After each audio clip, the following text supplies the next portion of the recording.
We'll now call the meeting to order.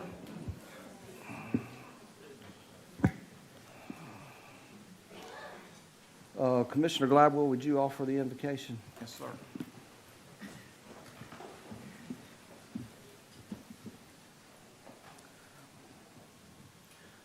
Father, we thank you for this day, Lord, and we thank you for all the blessings you've given us. We thank you for each one who's here today, and we ask now that as we go into your business, that we do everything in decency and in order and in your will, and that everything go to the good of the citizens of Walton County. And we ask these things in Jesus' name.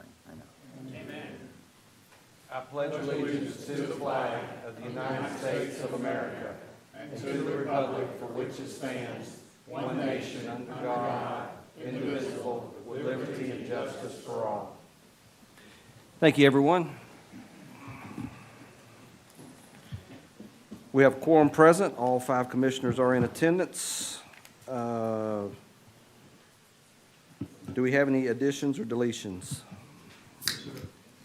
Mr. Kellenberg, you're recognized. Yes, sir. We have a few additions and a few deletions. First add is Commissioner Dan Curry would like to add a discussion about the Agricultural Center proposed to be built in Defuniak Springs.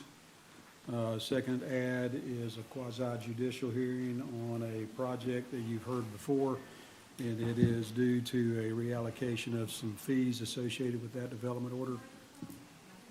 Oh, sorry, apologize. Can you hear me better? How about now? Good?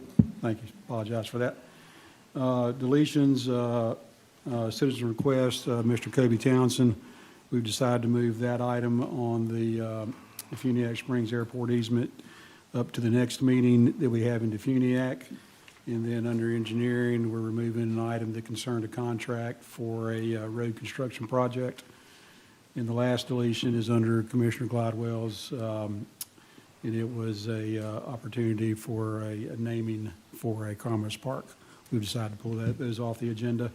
The ads we will have added under the respective departments. Deletions have come off those departments as well. Okay, so we will let the record reflect that we're going to move those items under the appropriate department as they come. Anything else? Motion to approve the agenda with the deletions. So we have a motion by Second. Commissioner Gladwell, second by Commissioner Curry. All in favor of the motion, say aye. Aye. All opposed, nay. Show that adopted, 5-0. All right, is there anyone in the public that would like to speak on something that's on the agenda today, or if you have something that is pertinent and you want to get it before us and you're not going to be here for the duration of the meeting? Mr. Calkins, you are recognized. Madam Clerk, for the record, James Calkins. Thank you, Mr. Chair. Good morning, Mr. Chair. My name is James Calkins, and I'm a resident of Miramar Beach here in Walton County. It's come to my attention that there is an upcoming protest in our community opposing law enforcement, including immigration and customs enforcement. While I fully respect the First Amendment and the right to peaceful speech, I also believe it's important for local government to clearly affirm where it stands. ICE is a federal law enforcement agency charged with enforcing the laws passed by Congress, and cooperation among law enforcement at every level is essential to public safety and the rule of law. For that reason, I'm respectfully asking the board to consider a resolution affirming support for federal, state, and local law enforcement, including ICE. I've drafted a simple one-page resolution as a starting point should the board or staff find it helpful. Thank you for your time and for your service to Walton County. God bless you, and God bless the United States of America. Here's the resolution. Mr. Chairman, Commissioner Gladwell, you recognize. Mr. Kellenberger, do you know anything about this? No, sir. First I've heard of it. Could you maybe find out? Chair, I did see some postings on Facebook about this event, but there's nothing informal that I've been sent email-wise or any kind of documentation-wise on this event. So, I mean, I think it's a no-brainer that we support our law enforcement. So, I mean, I'd be glad to read this. Commissioners, take a minute to read the resolution, and if we're in agreement, we may just go ahead and do that today. I would note it's not on the agenda is the one problem, so adopting a resolution that's not on the agenda is contrary to your meeting rules. We'll be glad to review it if the board wants us to do so. Commissioner Curry, if you've seen this, is this on a county property? I just saw the area, they said, what'd they say, Miramar Beach or in that general vicinity. I don't think there's a particular address or if it's on county or private, so. So let's just make sure we talk to the commissioners, Brian, about if this ends up being a event on public property. If it's on private property, I don't know that we really have any jurisdiction to even have that conversation. Mr. Calkins, can you shed some light? I saw a flyer that was related to, it was private property in Grand Boulevard. Now, this has nothing to do with the protest. This has to do with supporting ICE and supporting our law enforcement. Those protesters have a right to protest. That's our First Amendment right. So I just want to show that we, the citizens of Walton County and the Board of County Commissioners, support our local law enforcement and ICE. Thank you. Most of us were law enforcement at one time, so we Okay, certainly support it. so I will leave it up to the board, but I would offer an idea. The chair would entertain a motion to waive the rules and allow that the resolution be adopted. Is there a motion? So moved. Moved by Commissioner Gladwell, is there a second? Why don't we just add it to the agenda, Mr. Chair? You're Let's just still go at ahead. that point in time. Yeah, let's just- Rather than waive the rules, just add it. Okay, well, we were almost there anyways. Right, that's what I'm saying. Just do it then, and then you're covered if that's what you want to do. Okay, so we'll add this to the agenda.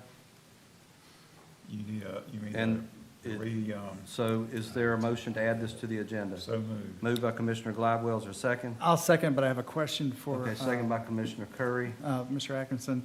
Have you read over this? Is there any legalities? I don't even have a copy in front of me. I'll be That's glad one- to read it before we come up to that part of the agenda. and Okay, yeah, Offer observation on thank you. Well, we're there now. it. Well, you're under the consent agenda still. Right, but I'm about to move it. Yeah, but when it goes on the regular agenda, you still have to go through the consent agenda before we get to it. So I should have 3 or 4 minutes. Okay, all right, got you. Is there, I tell you what, let's revert to the consent agenda. Is everyone? Yes, we do But need to we're- vote We're on gonna that. get to that. Is everyone in agreement to adopt the consent agenda as printed? Aye. Aye.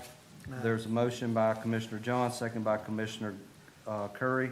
All in favor of the motion, say aye. Aye. All opposed, nay. Show that adopted 5-0. So now we are on the agenda.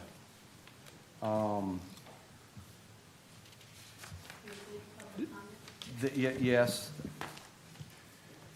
Okay, so what this is the resolution of the Board of County Commissioners of Walton County, Florida, affirming support of law enforcement, including U.S. Immigration, Customs Enforcement, ICE, and recognizing the importance of cooperation to ensure public safety and the rule of law. Whereas safety and security of Walton County residents is a fundamental responsibility of government at every level, and whereas federal, state, and law enforcement officers work daily to protect communities, enforce the law, and preserve public order, and whereas U.S. Immigration and Customs Enforcement is a federal law enforcement agency charged with enforcing immigration laws enacted by Congress and addressing criminal activity that threatens public safety, and whereas cooperation and coordination between federal, state, and local law enforcement agencies enhances public safety and promotes the effective enforcement of the law, and whereas Walton County values lawful processes, public safety, and respect for the men and women who serve in law enforcement roles, and whereas peaceful expression of opinions is protected by the Constitution while the enforcement of duly enacted laws remains essential to a safe and orderly society. Now therefore be it resolved, the Board of County Commissioners of Walton County, Florida, that the Board of County Commissioners affirm its support for federal, state, and local law enforcement officers who serve and protect the residents of Walton County, including U.S. Immigration and Customs Enforcement. The Board recognizes the importance of cooperation and communication between Walton County law enforcement agencies and federal partners to promote public safety and uphold the rule of law. Nothing in this resolution is intended to discourage lawful, peaceful expression of views, but rather to reaffirm the county's commitment to public safety, lawful enforcement, and respect for law enforcement officers. And lastly, the resolution shall take effect immediately upon adoption. Is there a motion to put this on the agenda? So moved. Moved by Commissioner Gladwell, seconded by Commissioner Johns. All in favor of the resolution, say aye. Aye. All opposed, nay. No, I'm sorry, it's not, Show the resolution adopted 5-0. There you go, Kurt. All right.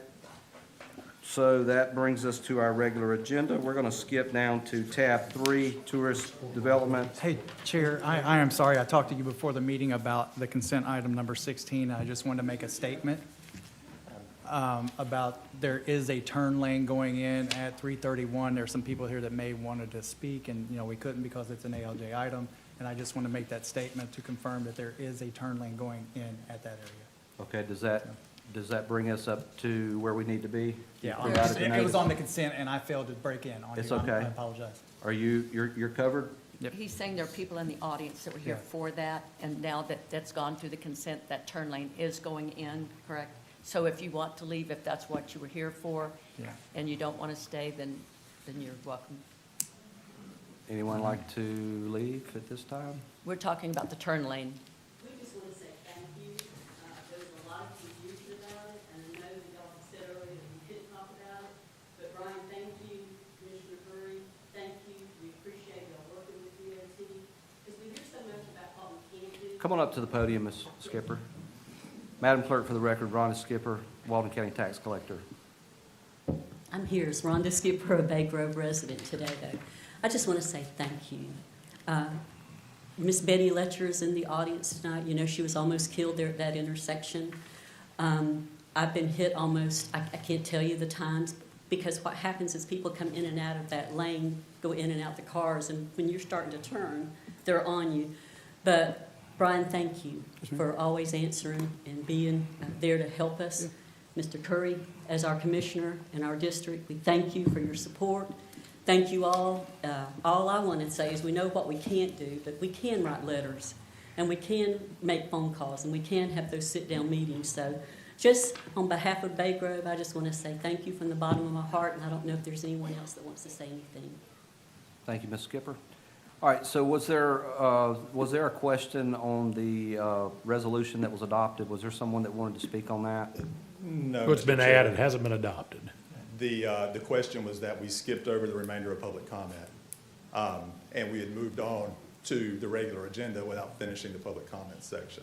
There's a lot of people here from Eastern Lake that would like to speak about the proposed improvements in that area, and. If you noticed, I said we're going to move to 35.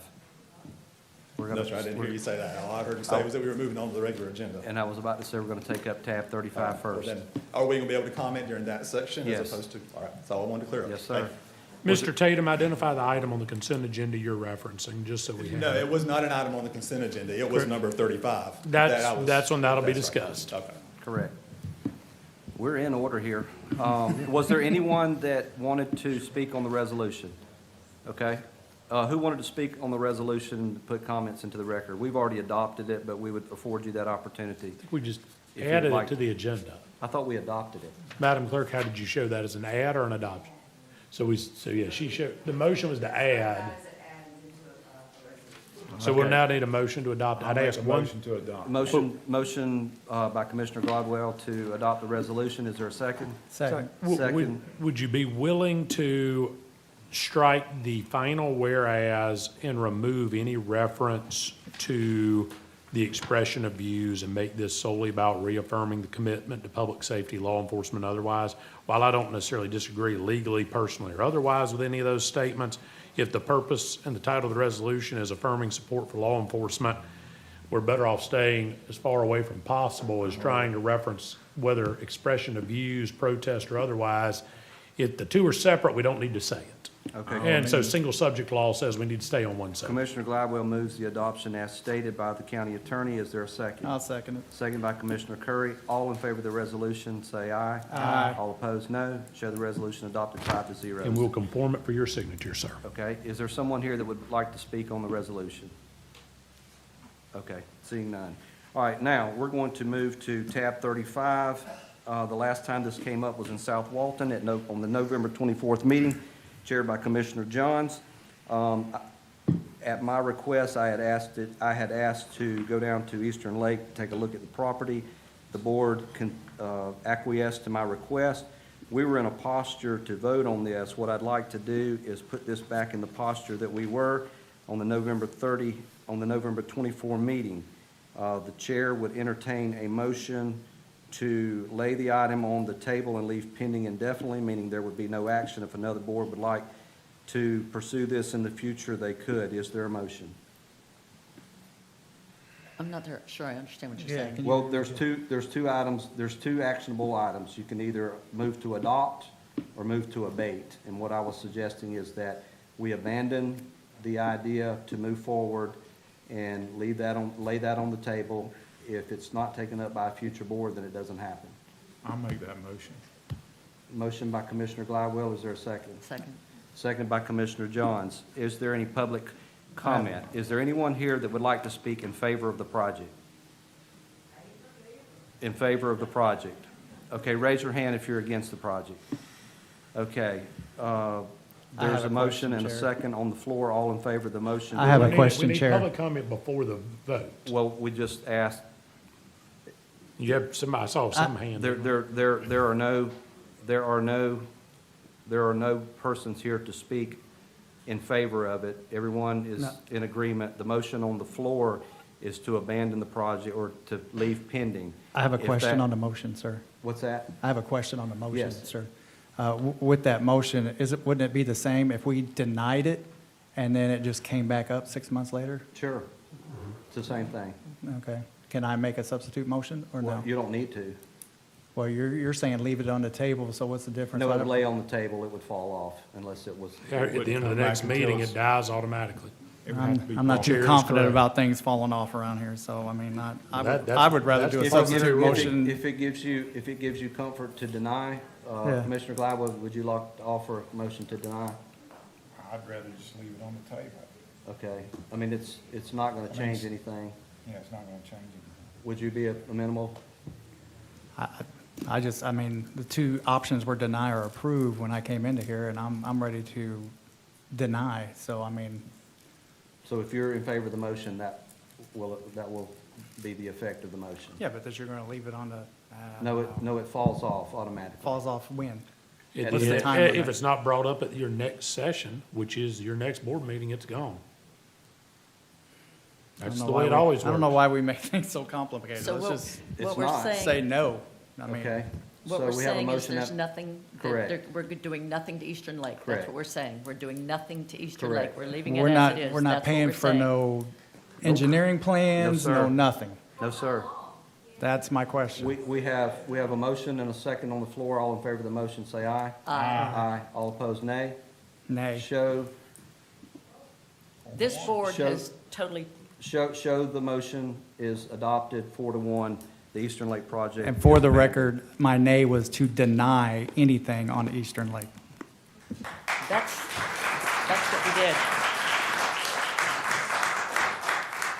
Okay, That's what we did. So a lot of people here are here for that. yeah, I think we achieved the, meaning the Eastern Lake project is abandoned forever unless somebody else brings it up. Forever a unless new someone board else brings it up. changes. Unless the board puts it back on the agenda to bring it up, it has to start all the way over if that ever does happen. I would like, but, I would like to make one further motion that I don't think, and we keep bringing up every year about vending, and so it becomes a just, sore that won't stop. So, we keep, every year we have to go through this exercise about vending on that beach. What I would like to do is make a motion that we permanently deny, or we permanently prohibit vending on the Eastern Lake property. Can we do period. that? I'll second that motion. Well, hold on, are we in a posture to do that, or does that have to be advertised? It does not have to be advertised. I believe it is consistent with the broad title of the action, which is request for Eastern Lake Regional Beach Access. So if we're talking about general direction- Commissioner Glidewell for a motion? Yeah, I move that we permanently prohibit vending on the Eastern Lake. Is there a second? Second. Second by Commissioner Johns. Is there any public comment against the motion? Seeing none? Question, sir. Question. So what's the difference in, obviously, I'm going to side with this, but what is the difference between this yay or nay, thumbs up, thumbs down, than putting it on the table that we did the previous? Why didn't we just do up or down on the first one instead of saying that we're going to table something indefinitely, blah, blah, blah, the word salads and all that good stuff? And now Okay. on this Can I one, answer we've decided to yay or nay, up and down on vending. I'm going to vote no vending, but that's my question. I mean, I Because don't know it is why. more parliamentary correct to do it in the way that I offered it. So why didn't we do it on this one? Because it's more parliamentary correct to do it that way in this posture. Well, you can just say it's because you wanted it that way. That's fine with me. You can say I- that. I- but that Can I doesn't make it clarify true. this for everyone? What's that? May I just let the audience know? Oh, we're gonna get to that. Okay. Okay, so we have a motion and a second. Is there anyone that would like to speak against the motion? Okay, is there anyone or is there any additional comments by the board? Okay, all in favor of the motion, say aye. Aye. All opposed, no. Show the motion adopted unanimously, 5-0. So the net effect of that, what we've done, the net effect of that is that the Eastern Lake project will not be pursued in perpetuity unless another board decides to bring it up. We took that off, we laid that on the table, and that will not come back up unless someone else brings it up. The second item was a new item to prohibit any vending on the Eastern Lake property. It was properly moved and seconded. The board agreed unanimously, 5-0, to not pursue that, so now that will become part of the ordinance. Am I correct, Clay? Won't be part of the ordinance, but it's part of the board's record. Okay. All right. Is there anyone in the audience that would just like to say thank you or? Okay. Nina Horn, 291 South Gulf Drive. I want to thank each and every one of you because I know this was not easy, but we did pray that y'all would do exactly what your preamble says up there. With pride, preservation, conservation, save our coastal dune lakes to the utmost being that you possibly can. We don't have an entity at the state level. We have to trust in you, our Board of Commissioners, to protect our coastal dune lakes. Thank you very much. Thank you, Okay. Brad. Yes, Ms. Moreno. Ma'am, what was your name for the record? Nina Horn. Barbara Moreno, for the record, you're recognized. Yes, thank you, and a tremendous thank you.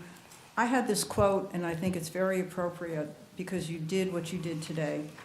Tomorrow is still wet cement waiting for our fingerprints. You put your fingerprints on the future today, and I don't think any of us will ever forget that, so thank you.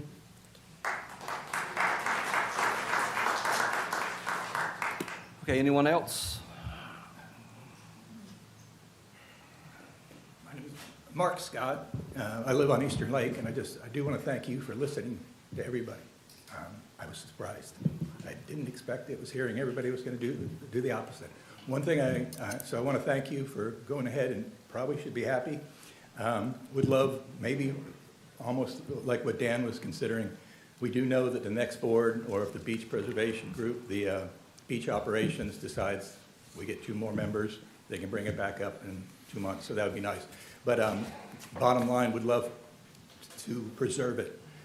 There's 1 dune left. We've done everything. That's it. And once that dune's gone, we, again, so happy for what you did, but maybe would like to consider in the future preserving it for all of our kids, all of our posterity, and leaving it just like it is. And I know you kind of said that did it with the tabling. I think tabling, anybody can bring it up in 6 months and we go through this again. And so maybe in the future, one of you guys can, and we can work together to see about preserving it, kind of like what you did with the vending, and appreciate that. Thank you. Mr. Chairman? We did just that. Okay, so There's no action that can be taken unless another board brings it up. yeah, and I guess that's, I mean, you can't squelch an idea forever. I can't say, Well, hey, you we're could. going to do this You could. forever and not expect someone, a different board composition to possibly bring something up. Mr. Chairman? okay. I mean, that works the same way with the United States Congress, with the state legislature, local I guess government. preservation, I Sure. thought. ideas are always going to be alive. It's our obligation and duty to consider those ideas, make recommendations, and consider adopting policy in accordance with the ideas. So you can't squelch someone's constitutional ability to develop an idea or formulate something that could be considered as public policy. What we did today is that we absorbed the discussion from the prior meetings, from the workshop, from everything that has taken place on this item, and we chose to abandon that. So it's done forever and ever unless someone else decides that it's a good idea in the Thank you, future. guys. Thank you, everyone. Mr. Scott, Mr. Chairman? Yeah, you're recognized. We can't legally bind future boards, so there is nothing we can do to stop something, to stop this forever. We did as much as we could do to stop it today, and we can't do anything else. Now, I mean, 10 years from now, 20 years from now, somebody, it can be re-examined and redone, but It could be re-examined and voted down again. It could be re-examined and passed. But this is the best choice for today, and, it's a victory for you. Thank you. And again, I didn't want to come across as not Yep. grateful. Yep, We're to summarize we're everything simply, is that everyone in this room got what they set out to accomplish today. Thank you. Thank you. I don't know the law, but is there any way that this board could make a resolution today that in the future, all of our people that love coastal Bend Lakes will not see the destruction that it would make if you tried to add asphalt and put parking lots on them, bathrooms or whatever? Ms. Protect our coastal Bend Lakes. That is our crown jewel of 38. Ms. Ward, we have addressed it. We have addressed it to the extent that we can. We've taken it all the way down to the 1 yard line. But you can't do a preamble like you have there? No, ma'am. Preserve No, ma'am. the resolution? No, ma'am, this board cannot bind future boards. So we have to go to state level for that? No, you can't, I mean, every citizen is bound by the United States Constitution created by our forefathers in 1776 when they met. And in the first 10 amendments to the United States Constitution, the very first amendment allowed certain rights, the right to speak. So you can't squelch someone's right to speak. If someone wants to propose legislation and bring it towards this board, or if a board wants to bring something forward, it is an inalienable right. It is a constitutional right to be able to speak. So we can't make a broad blanket proposal to squelch speech. But I understand what you're saying. And the action that you have requested today was entertained, it was discussed, and it was accepted that we would not do anything with Eastern Lake. You're welcome. Anyone Chair. else? Chair, Commissioner Curry. can you not make it a supermajority? Make what a supermajority specifically? Well, you still, I mean, we could make it a supermajority, but you can't bind a future board. I mean, a future board can change the action, whether it's by supermajority or otherwise, but I guess the question is, right now, you have a motion that has been made that is going to require a future board in a duly noticed public meeting to take a different course of action to allow vending on that property. At this point in time, the entire Eastern Lake Regional Beach Access Project has been laid on the table, so unless it comes up at your next board meeting, it dies automatically. Well, we At keep that saying, point- the next board. I mean, we have an The next election, bo- we have an election coming up in a couple months, so. Right, and that will be the prerogative of that board. This board cannot. So that's why take- I'm suggesting, is there a way that we could do a supermajority where it'd be 4-1 if, But I'm asking to do what specifically? and to put anything on these dunes, on our county property, on our county dunes? It would need a 4-1 to put a boardwalk, a restroom, a whatever on these dunes.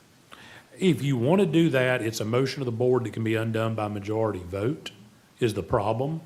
Because So you it's need just a 4-1. motion, so you need it as the form of an ordinance. And if you want to adopt an ordinance related to the preservation and protection of dune lakes that creates an extraordinary measure to, one, amend the ordinance, and two, to make changes, we could do that, but we can't do it here today. Well, can I give you direction to put something like that together? If the board wants it, if there's no objection from the board, we'll certainly work with staff to develop that ordinance and bring it back.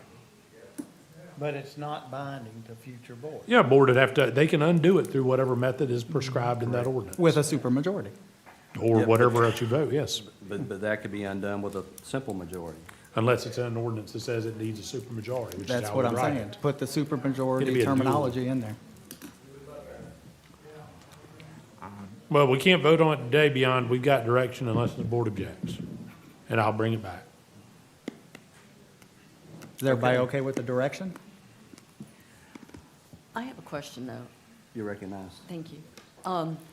If perhaps it was a supermajority that had to vote on that, couldn't the board come back at a later time and just 3 people vote to remove that supermajority requirement? If it is a motion, if you write an ordinance that says to repeal or modify this ordinance will require a supermajority vote, Can I then it would take can I- longer. Can I simplify what I think you're about to say? Well, I just completed what I was saying. Go ahead. Is that when you enact something with a supermajority vote, you're basically buying 2 weeks of time. That's essentially what you're getting. Unless you adopt an ordinance as law. And what I'm saying is the way to do this would be to write it into the ordinance itself, that this ordinance, just like we just did, by the way, with the conservation easement program, and I apologize, you weren't here, Commissioner, at the last meeting, but it says in there that that program will not, that ordinance will not be amended absent a supermajority vote.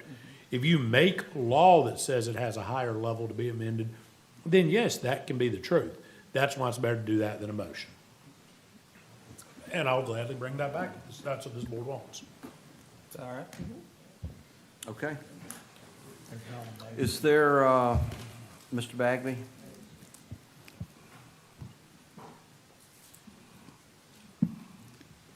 Madam Clerk, for the record, Jim Bagby. Thank you, sir. You have a coastal dune protection ordinance. You ought to incorporate that, and you don't allow some things within a certain distance of a coastal dune line. I would suggest the easiest way, the smartest way to do the supermajority is to incorporate it in that ordinance that already exists and say you're not gonna have parking lots, you're not gonna have restaurants. That's where it will be, Mr. Bagley. Yeah, I know that's where it'll be, but that's not what they were discussing. And that's what you should do, is direct the staff to bring you back an enlarged coastal dune protection lake where you have no bathrooms. I think where that's you what have no Mr. parking lots. Atkinson was suggesting, that he Yeah. would bring it back at the direction of Commissioner Curry. But that's what y'all weren't talking about, and that's why I'm saying, Mr. Chairman. No, we got there. Yeah, eventually. But you need to listen to the people about what they don't want around those lakes, because that's what you need to hear, because it's not just the parking lots, it's not just the bathrooms, it's the development. They want you to preserve that area. And so you should enlarge that area, because that area is not large enough right now to prevent some of the ideas that people have about putting things near those lakes. And so that's what I would recommend to you. Thank you. Okay, anyone else? Seeing none, we'll move to citizen requests, item number 24, Joe Johnson Agriculture Center Farmers Wait, Market. we missed public comment for Stephen. Remember, he tried to come up. Okay. You might ask him just in case if he had something else. Chair, I have an ad on my ad for the Ag Center. After I hear Mr. Johnson's proposal, I'd be glad to merge mine in there so it would take my item off at the end, if that appeases the board.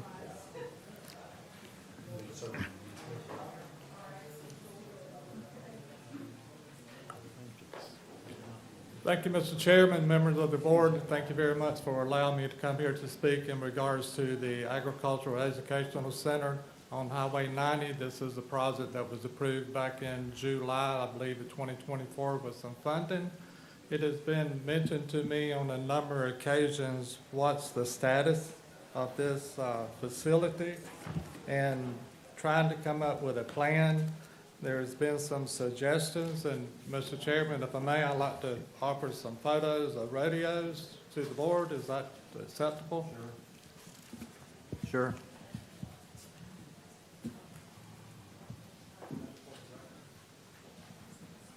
This is, there is a youth rodeo on the north end of the county. They have worked with the South Alabama. This is some pictures of a little 5-year-old girl on her pony. I was hoping that she could be here today. However, her daddy has emergency surgery in Pensacola, and the mother was not there. So you'll see several pictures of that young lady on her horse and youth rodeo, and then you see some other pictures of other individuals that participate in rodeo throughout the nation. The rodeo, this facility would go a long way in helping not only, you would also see a picture of the steer show that we host in October, and we also host that steer show in April. We will have our third one this year. This facility is extremely important for the community, and I'm hoping today that Farm Bureau does not have a lot of money, but we do have $40,000 that we have proposed for this project. We've been working with Cliff Nyler for somewhere around 2 years trying to get an idea of surveying this property and having this property engineered to get this project going. I'm asking you today if you allow Farm Bureau and myself as the president of Farm Bureau, I have constructed somewhere around 150,000 square feet of mini storage. I have overseen somewhere around 200,000, built mini storage in Freeport, Andalusia, and assisted in Bozeman, Montana. I built houses, I have contractors on staff, I have an engineer on staff, I have a guy to build the building, I have a guy to pour the concrete. I have everything pretty well figured. I'm sure they'll be close. Let me hand these out.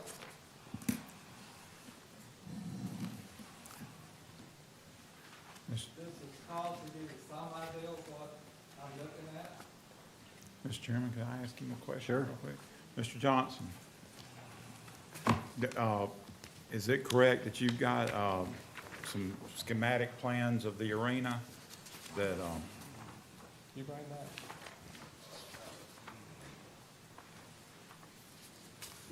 That was provided to us, and that may be something I did not bring in my, but you have provided those to the county staff in the past, so they Yeah. have, the Yeah. engineer, they have the them. building that we proposed was proposed back, I think, in July or August, and it's from a company that I deal with up in Memphis, Tennessee. As you look at the figures, there are some of the figures that, as far as Cliff has designed a farmer's market, and that structure can be metal. I asked the individual to give me a price on that. He's iced in and is unable to get it, will get it to us. But when you look at, I figured roughly at $70 a foot on that structure compared to what I built my mini storage with, which is electrical and basically a metal structure. And part of that, there's only 3,000 feet that would include the bathrooms, and the bathrooms will have to be the mechanical and electrical, and we have those figures, and they're waiting to design those, and we can get a true figure on it. But today, what I'm asking for is that if this board will allow Farm Bureau to build this structure with the guidance of hopefully Mr. Alford help overseeing it, come back to the board when there's money to be asked for, everything will be the way it should be, and I will sign whatever document that I need to sign to be responsible for the project. Mr. Chairman, I make a motion that we grant Mr. Johnson's request, and that we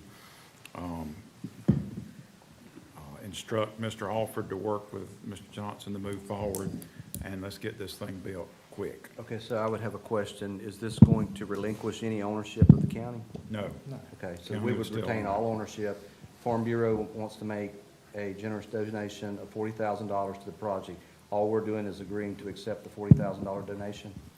we accepted $40,000 in donation. That money will be provided for Cliff to get this started so we can get through planning. And I'm asking that additional money to be funded to this. And that funding, I'm hoping, is going to come from, I talked to Ms. Rhonda Skipper earlier about some funds that was not used, and that fund was turned back into general funds. In my opinion, that fund has not been allocated to any purpose. So therefore, I believe that with the funds being turned back in September, those funds is available for this facility, if it's the will of this commission. Okay. Chair, I'll second, but I have something. One second. The board has already committed how much money to this project? 800,000. Okay, so the board has committed 800,000, Farm Bureau's committing 40,000. Sounds like the project's going to be about 2 million. We're asking the state legislature for how much? 300,000. For 300,000, so that's still going to put us short some, but but what we're doing is we're continuing to move in the direction of building the Ag Center. Mr. Kellenberg, would you have anything to offer on where we are, what we've been doing? The board had previously approved my department to start a design and permit effort on it. I asked Public Works to do a little bit of underbrush clearing so that it would reduce some cost of surveying. You know, my position remains the same. We have a tried and true method of delivering projects for the county, and I would encourage the county to stick with it. If we move to this thing, we have a lot of things to consider. One of them is competitive procurement. So it's up to the board's wishes if they'd like Mr. Johnson to build it. Chair. But that's what I'm trying to understand is what is it that are we actually relinquishing the building, the team that's going to be building it is no longer going to be the county, it's going to be Farm Bureau? It's my understanding that when I talked to Mr. Kellenberger, July, then we had a meeting in October, that he wanted to bid this out for a contractor to do the total project. When we started this conversation, we started a conversation that the county would do the clearing, the engineering, and possibly the building. It's been 8 months. There's nothing been done. What we're asking, and the sheriff is on board with this, to clear the land, do the site work, because he would like to see this done. Here we are 8 months and waiting. How many more months are we going to wait? Some of these little kids are 5 years old. Are we going to wait a year, 2 years? I think Mr. Kellenberger said it may take 2.5 to 3 years. We don't want to wait 2.5 to 3 years. Mr. Chairman. What I'm asking to have an oversight, the money be funded, have an oversight by Mr. Alford to make sure, bring to you, if you want bidding, we'll do the bidding. We can do that. We always make sure we have the best prices. But with what I know about engineering and the prices that I received on other projects that I do, Mr. Naylor has cut his fees tremendously. We're willing to pay for that to get this started, to get it through planning. If we started this in July, we would be through planning. We don't want to wait. We would like to have the responsibility to do this. Mr. Chairman, Can I put my add on in before we one get second. anywhere? But okay, so a couple of things I need to ask the county attorney. One, on the competitive procurement process, and two, I want to understand, I want to make sure that there's nothing that would prohibit any of this. I mean, these type services that you're requesting could be donated at any given point in time, even if we build it. And I don't know that, I mean, what else is there, Mr. Kellenberger, that we can be doing at this point in time without having cash on hand? So I don't think the cash on hand is the problem. It's following the processes that we have in policy and that we understand will get us to the ribbon cutting is the decision to be made today.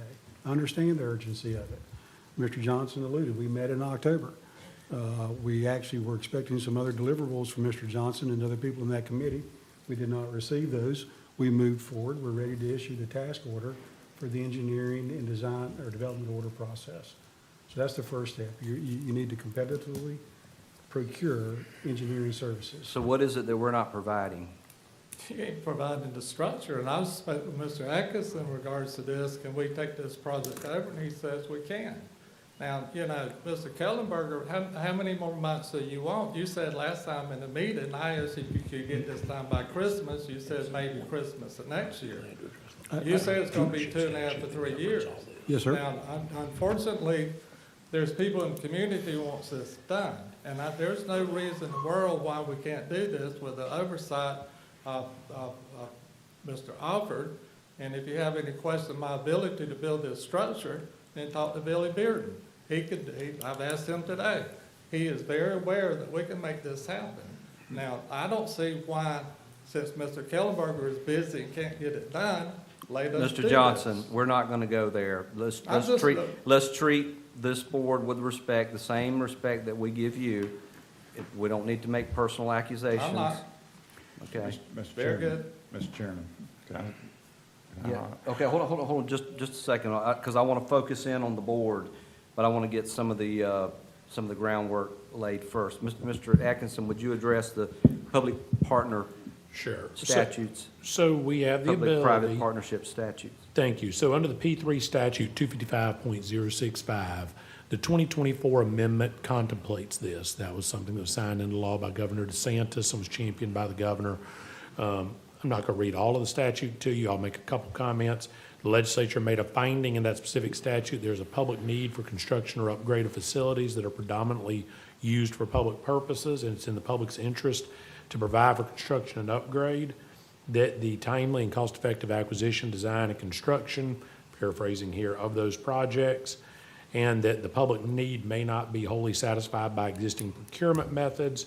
Accordingly, procurements under this section would serve a public purpose if the procurement facilitates the timely development or operation of a qualifying project. Mr. Johnson has presented something to you. This, under 255.065, qualifies as an unsolicited proposal. We can solicit proposals or we can accept an unsolicited proposal. As it's an unsolicited proposal, the process is very simple.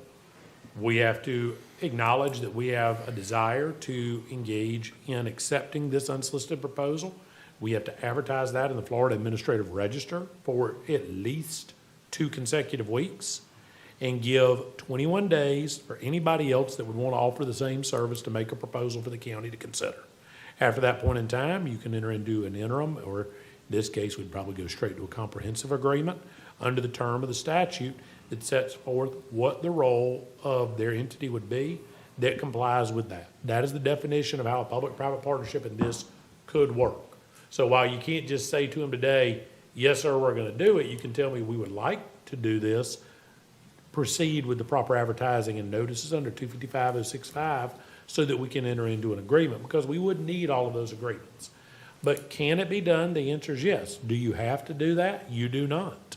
But this is something the state of Florida has recognized now a tool in local government toolkits to engage in private partnerships with the private sector to expedite construction of public facilities. If the board feels it's necessary, that's your call.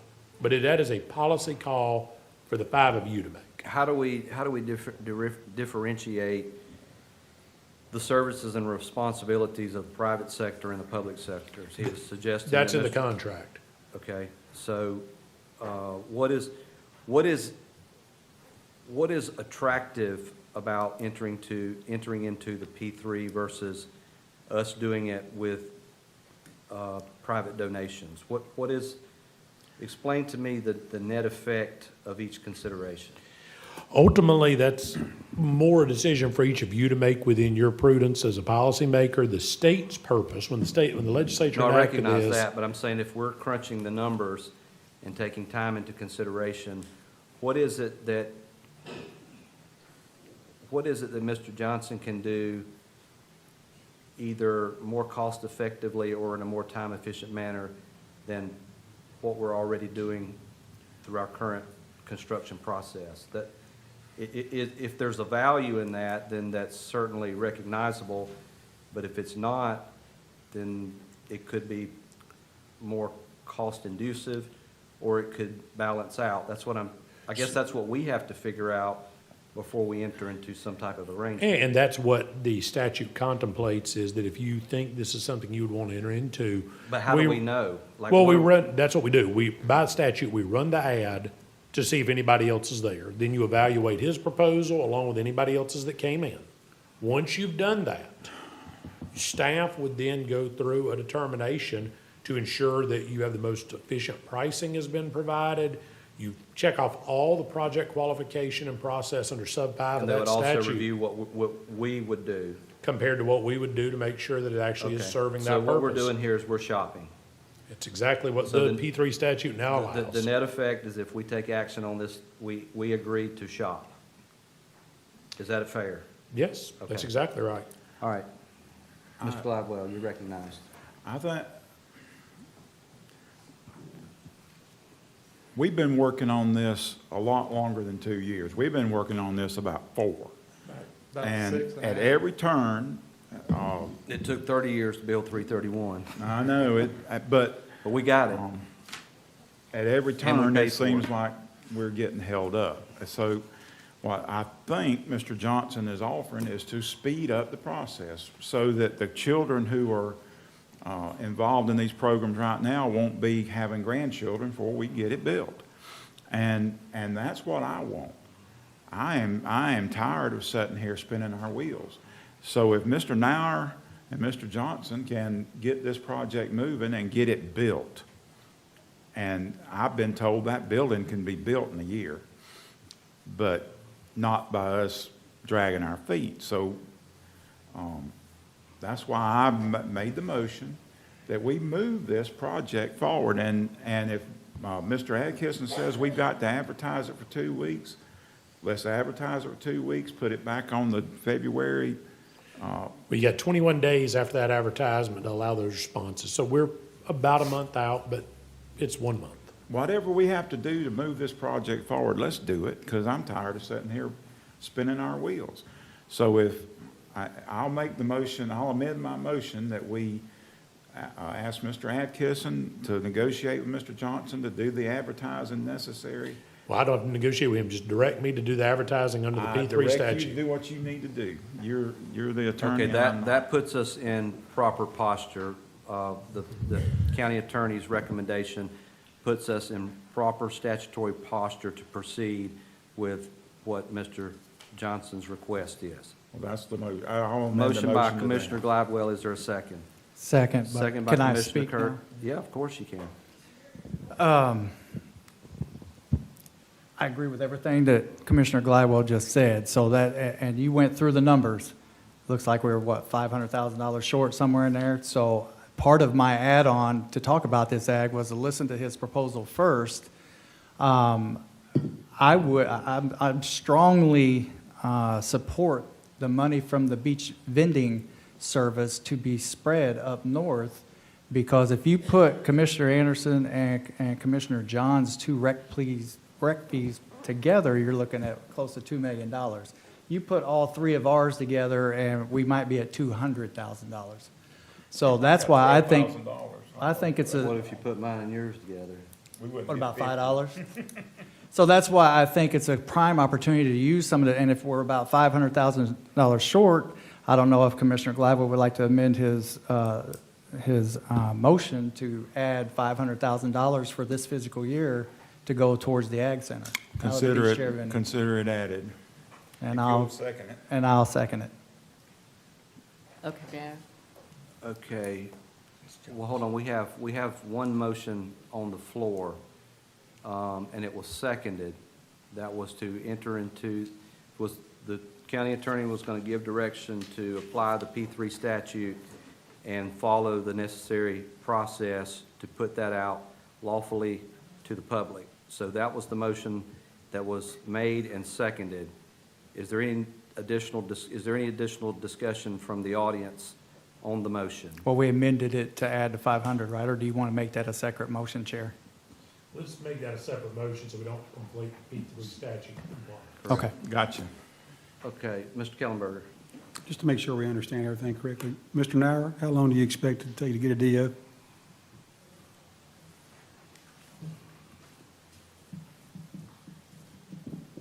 Cliff Nauer for the record, Madam Clerk. Good morning. Knauer. Thank you, Mr. Chairman. So major development order through Walton County is typically 6 to 8 months, typically. For DO, Yep, major development order. This is over 20,000 square feet, so it'll be a major development order. okay.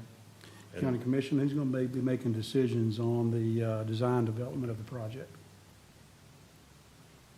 I thought we already had one. We have a proposed design, but there's been no property assessment, there's been no applications made, there's been no discussion.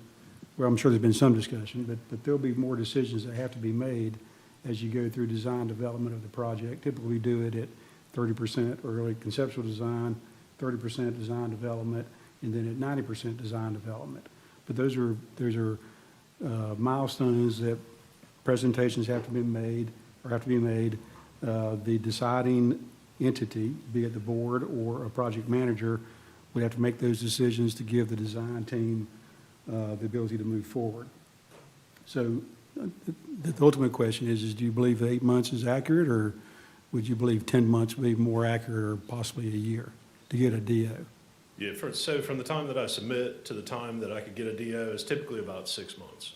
But Okay. based on the last 3 years of projects that I've Okay. had, so, And then building permit, 2 days. building permit review, and a building permit you can get in 2 days, because you need to talk to Don East. Because if you figure that out, we need your help. Well, you said building permit, you didn't say building permit review. But to get a building permit, you have to have a building permit and floodplain review. Yes, that takes time too. And how much But- time would that take? And so, to back up just a little bit, what I think Mr. Johnson's offering is the ability to hit the ground running, and not go through a long drawn-out process, I think is what he's getting at. The 6 months doesn't start until you submit a full set of plans with a traffic study, an environmental assessment, all of the things that go along with the major development order. And so what Mr. Johnson asked me to put together was a team, including the electrical engineers, the mechanical engineers, that could do the whole package. And Correct. So, as far as expediting the project, it's a time clock to try to get it in the county's hands to start the major development order process. So that 6 months doesn't include the time to get that information together, or it does not? Does not. So that would add more time to it? Yes, it would. Okay, Yeah, and and time so- to construct a 80,000 square foot facility? It depends on who's doing it, and it depends on how you bid it out, if you bid it out. So obviously a contractor is going to build this. Mr. Alford doesn't have time to do it. What do you think a normal contractor in our area would take to build the facility you have proposed on that plan right there? I think the site work and the building could be done in a year, pretty reasonably. Okay, that's 2 years? So you're at a year and a half with a development order. But you said it would take some time before that to get Yep. those items together. Let me comment on something. The gentleman, Well, hold on, he was asking some very good questions. I'm trying to make sure we all understand the terms and conditions of the deal. I talked to the erector, I have. I talked to the gentleman about erecting the structure. Here, you're going to need to speak in the microphone. He said he could do it in 6 months after he received the building. So that's why I want to clarify. But there's more to the project than erecting a metal building. Mr. Kellenberger, we've been working on this project for 6 years. I've talked to you about this in June and July, I believe. Yes, sir? You've had since July to help me with this project. I'm offering an opportunity to get it done.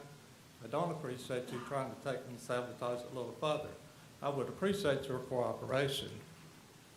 That would be also appreciated coming this way as well, Mr. Johnson. So we met in October. Okay, I gave you a reasonable timeline of 2 years. You didn't like it. You immediately started going around me. What I'm trying to point out is that the program that I would put together was get to a ribbon cutting at the same time that Mr. Nauer would do it. But the way we do it, we don't have to circumvent all of our purchasing policies or other policies that we have in place. And so I've given the board the opportunity. If you would like to do it a different way, it's their decision. Well, that goes back to my question, and what is the value if we do it differently than what our normal process is authorized currently? Like what, is there an ascertainable value in doing it this way as opposed to our way? Because like, for instance, with Mr. Curry, with the addition to the Definiak Springs Country Club, or Eagle Springs, when we built that building, I think you wanted to use the county staff and the county process to do that as opposed to going to the private sector, and you felt pretty confident that we were going to do that more efficiently, go in that process? Yes, and then I was, I mean, that process would have taken us, if we did it in county, probably an extra so many years from what I was told, because, you know, there's other jobs going on in the county. So they had showed me options on other folks that had bidded on it, and I was like, okay, well, I mean, if you guys got to tell me what's attainable. You can't, you know, yeah, of course I want to save money and do stuff in-house, but if it's going to take 20 years to get done, then are we really saving anything? You know, I mean, the people need to Well, use it. that's the question that's at hand, is that if we're going about it the same, in two different directions, but we're going to get there at the same timeline, is there any? I think that's the question. Are we going to get there at the same Ascertainable timeline? I Yeah. don't think we're gonna, I think we'll get there quicker because Is there less bureaucracy going through his method than our method? has to be. Brian? Well, I believe- we call it Hold on. bureaucracy, but we also call it policy. Well, And so, but you can't ask us to circumvent policy in one breath and then get on us for circumventing policy in the next breath. We're either going to follow policy consistently, that's what y'all have asked me to do, and I strive to do that every day. But Mr. Johnson has a way of building this. It just simply takes it out of our typical policies and procedures that we use to get to a successful ending. well, forgive me for using that terminology, but I'm just saying, they are concentrating on this particular project to where the county has 15, 20, and we have so many people, and we're spread thin, and all, that's what I'm talking about, that they got enough people to focus on one project. We're trying to focus on about 15, 20. I mean, how long does it take to do a beach access or a beach restroom? I mean, is that a year or 2 years? I mean, you know, I mean, we got to weigh it both ways. I mean, to me, I tend to agree with Commissioner Glidewell that if they're focusing on one project and that's their project, to me, it seems like it would get done quicker than somebody who we are putting the reins in to hit about 20 projects. So that's it. Well, So Mr. I would Chairman? not recommend you use Mr. Alford. Mr. Alford is very busy with Yes, just correct. facilities maintenance. We've already determined that on several projects. Yes, sir.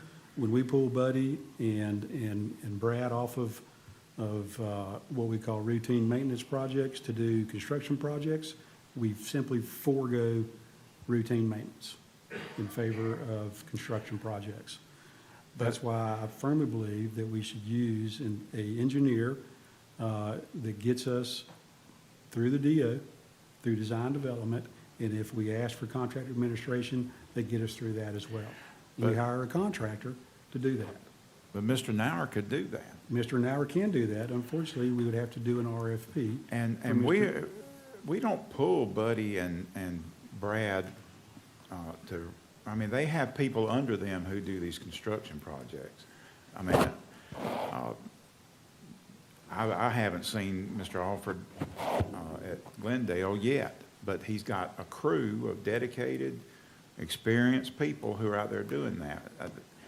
But the definition of insanity is doing the same things over and over and expecting a different result. And we have been trying to get this agriculture center built for 4 stinking years, and we have gotten zero nowhere. Yes, It sir. took 2 years to get a blame tree cut down. So if he says he can do it quicker, why not give him the shot? What if we Mr. can't? Chairman, I'd like to listen to Ms. John's explanation about a 3-year project on the sidewalk. Is that true? Am I remembering? No, but it's 3 years Hold on, Mr. Johnson, let me run the meeting if you don't mind. Did you have something you wanted to offer? Yes, you know, I'm kind of confused because we have policies and procedures, and it seems like every time I turn around, somebody's wanting us to change our policies and procedures. And I just don't understand why we do that. If we're going to have them, we have our ordinances and our policies, we have everything in place, and we're always asked to change that, and I just don't think that's right. I think that we have, and I agree with you, yes, sometimes it does take a long time. I mean, Paradise Park, it's 3 years right now, 3 years. But I know that, I believe I was on the board, which has been 3 years, when the county decided to give you that property to use for this. So it's not been 4 years in my recollection, it's been 3. But things do take time, and we want it done properly. We want it to get it done the right way. And to get it done properly, I think we should go through the channels that we're supposed to go through. But it's unfortunate that things take as long as they do, but they're done properly, they're done right. We know that they're done. I was at one of the agriculture centers in Gainesville last year, and it was absolutely beautiful. It was really, really nice. I am all for this agricultural center. I think it's a wonderful addition to the county, and I'd like it to be done right. Whenever you spoke that time, you said you'd like to have someone in the public to work with, or private to work with the public. That's when I went to the board, Farm Bureau Board, and started trying to raise a little bit of money that we did. That's when I spoke with Mr. Atkinson, this is possible. So from your suggestion and what Mr. Atkinson is proposing, we're not changing policy. We're doing what the governor signed that we can do. And all I'm asking, give us the opportunity to prove we can get this job done for the kids of this community. That's all I'm asking. Mr. Atkinson, is this something, have we done this before? You haven't done this in my tenure, and since the statute is 13 years old, I can't say if the county's ever done a full P3 prior to me. I'm not familiar with it. Since this current iteration that we're talking about, the cost and time efficiency method, the governor signed into law, went into effect July 1 of 2024. No, ma'am, y'all have not done this before.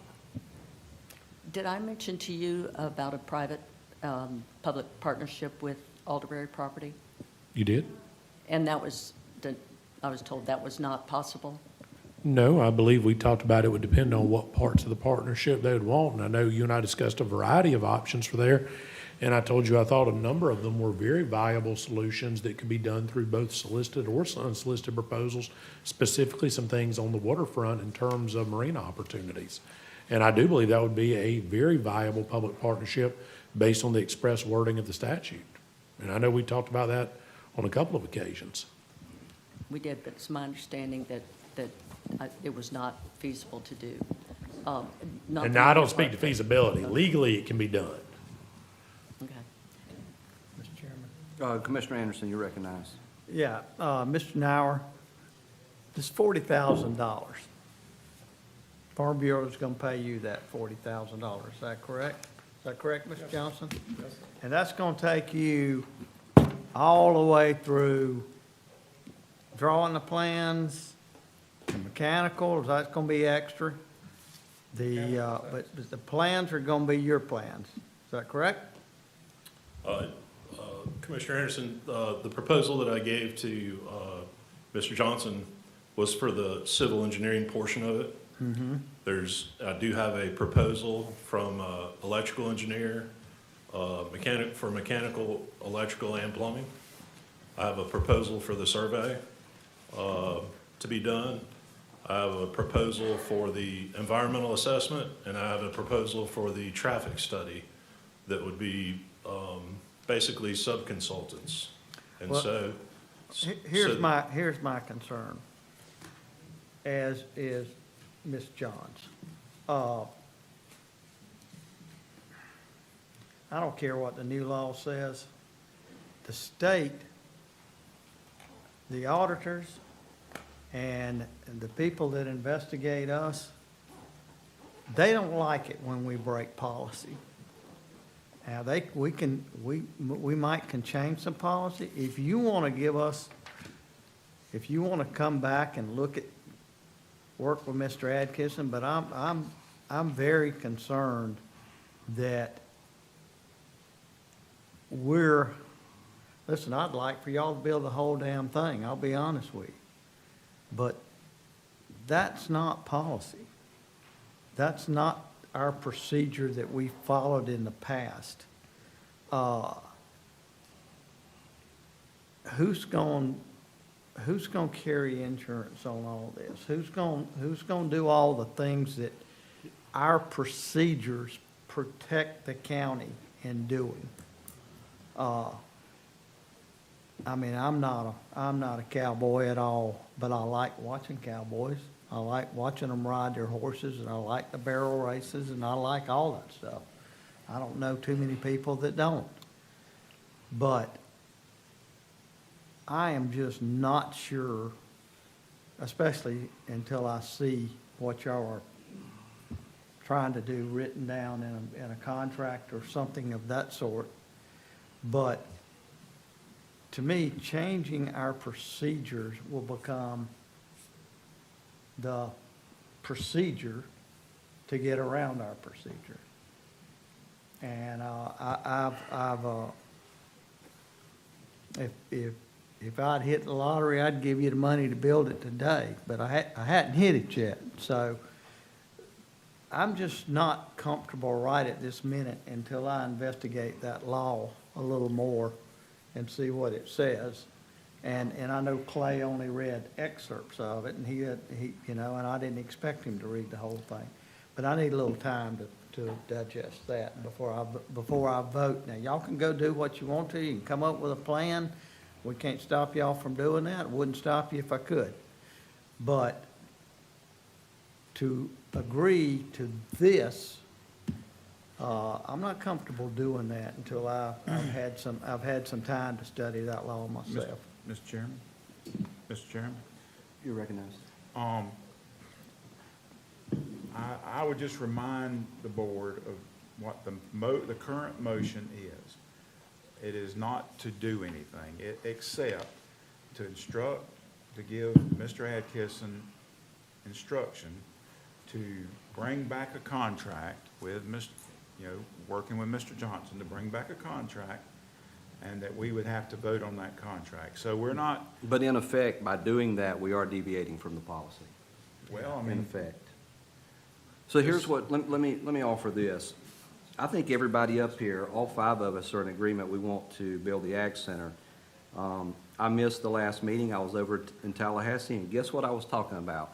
The Ag Center. And there was a lot of favorable support in trying to help us get the Ag Center.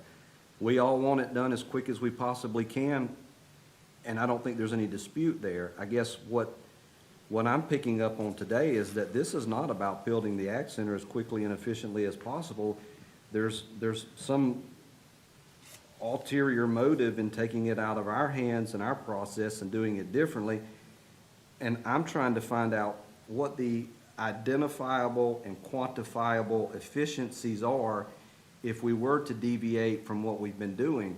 There's allegations that have been made that we're doing nothing, but then Mr. Kellenberger shared the things that have been done up to date.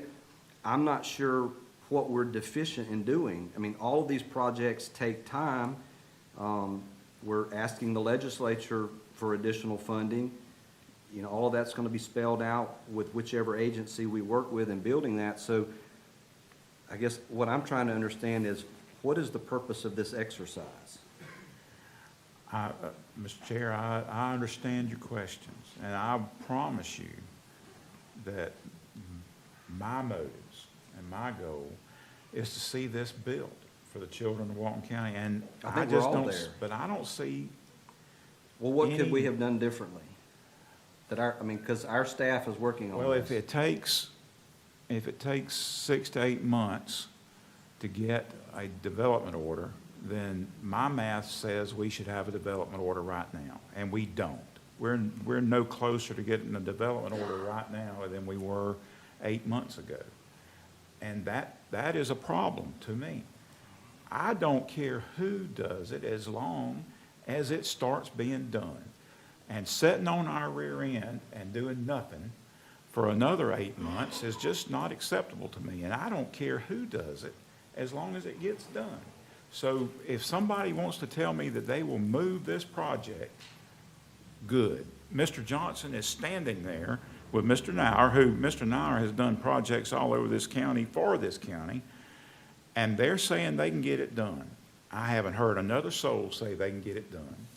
So please show me or tell me somebody who can get it done. If not, let them do it, or at least try it. Chair, may I? You're recognized. First of all, we have something else coming up on the agenda later today with SwiftGov, and if we actually bring that on board, we can make things happen a lot quicker than what they're Yep. doing now, because it'll be implementing AI. It'll make it a lot faster. So a lot of the things that do take time, the DO and things like that, if we can get this done, it's going to make a world of difference, which would speed up things as well. But the other thing I want to do is, Melissa, I don't mean to put you on the spot, but I've seen you over there and you've looked like you wanted to say something, and I just wanted you to share. This is You new saw for that me, so too? I've been working it through my head how this would work. And where I really see, Commissioner Drake, you had mentioned what was the quantifiable benefit. And on my end, what I see is if the board wanted to move forward with this, our process, our bidding process is just going to be slower. Even if Mr. Johnson has his own bidding process, it's going to be much quicker than what we could do. But then on the back end, he would have more flexibility, I would think, to pay a little bit more to get it done faster. Mr. Chairman, Oh, no, you go right ahead. I'll wait till the I end. didn't see your hand up. all I'm sorry, good. go ahead, Mr. Earl. Oh, no. I just wanted to make sure that, and I want to get it done sooner than later as well. And that's what I was trying to say, that, if they're focusing on one project and we're focusing on 9,000 different projects. But the second thing was the chair bringing up and I appreciate him doing that, going through the timeline or the funding sources and the shortfall, which I think, as soon as this motion is done, I think we'll help that with the second motion to help fund with some beach chair vending. But I've also reached out to Representative Petronis's office on some federal funding as well, so I'm waiting to hear back from there. So I just want what everybody else wants up here. I'd like to see a rodeo before my grandchildren are in retirement homes. So that's what I'm looking for. So, and I don't even have any grandchildren yet. Commissioner Anderson. Melissa, and I may be wrong about this, but before we can start on a project,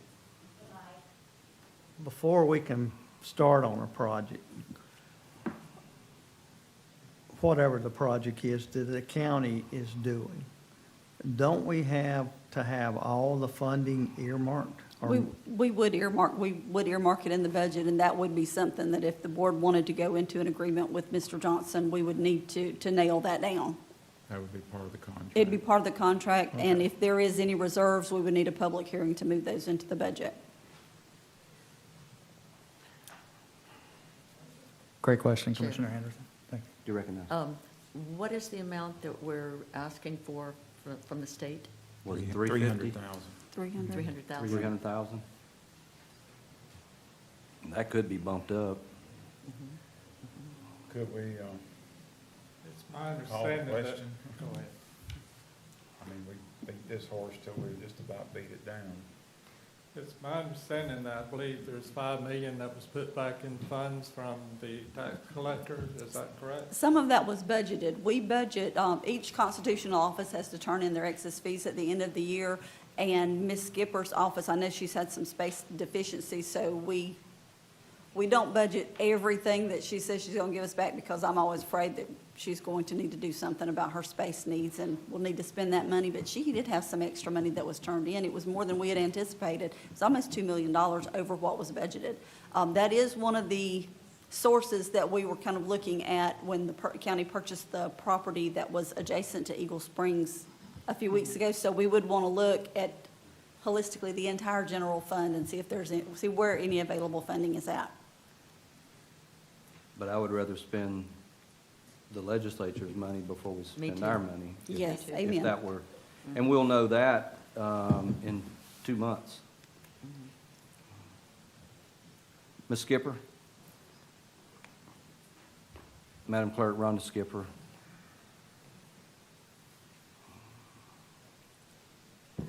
I do think this is a wonderful project. We did turn back 5.2, and we always underestimate, Melissa. And this year, I think it's going to be about 5.6. I haven't put the numbers together yet because we start our budget a little later.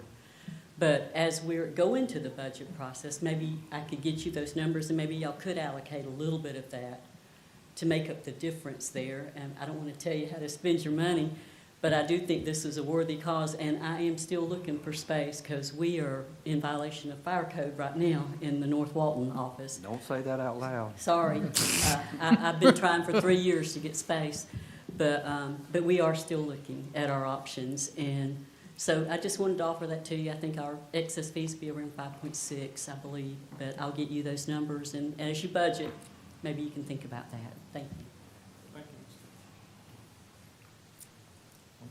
We're gonna call the question. Yeah, so it seems, so the motion, we want to restate the motion? To instruct Mr. Atkinson to do to go through the process and to negotiate a contract. And if, Negotiated contract, just take that out of there. 'cause Okay, it's never just mind. away from it. Okay. To let Mr. Atkinson do the process. and during that process, if we identify more efficiencies in doing it our way, we can still do that, correct? Of course. Okay. You don't. Just, and I'm not gonna belabor this because y'all talked about it quite a bit. We advertise for 2 weeks, allowing 21 days of time for other submittals to come in. We then evaluate those submittals. The board has to make a determination based on those submittals, which one is best, and then you still have to determine of those that they do serve a public benefit, and that public benefit is quantifiable through cost savings, time savings versus our own processes. The board would have to have 2 public hearings. An initial one where we identify it, and then the final one where you make your findings, your interest to the public findings. Once you do that, then we can enter into a comprehensive agreement. So we are a substantial step away from a contract if we follow this statute, which the only way we can do this and not use our standard procurement is if we follow the statute the state of Florida set out for us. And we're going to follow it to the letter if we do this. At any point in time, the board can stop the process and say, we're done. That's up to you. Up until comprehensive agreement. Once you sign a so-called comprehensive agreement, then you're locked in. So you have first and a second? We'll take a roll call vote. Mr. Curry? Aye. Yay. Oh, yeah, we can do that. Oh, Is sorry. there anyone in the public that would like to speak on the motion?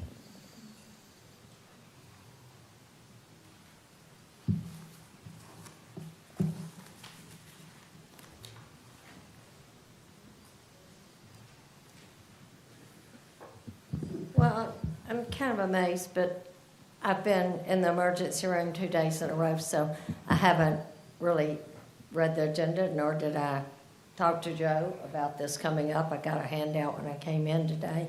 As a matter of fact, one of you asked me today how I felt about this, and I said, I don't know, I hadn't looked at it. And I hadn't, but Clay, I want to ask you a question.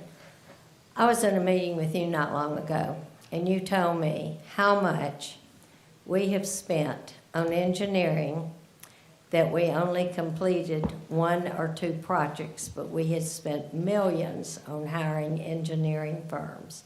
Can you repeat those numbers to me? Commissioner Curry, do you remember them off the top of your head? Because that's who I got them from when we talked about it, but it was over $5 million over the last couple of years. And I think it was one of the records requests that I asked for Melissa to give me those numbers, and I think you're right, it's somewhere around, because they've only been in existence from a separate department for what, 3 years, Stop 2 my years? time. Yeah. Now, you're asking about the staffing and We're talking engineering about or the outside outsourcing? consultant engineer. Okay, I'd have Yeah. to pull back what I had sent you back Yeah. up, but then I'd have to go back and match those to the projects. Okay. It was pretty close to 6 million, Clay, when you. Yeah, it was well over $5 million. Right. Okay, so we've spent over $6 million on outside consultant engineers, and we have completed 1 project. So I guess we just took 4.9 million and just threw it in the garbage can for no reason. Now, my father was a commercial builder. I do understand building, and I do understand the county, But I really don't think, I didn't know there was a new law passed about this recently, but I don't think the legislature 1 passed. year ago, 24. I don't think the legislature within the last year passed a law to help people move things along faster if they didn't see that everybody must have a problem in getting things moved along faster. So I really, I think y'all have always heard me. I'm probably the only resident in the South End that did not fight that golf course because I said it was for the children. I understand that the children, I'm not talking about the South End. South End children have plenty to do. The North End children really have nothing. They had the golf course. They're giving more women golf scholarships in college now than they are any other sport. So it really helps for young girls to learn to play golf and play golf if they're looking for college scholarships. A little boy that's short and thin can play golf, and so can a football player-sized guy play golf. So that is something, it doesn't take somebody to play baseball or softball. It takes golf, anybody can support. And even though y'all are losing $100,000 a year, I supported that golf course every time I stood up here because it was for the children. This is for the children. I always, when a Little League team comes here and doesn't have the money to go somewhere, I'm always at the podium, and the first thing I say is, tell me who to make my check out to. When they're asking y'all for money, I always donate. This is something really beneficial for the children north of the Bay. I don't have grandchildren north of the Bay, but I know that we need this desperately. And, I'm sorry, Brad, but I'll let you talk. I get 4 seconds. Give me 4 seconds. Y'all need to think about this because we don't even have a parking lot. You bought a parking lot down in my area to build a parking deck. Let's stick to the time limit, please. And you haven't done that. So nothing gets done. Ms. Harris, please, let's respect the right. process. Thank you. You're welcome. Do this for the kids. Okay. Madam Clerk, for the record, Tabitha Howard. Yes, Joe, I was just wanting you to know that some things here in the county can move quickly, and we do need this for the children. But I do have a development order, which I was going to talk about later on during the end of public comment. It was a final development order, which was granted on January the 12th, 2026, and today they just got their building permit. So Ms. Howard, things can move this quickly. is not on the No, but things can move quickly because that was a concern, because with getting the DO to getting the building permit, I hear that it's taken such a long time, but this was done in like a 2-week turnaround with the final DO dated January the 12th. It was delivered, but this is for a different project. It's in Sandestin, but they got their building permit today, January the 27th. So things can happen quickly if need be. Anyone else?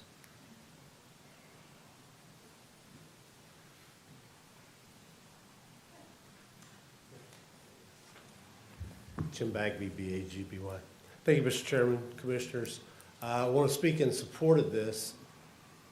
And Brian knows, nobody loves policy, procedure, or process more than I do.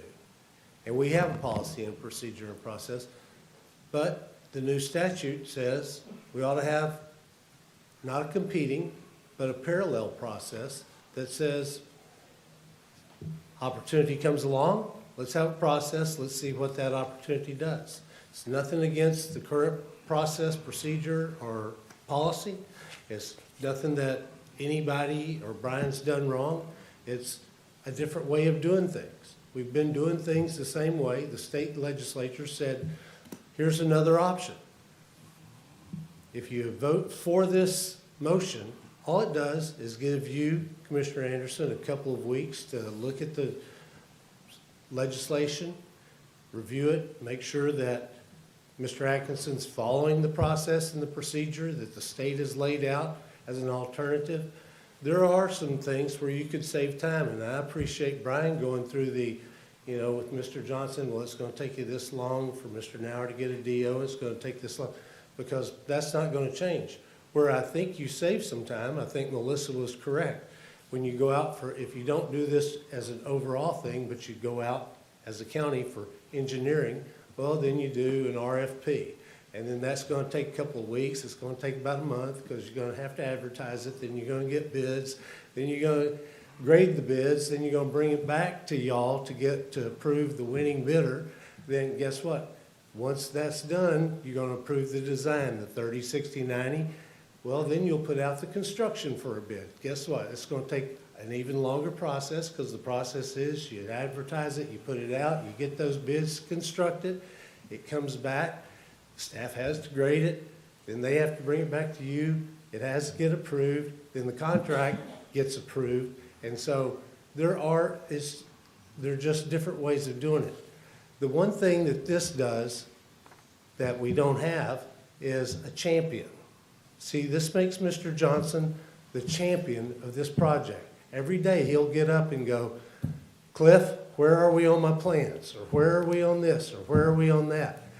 When you're the county and you're dealing with 200 projects, you know, Brian can only ask so many people, where are we on this project? And where are we on that project? Where are we on this other project?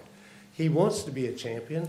One of y'all can be the champion, but it gets that emphasis and that attention that keeps that ball moving, because sometimes projects take a lot longer in the county because they get lost in the mix. So I would just ask you to approve this motion.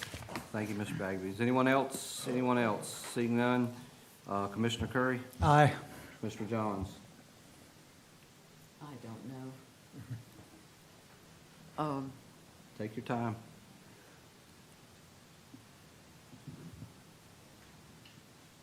I'm just concerned about not following procedure, but I'll vote for it. I have the same concerns with Ms. Johns, and I may vote for or against it when it's brought back, but I'll vote to move forward with it at this time. Commissioner Anderson votes aye. The chair votes aye. Show the motion passes 5-0. Chair, can I add in my add-in now? Can we take a break first? Yeah, let's do that. Let's take a quick, let's take a break. We'll be back at 2:40.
Quorum call.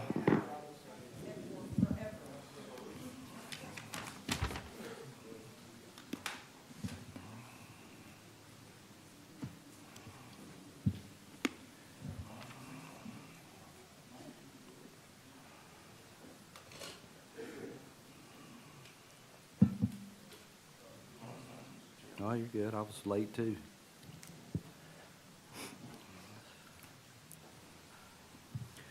All right, we have a quorum.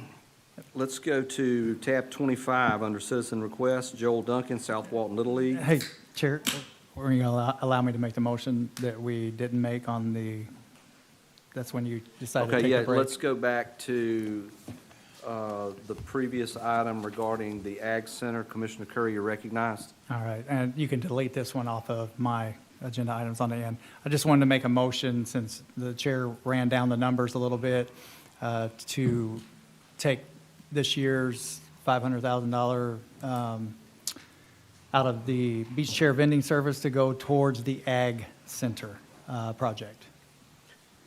Do we want, here's my question. I'm not opposed to that, but do we want to see if we get funding from the legislature before we do this? Well, I'd rather have it there and allocated before something, because, you know, everything comes up. Something's going to come up, and I'd rather have that. I mean, we sat here for about an hour or whatever saying that we want this thing to happen, we want this thing to happen. It looked like we were short on the funding, so let's just go ahead and put that. Is there a reason why we couldn't take that funding back if we get extra funding out of the state? I'll tell you how this works. If the state learns that we've already got the money allocated for it. Well, we don't have enough right now. Even with the 500,000, we don't have enough. So, I'll second it for discussion, and I have a question for Ms. Thompson. Okay, you're Haven't recognized. we already designated 500,000 of that? Last year's money, yes. That was Yeah, last, that so was what last we're year. talking about is, but actually, we need about $1 million for this project, even with the state money. Is that?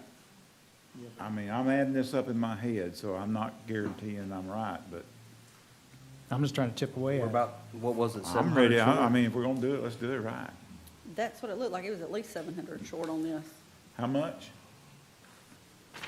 And I'm assuming that we would be adding all the different components together, so it's over 2 million.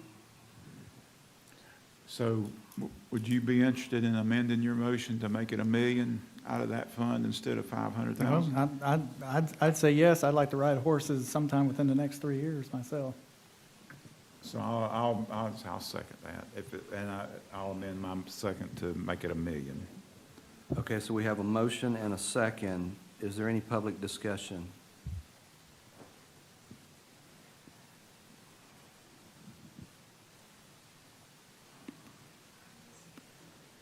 Barbara Morano, I respect what Commissioner Drake said. If we want money from the state, I think we just have to ask money from the state. The $1 million is there, it's not going anywhere. We didn't even start the beach vending season yet. I think it's foolish, it's not fiscal responsibility. I think we need to find out what we can get from the state, and it's not going to stop the project right now. Next 2 weeks, next 4 weeks, next 2 months, you can give $1 million. If you're afraid another commissioner is going to take some of that money, well, you know, that's, I don't know what to say to that. But $1 million at this point, without getting any money from the state, I don't think is good fiscal responsibility. Chair, I wanted to answer that question because the last time we went to the Capitol, we asked for something with the Ag Center, and we didn't get anything. So, I mean, I'm not saying that we won't this year, but I would rather be proactive than reactive at this point, since it's taken us so long to even, I don't even know where we're at, to even talk about going out for engineering plans or whatever the case is right now. I would rather be a little bit more proactive on this end, and this money to be responsible, fiscally responsible. This money's not coming out of the general fund. This money is a beach chair vending program that, you know, folks pay out of state, in state, This is not taxpayer type general fund money. So I think if anything needs to be gone towards something like this, it would be that type of funding. That's just my 2 cents on it. Mr. Chair. The chair can correct me if I'm wrong, but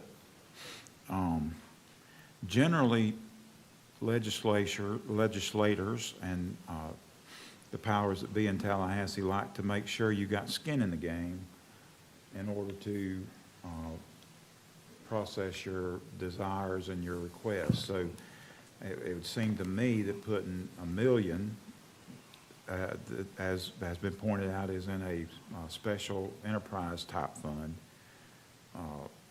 towards this project, guaranteed that the legislators would look at that guarantee and would say, hey, these people got skin in the game, and that we'd be more likely to get the funding request from the state. So it's just, while I respect what Ms. Morano had to say, I think it's actually with the reverse. We need to have guaranteed funds. We do. Great point. Have some. But, I mean, Chair. We have skin in the game in the fact that we already own the property, number one. We also, the point that both Ms. Morano and the chair has made is that if we take that money and move that over, then that's money the state's not going to give us if they see we've already gotten it. And he said earlier that I think he said last week, or when he wasn't at the last BCC meeting, he was in Tallahassee talking about the Ag Center. We were all there last week talking about the Ag Center.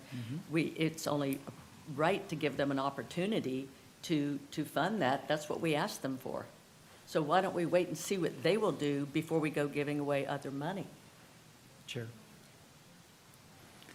I was sitting at that table as well, and I heard a couple different avenues to get grants, and I didn't hear anything that made me do backflips at that point.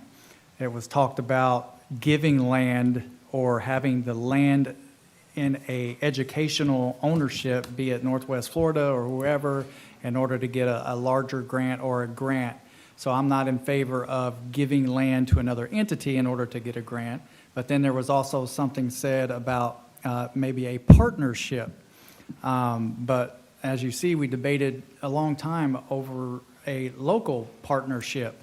So again, I'm trying to be proactive on this instead of reactive. What's the old saying, a bird in the hand beats two in the bush? So, thank you. you better quit using my sayings. There's also the consideration of the silos of which, what is taxed is represented.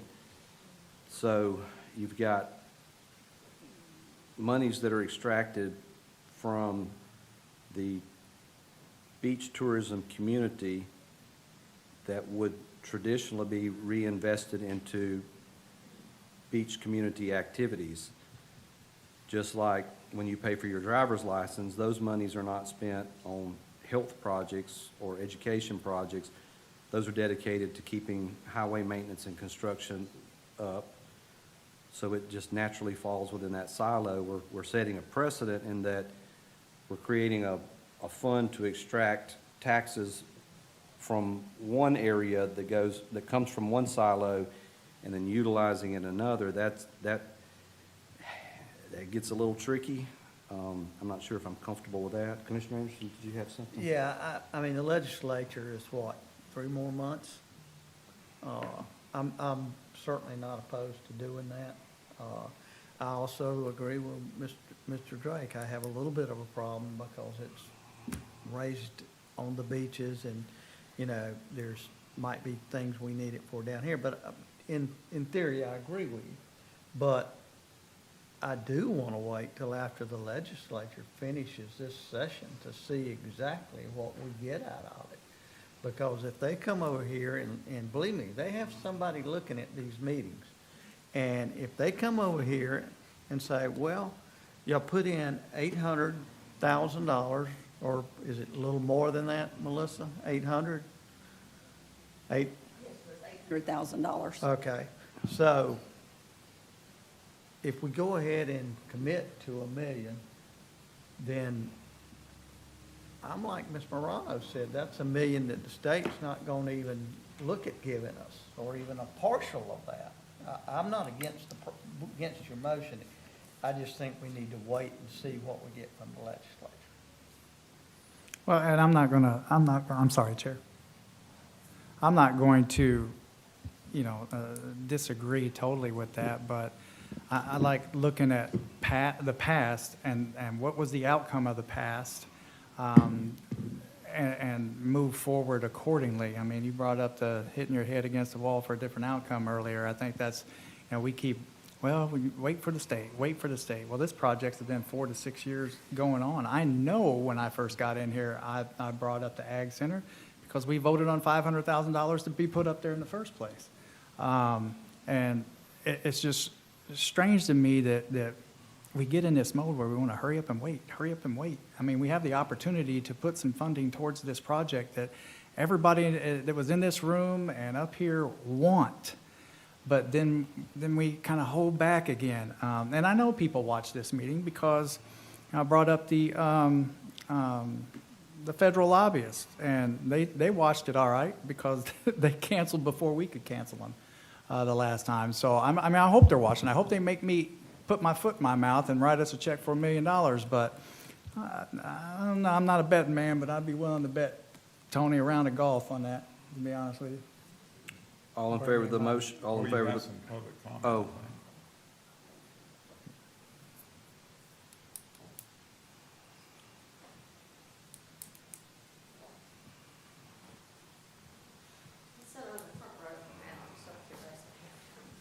Madam Clerk, for the record, Suzanne Harris. Thank you. Y'all, one thing about separating it from the north and the south, the only way the north end has a senior building is because the south end, Sidney Meadows, gave the money to build that. And Tony Anderson, I hope he gets some of the money, if he needs it, to do his senior building down here that he's doing. But the north end would not even have the senior building that now has over 300 members and buses that take them back and forth if the money hadn't come from the south end. And the thing I did hear today that was most important to me was that Tony has money, Donna's got a ton of money, but the three of y'all have no money to help your districts. And this is something that the agricultural thing and the rodeo is something for the north end that don't get all the tax money and don't have all the money. And I know there was some questions, Ms. Johns didn't quite like it, that Dan Curry was using some of it for Choctaw Beach. But we can't just hoard up our money in the south end because we look like a bunch of selfish idiots if we do that. We need to use our money down here, not necessarily y'all's plat fee money, Tony or Donna's, but we need to use the money down here to help the north end with whatever they need.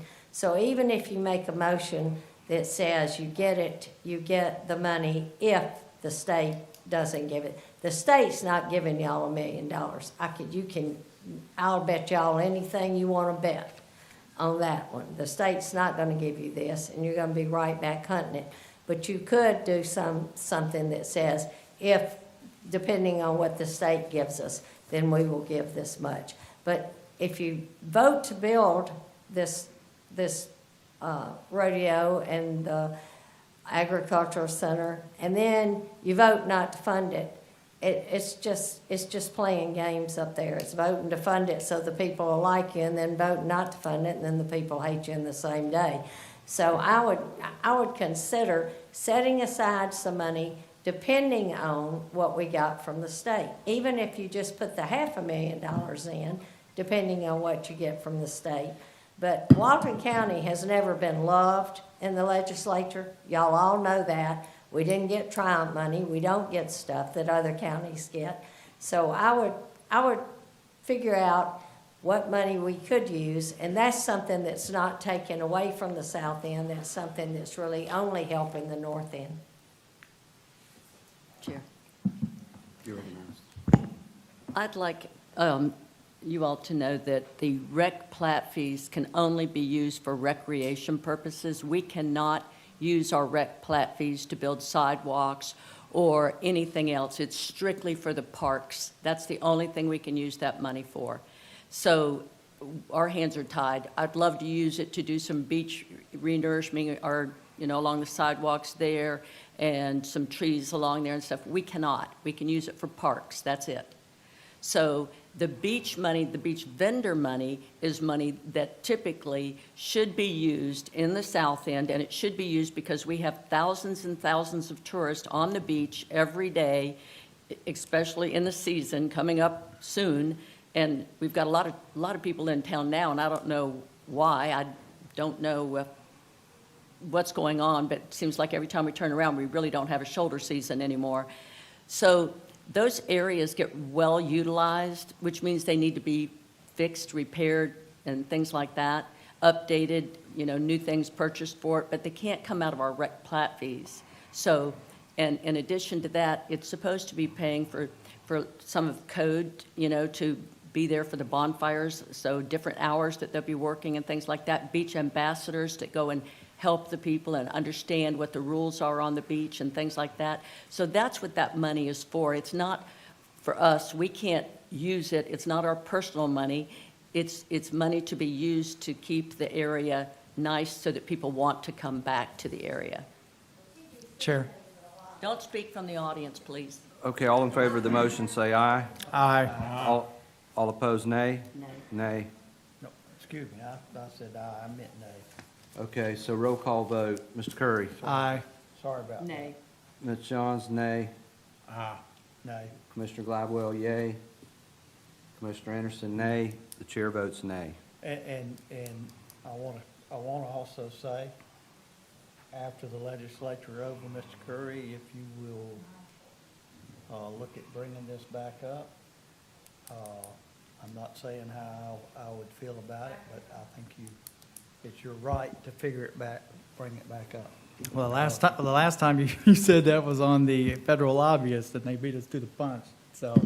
Actually, like a point of order, Mr. Curry and I can't bring it back up for 6 months. Somebody else can. So one of y'all will have to do it. Okay.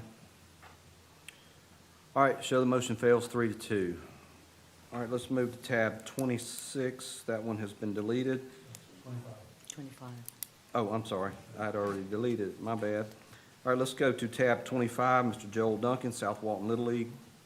Is Mr. Joel Duncan here? Mr. Duncan, anybody know his issue, want to speak on his behalf? Anybody up here know his issue?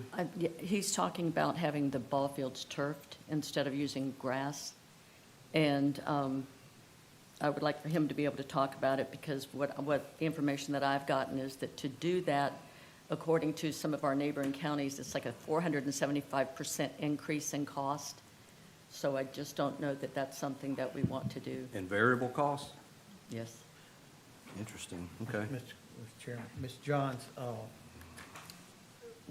would the board, I'm asking the board, would the board be amenable to the Recreation Department, Parks and Rec, the Mr. Alford, Mr. Supple, with, and Mr. Powell to just look into this and have, if Mr. Duncan, I think that's his name? Yes. If he wishes to come back at the next meeting, he can still come back. I'd be But glad, I I'd would be like glad to some hear I it. would like some information from our side before we make any decision. Well, I've coached and played on that stuff, and, unless they show me some kind of cost savings, that's just, I think for the smaller kids, it's very hot, you get bloody elbows, it's kind of a miserable thing to play on at a young age. Now, high school, middle school, stuff like that, yeah, to each their own, but the smaller kids, I'm just not a fan of, because I've been there and I witnessed it. I've heard the parents complain, I've heard the kids complain, I've bandaged up elbows from sliding on the rubber, so. Mr. Chairman. Okay. And Mr. Curry, I've heard those same things, and my concerns too is, especially for Little League age kids and probably maybe middle school, is the ball comes off of that turf at a lot faster than it comes off of clay or grass. And it's a situation where if we're going to do this, I want it to be totally investigated and let's have. I'll hear anything, I'll listen to you. Yeah, but he does have the right to bring it. Yeah, absolutely. Okay, we shall await a further presentation from Mr. Duncan. So we'll move past 25, 26 has been deleted. Mr. Kellenberger, tab Yes, sir. 27. Thank you, Mr. Chair. This is a request approval to schedule and advertise joint BCC TDC meetings as proposed. Previously, we had a meeting. Everybody seemed to think it was a good idea. You asked us to schedule more. So the proposed dates are March 17th, May 5th, and August 18th. Those dates coincide or do not coincide with other meetings. They'll be standalone meetings. Motion to approve. Second. There's a motion to approve by Commissioner Gladwell, second by Commissioner Johns. All in favor of the motion, say aye. Aye. All opposed, nay. Show the motion adopted 5-0. Thank you, sir. We'll get them scheduled and advertised. Next item is number 28, request approval to advertise a request for qualifications, 26-07 for federal lobbying services. This is to replace our federal lobbyist. Motion to approve. Second. All in favor of the motion, or let's see, we got a motion by Commissioner Gladwell, second by Commissioner Curry. Is there any discussion at the board level? Is there any discussion from the audience? All in favor of the motion, say aye. Aye. All opposed, nay. Show the motion adopted 5-0. All right, brings us to tab 29, engineering. Madam Clerk, for the record, Chance Powell. Hello. This item is a request to accept the Engineering Department quarterly report for the last quarter of 2025. This report will be available on our website for anybody that wants to view it and can see all of our previous reports from the last year. I did want to point out just a few things. This report highlights some of the projects that we've completed, either design, construction. Some of it is in-house design, some of it is in-house CEI, and with our continuing services contracts or projects that we have at RFQ. But currently, completed projects that are highlighted here is Mac Bayou Road, pedestrian and drainage improvement project that you just saw. Also, High Note Road and Highway 90 southbound right turn lanes were just completed, and the shade structures out at the sports complex. Design projects that are currently underway is the Walton County Pedestrian Master Plan. It's a county-wide master plan that's underway with Chipola Engineering, and this is it's going to be a pretty long process through the year, but they're gaining information from stakeholders like the municipalities within the county, school system, and probably around spring there's going to be opportunities for the public to get involved in providing their concerns and needs and wants. That'll all be compiled into that to produce that report and study. County Road 395 and US Highway 98 intersection improvements currently under design. What this is going to provide is a southbound dedicated protected left turn movement there, very, very needed now. Other projects, South Walton Senior Center currently under design. Other projects that have been completed with design, for instance, Nelly Drive Extension, which is the roadway connection between Highway 98 and Chat Holly. It comes out right beside that Publix. That'll be under construction very soon. Also, Helen McCall Park, that design is complete. We did have some conversation about that just recently. We may be bringing something back to you guys at the next meeting on that. Ed Walleen parking lot improvements in State Road 20, 83A. This is the West Bay Loop signalization of that intersection. Design was just completed on that, and it's currently under construction now. Other projects that are under construction, Holiday Shores pedestrian and drainage improvements. We just finished up Phase 1B. They're doing a little bit of cleanup out there still. Looks great. Thank you. Thank you. And County Road 38 drainage and multi-use path improvements from 395 headed over to Paleo. That's being done in-house right now. Design and CEI was also done in-house on that. If y'all have any other questions about it, I'll be glad to go over anything. Motion to approve the report. Second. Okay, we have a motion by Commissioner Gladwell and a second by Commissioner Commissioner Curry to approve the report. All in favor of the motion say aye. Aye. All opposed, nay. Show the report approved 5-0. Thank you. May I just say thank you for all that hard work? I really appreciate it. Those sidewalks look great in that old neighborhood. It's really nice to have them. Thank you. And all the other work you're doing, too. Okay, we'll forego tab 30. That brings us to Parks and Recreation, tab 31. Good evening, Commissioners. The man from Limestone himself. The one and only. Madam Clerk, for the record, Brad Alford. Last year, May the 20th, we started the Morrison Springs Attendance Program.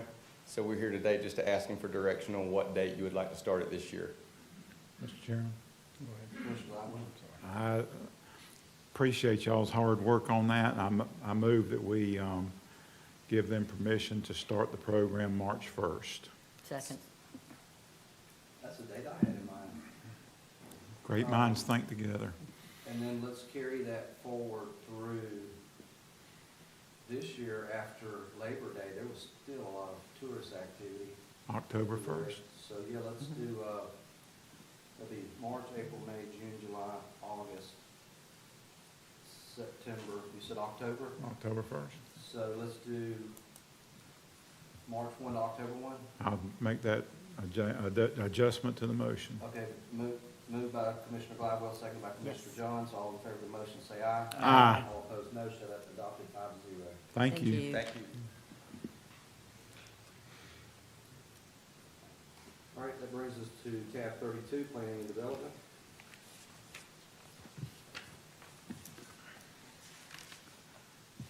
Before he starts, can I ask Mr. Atkins a question? Fire away. It looks to me like this is going to take two motions, is that correct? Yes, sir. All right. Good afternoon. You have to bear with me if I trail off or something, or pass out for that matter. I'm getting over virus here. And thank you for that question up front, Commissioner Glidewell. This was packaged together because they both correspond with the report that planning submitted to you all previously in December of last year. But I think it probably is appropriate to breaking them up in terms of motion, so thank you.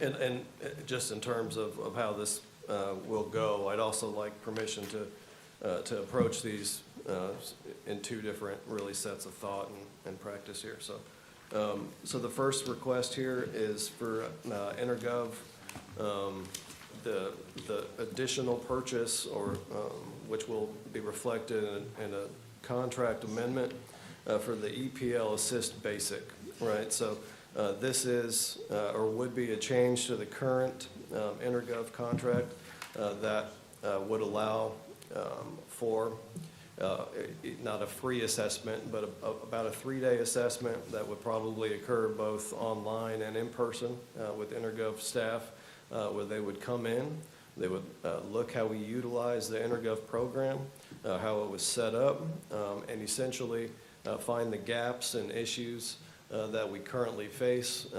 And as part of that effort, we would certainly present them with the list of our current issues that we are facing, in the hopes that they would be able to ascertain how we initially set up incorrectly or any other number of things that could be improved upon. In addition to that assessment, they would offer, I believe it's 150 hours of additional support, which is different from our current level of support now, where a dedicated Florida team would be available to us to work through these issues as they do arise. So I think one of the primary questions that you all would have is why. I hope the planning assessment that I did present kind of spoke to some of that. And then I believe, and I'm certainly happy to answer questions about that, but I think the next important question to ask would probably be you know, what's the difference between our current EnerGov service and what this would offer? So to answer that more fully, what I'm going to do is pull up an email from our IT team to just kind of briefly go through that. So currently, the subscription that we have with EnerGov product provides the, unlimited users, right? Unlimited license for our staff team. So that doesn't change. What it also provides is technical support for issues. Typically, that is a ticket that we provide them electronically or through a phone call process. You know, some issues, they are pretty responsive, others, they're not. They have their own workloads, I'm sure. Additionally,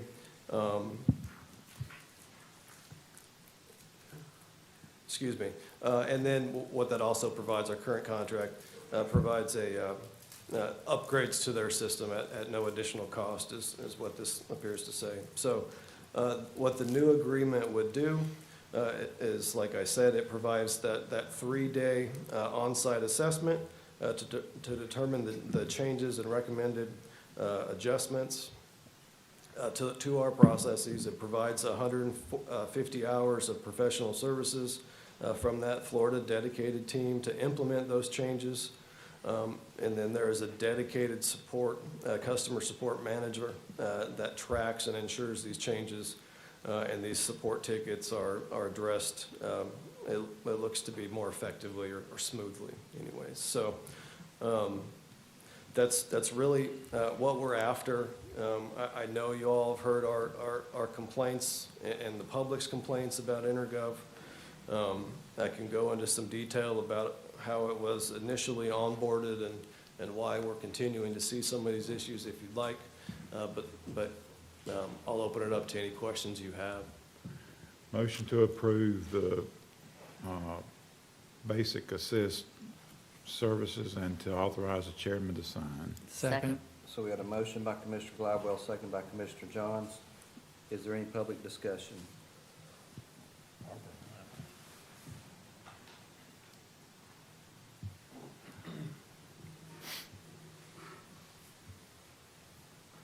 Commissioners, is this just for the 40,000, or are you talking about the other assessment, the whole? No, this is just for the 40. Well, definitely, I approve of that. EnergyGov not only is giving me a heartache, I'm sure it's giving other people a heartache. It's not easy. I don't know if this is a suggestion that maybe that company could even do a YouTube video that would help people. I might look up a staff report and it says it's only 60% complete, and I know the staff report is complete. So there are glitches in that program. It is not user-friendly for me anyway, so thank you. Anyone else? Ma'am, with SwiftGov, would you like to? This is different. This is different. That's part Oh, hold that thought. Okay, Tabitha, you're recognized. For the record, Tabitha Howard. Yes, for the last week, I've been dealing a lot with that website. But also, there are some issues because they're still using a different server as well, because while I was on task to find certain items, I had to go to, I think it's called CitizenServe. So that could be an issue as well, because you do still have things on a different server that's not with the EnergyGov, or in whatever the name of it is. So something does need to be done. But also, to be quite honest, I am finding that lots of things just aren't put in. So that could be, it may be done on paper, but they didn't make their expiration date. So they have it kind of like separate notes down on the bottom because the expiration date and it had already expired.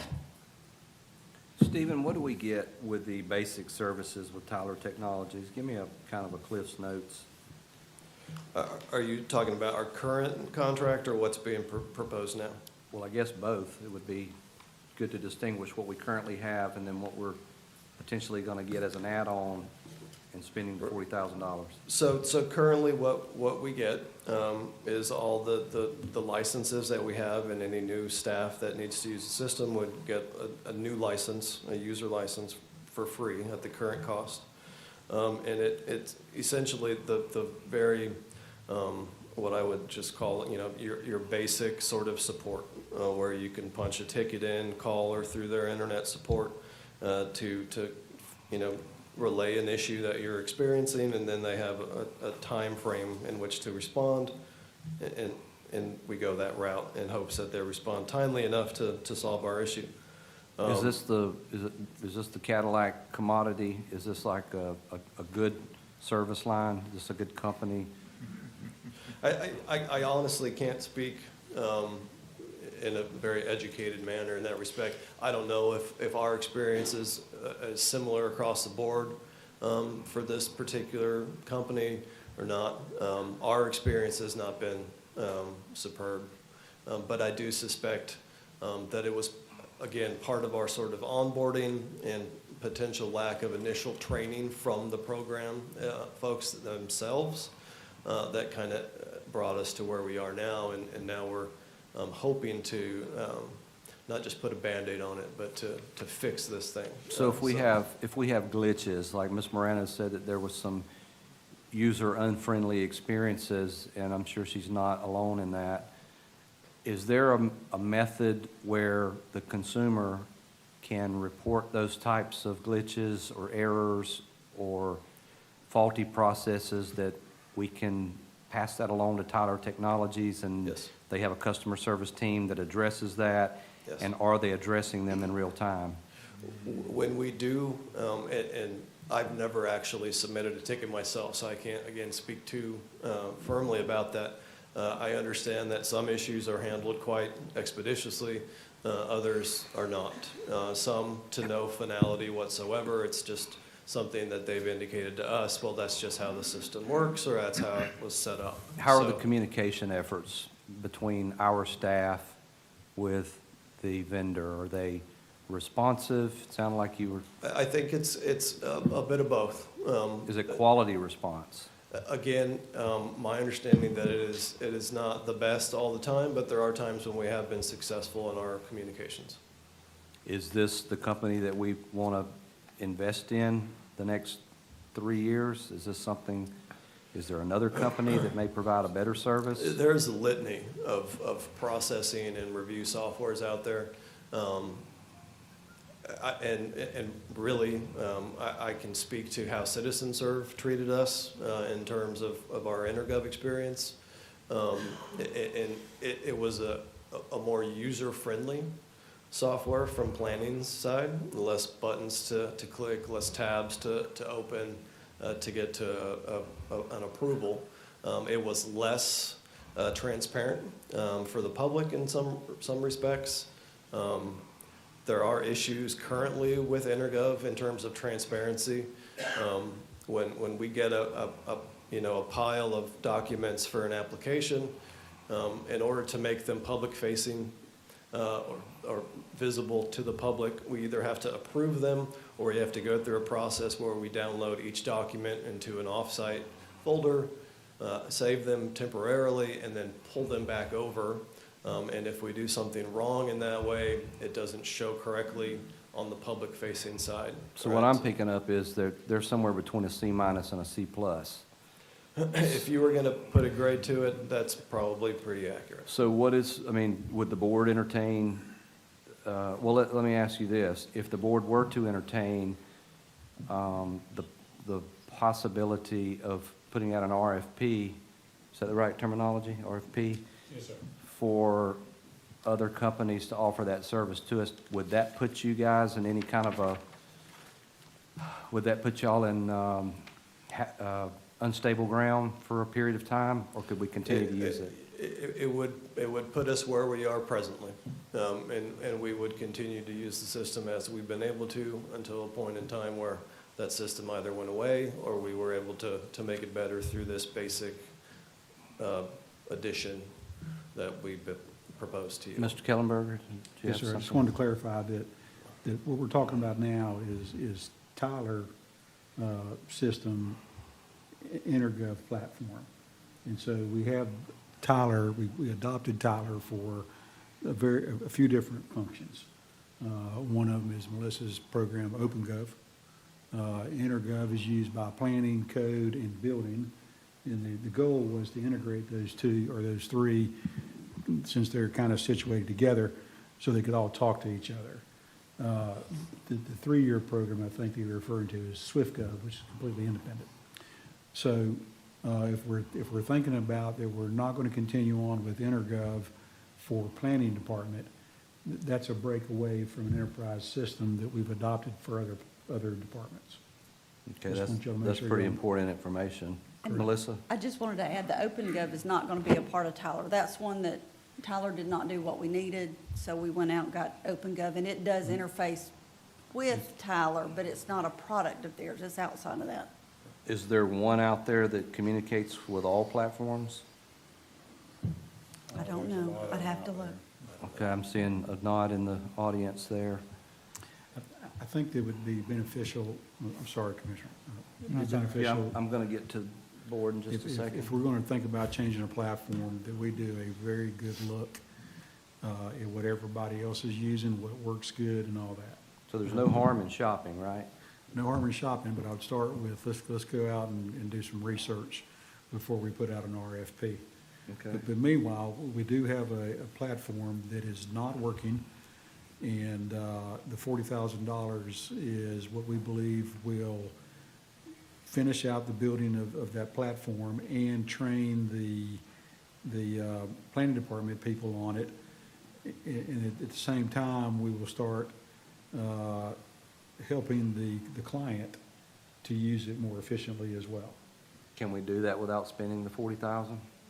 I don't believe we can, because I don't believe we set up the platform like it should be, and I don't think we can set up the platform using the customer service service that we have right now. This is more of a build-out. Commissioner Curry has a question. Okay, but, I mean, is there value in continuing the build-out if we feel like there's a better product? I think the time for us to determine the better product and to get the better product and then to build it and train everybody on it will be such a time that we'll continue on with the problems we have that just exasperate, they just build on each other. So there's no value in the build-out necessarily? No, I think there is, we either decide we're going to build it out. I think right now, we're kind of up against a wall. We have a client base that says, we're not satisfied with what you're doing for us. And so we are attempting to correct our deficiencies.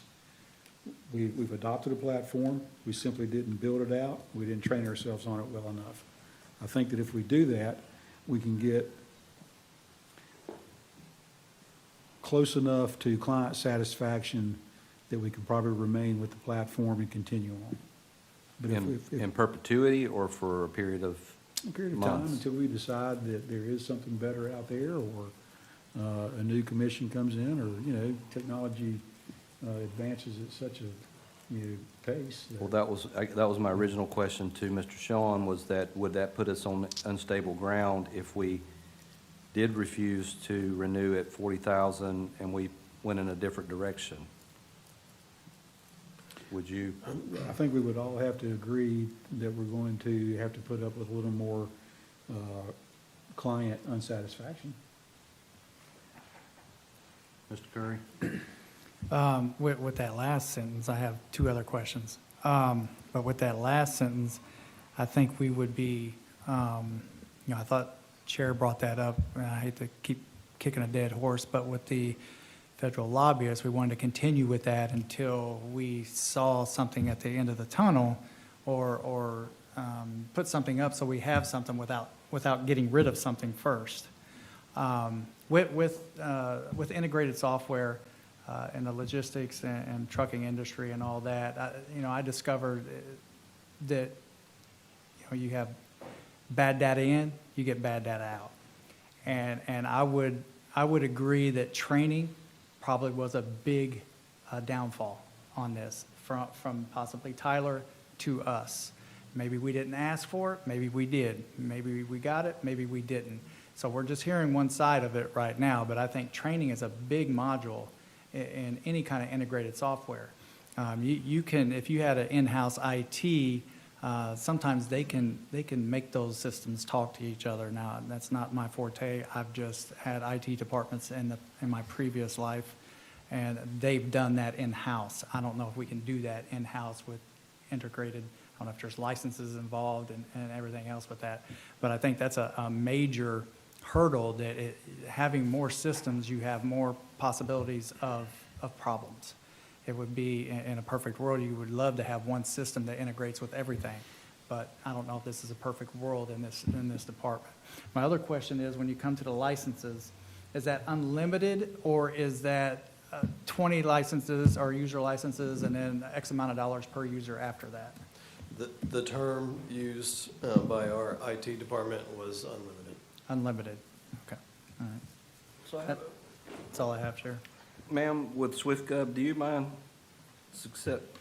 making yourself susceptible to a few questions on this issue? Well, I wanted to, is that a yes? Can I ask why she's coming up? Go ahead. Stephen, is this upgrade, the fact that you said what we had is a C+ is very disturbing. Is this $40,000 upgrade? What is that going to do to raise that C+?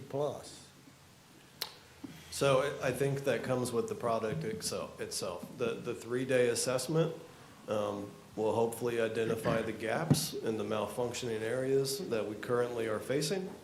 The 150 hours of services provided after the fact would allow the training to occur properly, so that staff is more equipped to use the system as it's supposed to be. Mr. Chair? You're recognized. Before she comes, I don't think anybody disagrees that what we have now is less faulty. It's less than satisfactory, mainly to our citizens, but also to our staff. Is that a fair statement? I think it is. So, I think long-term, we're gonna have to get other products. However, we've got, what's the current, load on, single-family permits in a month? The current load? The current usage. How many we're getting? How many you're getting? I would say we get in, on average, between 50 to 80 a week. So you're talking about 300 plus a month. And those citizens, they want a building permit. And our staff is trying to provide that to them. So I think the short-term fix or the short-term assistance is this $40,000 contract. That's not going to fix the long-term problem. And I think SwiftGov may have an answer to some of the long-term problems, but we've got to get to that stage first. And Post-haste, yes. And we can't continue having citizens not be able to get a building permit or not in a timely manner. So $40,000 is to help our staff and help our citizens to get through the short term, and then we'll look at the long term, if that makes sense. Mr. Chairman, I don't disagree with that. I understand that we're gonna have to do some other stuff, but I don't know, I just feel like and not by you, Stephen, but I feel like when I was a younger man and married and just had kids, insurance people came around and said, hey, this is gonna take care of your needs for the rest of your life, your family. And it seemed like every 6 months they came back and said, hey, we looked at this again and it's not working good. You need to, add more coverage and all. And I readily admit, I don't know anything about this technology. I'm an old guy and I understand. I'm not familiar with any of it. But somehow along the line, the first money we spent should have been better than a C+. Well, I said between a C- and a C+, so we weren't even there. And I agree with what Stephen's saying and what everybody else has said, that we gotta have a system to get us to the next system. And, so I just feel like a insurance company just left my house and I'm mad as hell. So, you know, that's something we've got to make sure that next time we don't have these glitches. And I don't know if it's a training issue on the company's fault or what, but I understand we have to do something to get us to the next system, but I just feel like I need a shower, to be honest with you. I understand. Ma'am in the back, I don't know your, no. Sabrina. Sabrina, I'm sorry. I don't know your last name, Sabrina. Hi, I'm Sabrina Dugan with SwiftGov. Okay. So, I think you're picking up on what we're discussing here. So my question to you is that you work in this space, you work with these platforms, and they coexist with your work product that we're getting ready to spend a boatload of money on, potentially, at $970,000 over the next 3 years. Share with me some of the platforms that you have extensive experience working with alongside, and some of the ones that you would grade very highly, maybe some that are okay, but there's a little room for improvement, and maybe you recognize that they could potentially improve, or maybe some of the companies that just probably are way behind right now. How do we, if we're going to spend a bunch of money with you and we're going to build up a service for our constituency, how would you suggest we find that right vendor that works well with you? I would say first finding the right vendor that works well with staff. There's a lot of complexity in the permitting review process that shouldn't be there. And In our current system? in your current operations, Okay. including your system. So I'd say specifically with the system and the way things are processing throughout the department, which is something that I believe was noted in the planning report that Stephen, the dissertation he wrote you in December, which was a really extensive report. But I think there's a lot of different types of approaches you could have. And one that we suggest is calling others, seeing who they currently work with, how they're working with them, what they're doing in their counties. I'd say the word of mouth, especially if a development services department likes working with that vendor and a specific software, that means a lot because of the complexity within each department. Well, let me ask you this. Let me cut to the chase. Do you think that now that you have heard a lot of the concerns from the commissioners, from staff, you're hearing what we're dealing with, and you have personal experience, if we decide to move forward with finding someone new to work with, do you think that there are other companies out there right now that are ready to go, that a lot of the problems and the faults that exist now, by selecting another vendor, do you think that maybe 85 to 90% of what we're dealing with now that's not in a positive light could be pared down to just a handful of issues very quickly? Is there a company out there right now that would meet that need that we're looking for with just the turn of a switch? I mean, after the time that we've spent with your development services department, I think that there's a lot of standardized operating procedures that need to be adjusted first. Okay.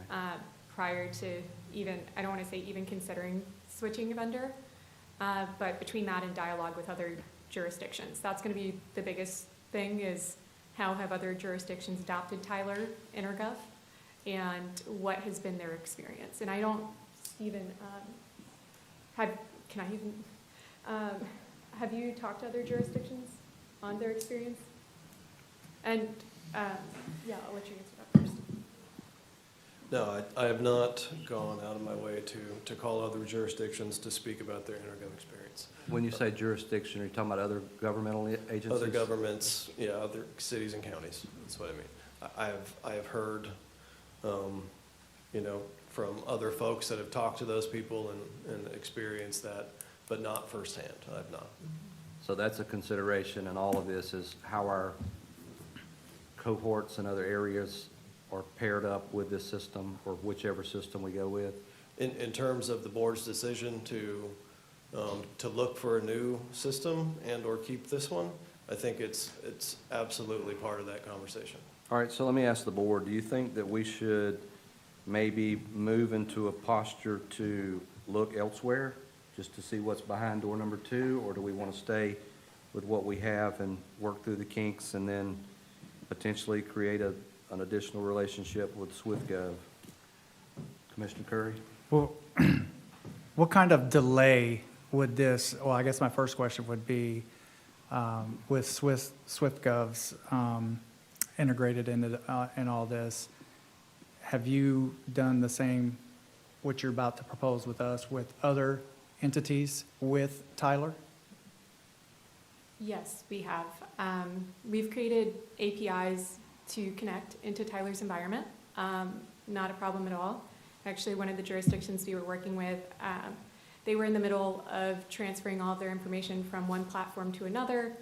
We supported their IT department because their IT department, they're a strong IT department, but when we come in and partner with a jurisdiction, it's something we see as a long-term partnership. We don't really, I don't want to say believe in going and getting out, which we've seen a lot of companies do.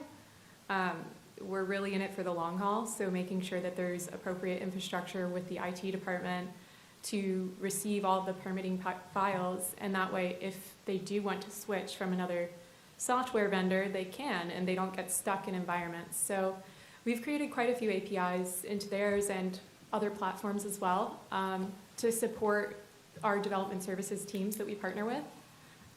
And that's something we did with some of our innovative jurisdictions, which technically you guys are a part of under our current contract.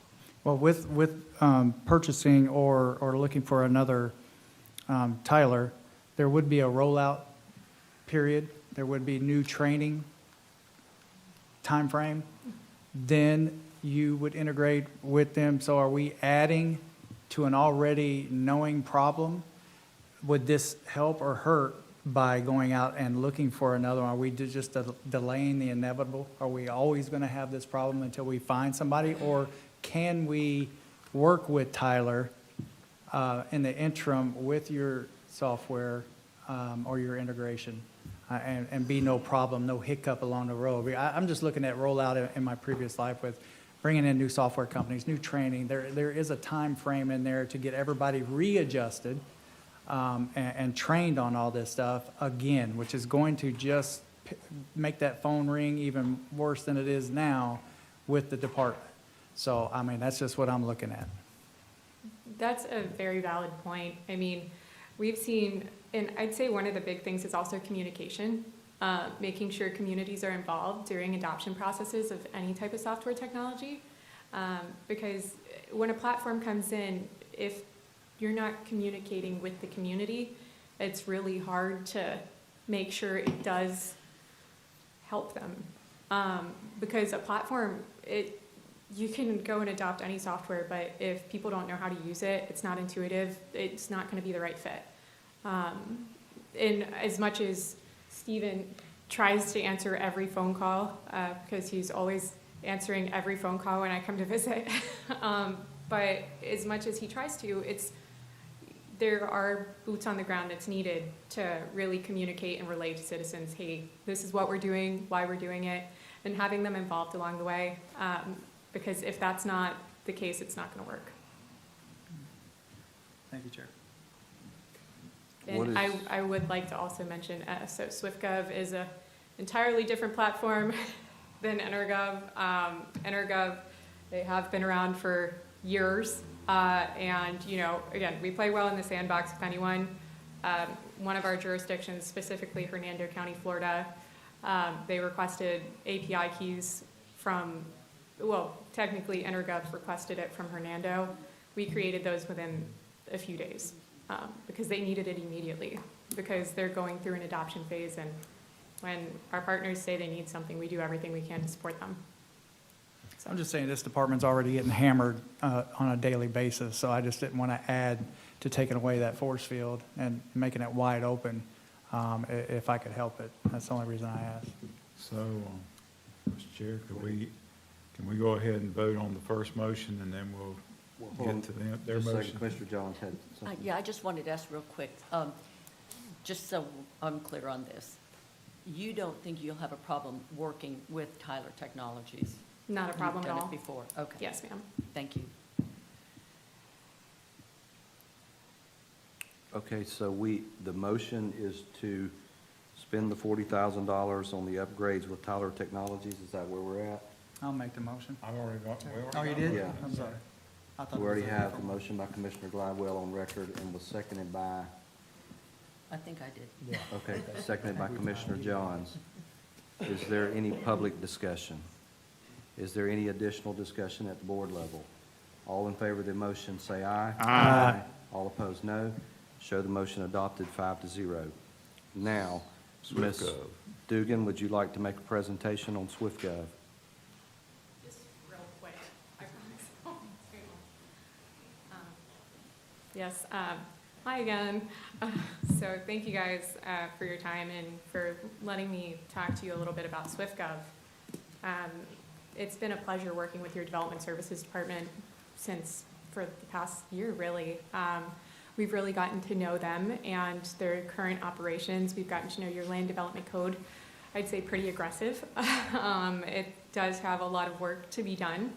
And with that, SwiftGov, we're a Florida-based company, and within the time frame that we've been working with Walton County, it's been absolutely amazing. However, there are quite a few inconsistencies within the land development code, a lot of conflicting code sections and operational improvements that could be addressed. We understand that the department is working with what they have, but we know we can come in and support them and help them build a strong, more resilient department. Because the goal is when we partner with a development services department that they become sustainable. And we say sustainable, but they're able to run things on their own and also better support communities. So with SwiftGov, what we've done is we've proposed to do a comprehensive land development code rewrite with robust community engagement, capturing a lot of input from different community members, hosting a community roundtable in each commission district, and also two actual, I don't want to say front and center discussions, but community discussions on even playing fields. So, and when we do community roundtables, I will say the first few might be a little fun and exciting. We have gotten a lot of input and feedback, but the goal is to give residents a platform to be able to discuss and learn more about the land development code, what's currently working, what's not working, and who better to learn from than the residents themselves. So allowing them a platform to discuss their goals, their initiatives, and also making sure that it's in line with the county's goals. So taking all of that feedback to start a land development code rewrite, it's pretty essential to do a lot of community engagement and public workshops along the way. That's something that we have really good experience with in all of our jurisdictions. And the second is expanding the AI-assisted review for commercial and subdivision applications. So the third would be the customer service platform to support residents get answers to routine questions faster. Right now, there's a need for some type of recording of conversations of back and forth from residents, putting in requests to get information. If we're able to maybe help escalate that to management if needed, if somebody's not getting the response they need, this makes sure that there is a timely response to community concerns. So this is something that Development Services, they'd love to support the community more, and this will do that. Okay, Ms. Dugan, Yes, sir. let me flip over back to Stephen. Mr. Shawn, you're intimately aware with the product that Ms. Dugan is offering to us. How do we best utilize this? Can you give us some comfort that we're moving in the right direction? Are we getting the bang for our buck? Tell us, in your opinion, how this is going to help. So what I'd like to do is tell you my experience thus far with how we've utilized SwiftGov, how they've helped us, right? So currently, the scope of work was for BPR review, BPR floodplain review for that particular program component of the department. They came in ready, willing to do whatever we needed, countless meetings. I mean, we were meeting more than once a week for the first few months just to get a hold of our review processes, to hone in on a structured procedure for the AI to review these things. We went through a process of standardizing our review comments. Is it needed? Do we need this? 100%. More than that, if that was And you would grade mathematically them possible. somewhere between an A- and an A+? What they've done so far is an A+, without a doubt. Yeah. Okay. Let's cut to the nitty-gritty. Board, what is the desire of the Motion board? to approve the contract. Okay, so Second. moved by Commissioner Glidewell, second by Commissioner Johns. This is a public discussion. Yeah. Ms. Morano? Can I say one last thing Sure. before she comes up? So for context, other jurisdictions are outsourcing plan review for $400,000 to $600,000 a year, and code rewrites up to $1 million for probably a year. So you guys are saving around 53%.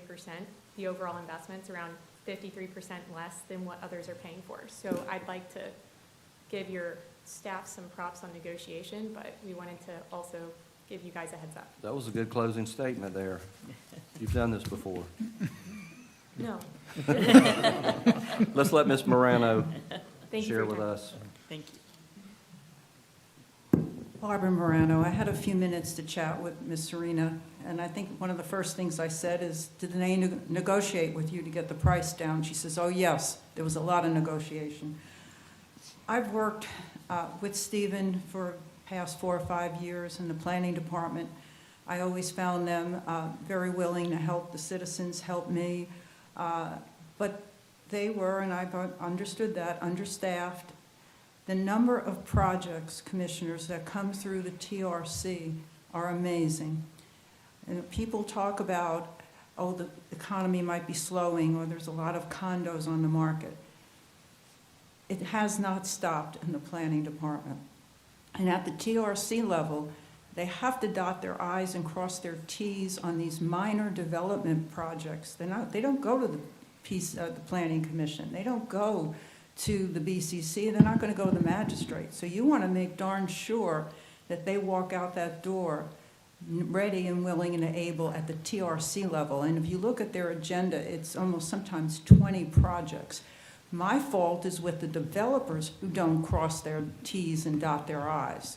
And it forces the planning department to continue. I know you've had that conversation on this dais many times. As far as projects, and she mentioned community, there are a lot of citizens, and you know how active I've been on the LDC and the comp plan, and I can tell you, I can give you a list of code issues that they need to talk about. Commissioner Johns has been asking for code changes for years since you've been on this commission, and we thought DPZ was going to do that. DPZ did something else for us, and Stephen's working on the EAR. And so the community needs to be involved, and what Commissioner Johns has been pushing for is design standards on, and I can read you, we're looking at, and this is for Commissioner Curry too, on 331 and 20. In our, there's an ordinance that was even passed that you needed these design standards done in 2023, and Stephen didn't have time. In his report in December, he said he needed staff and a consultant, and I think Serena can put those two together. In fact, you were talking about hiring a consultant. I think with SwiftGov, you're going to get more than what you want. And she mentioned community. She probably wants the community to tell her, what do you want to work on first? She should come up here and ask, what do you want her? And I know Commissioner Johns is going to say, we want design standards on 30A, scenic I mean, I can go through everything that we need, the design standards. 395, Route 30A. We've got to start now. If you look at 331 and 20. 5 seconds. Okay, thank you. All in favor of the motion, say aye. Aye. All opposed, no. Show the motion adopted, 5-0. Thank you, Stephen. Thank you, Sabrina. We look forward to working with you. I'm sorry, Chairman. There was one last component to that report that I just want to touch base on if I could. Of course. So, as part of that December report, we did speak, I spoke briefly, excuse me, about our space and staffing needs. So I just wanted to make sure that the board is aware that we haven't forgotten about those. And the space needs, there's some options that are kind of being worked through. So as soon as we have that, a better feel for how that's going to play out, we will be coming back to the board with some potential staffing needs at that time. So I wanted to put that out there for you. Chairman, Yes. I will say, though, and I had that conversation with Brian and you, I think, that if, in this perfect world, if SwiftGov and everybody, the moon's aligned and everything else, this could potentially, where you don't need any. That's not an incorrect statement. You're absolutely right. Okay. I do want to just say one thing, to touch on that idea, as well as something Ms. Morano said. Now, my department is filled with planners at some degree or another, but none of them are doing real planning work because the workload, the review workload is paramount, obviously. We have to serve our citizens for our current planning needs, but nobody is doing future planning because we can't, because we're stuck doing current planning. So the AI put in place, to the degree that we're talking about, will allow that to occur. And they'll be checking AI. Of course. Instead of Yes. doing all the work themselves. So I mean, Yes. you're relieving some of that workload in the future, not right Yes, now and not right. in the first year. Right. But eventually you'll be relieving some of that workload with this Yes. SwiftGov and everything else. Yeah, SwiftGov is literally the horse that we'll be riding into the future on. Thank you, Right. Stephen. Thank you. And then just one other thing, I just, as good as I know Sabrina is and the AI will be, AI cannot write scenic corridor standards, okay? It needs planners to go out there to tell the AI how to write it, or what those standards are gonna be. So it's a team effort. It will be a team effort based on your vote just now, and I truly appreciate it. This Thank is you. our number one priority. And that's what I said before, that, you got to put good information in to get good information out. Absolutely. Commissioner Johns? I just wanted to make a few points. You can go, Thank you. you're fine. I hope you feel better. I just want to make a few points about SwiftGov, just so that the community knows. It's an ongoing technology platform support, so they don't stop. Hernando County went from 30 days zoning reviews to 2 days. So that's a huge, huge difference. They processed over 6,000 homes faster and saved $1 million in their administrative costs alone. So that's a huge benefit too. Every month, a single permit delay costs the builders $4,800 per home, and that delay is passed on to the home buyers by increasing the cost of the home. And Walton County being the fastest growing county in Florida, and the permit volume is up 13%, and it's climbing. So I'm really thrilled that we all agreed to this, and we were excited, and we know there's going to be some great changes, and the community's going to be happy, everybody's going to be happy. So thank you very, very much. Thank you, Commissioner Johns. Thank you, Stephen. Thank you, Sabrina. And everyone, Ms. Morano, thank you. All right, let's move to tab 33, Public Works.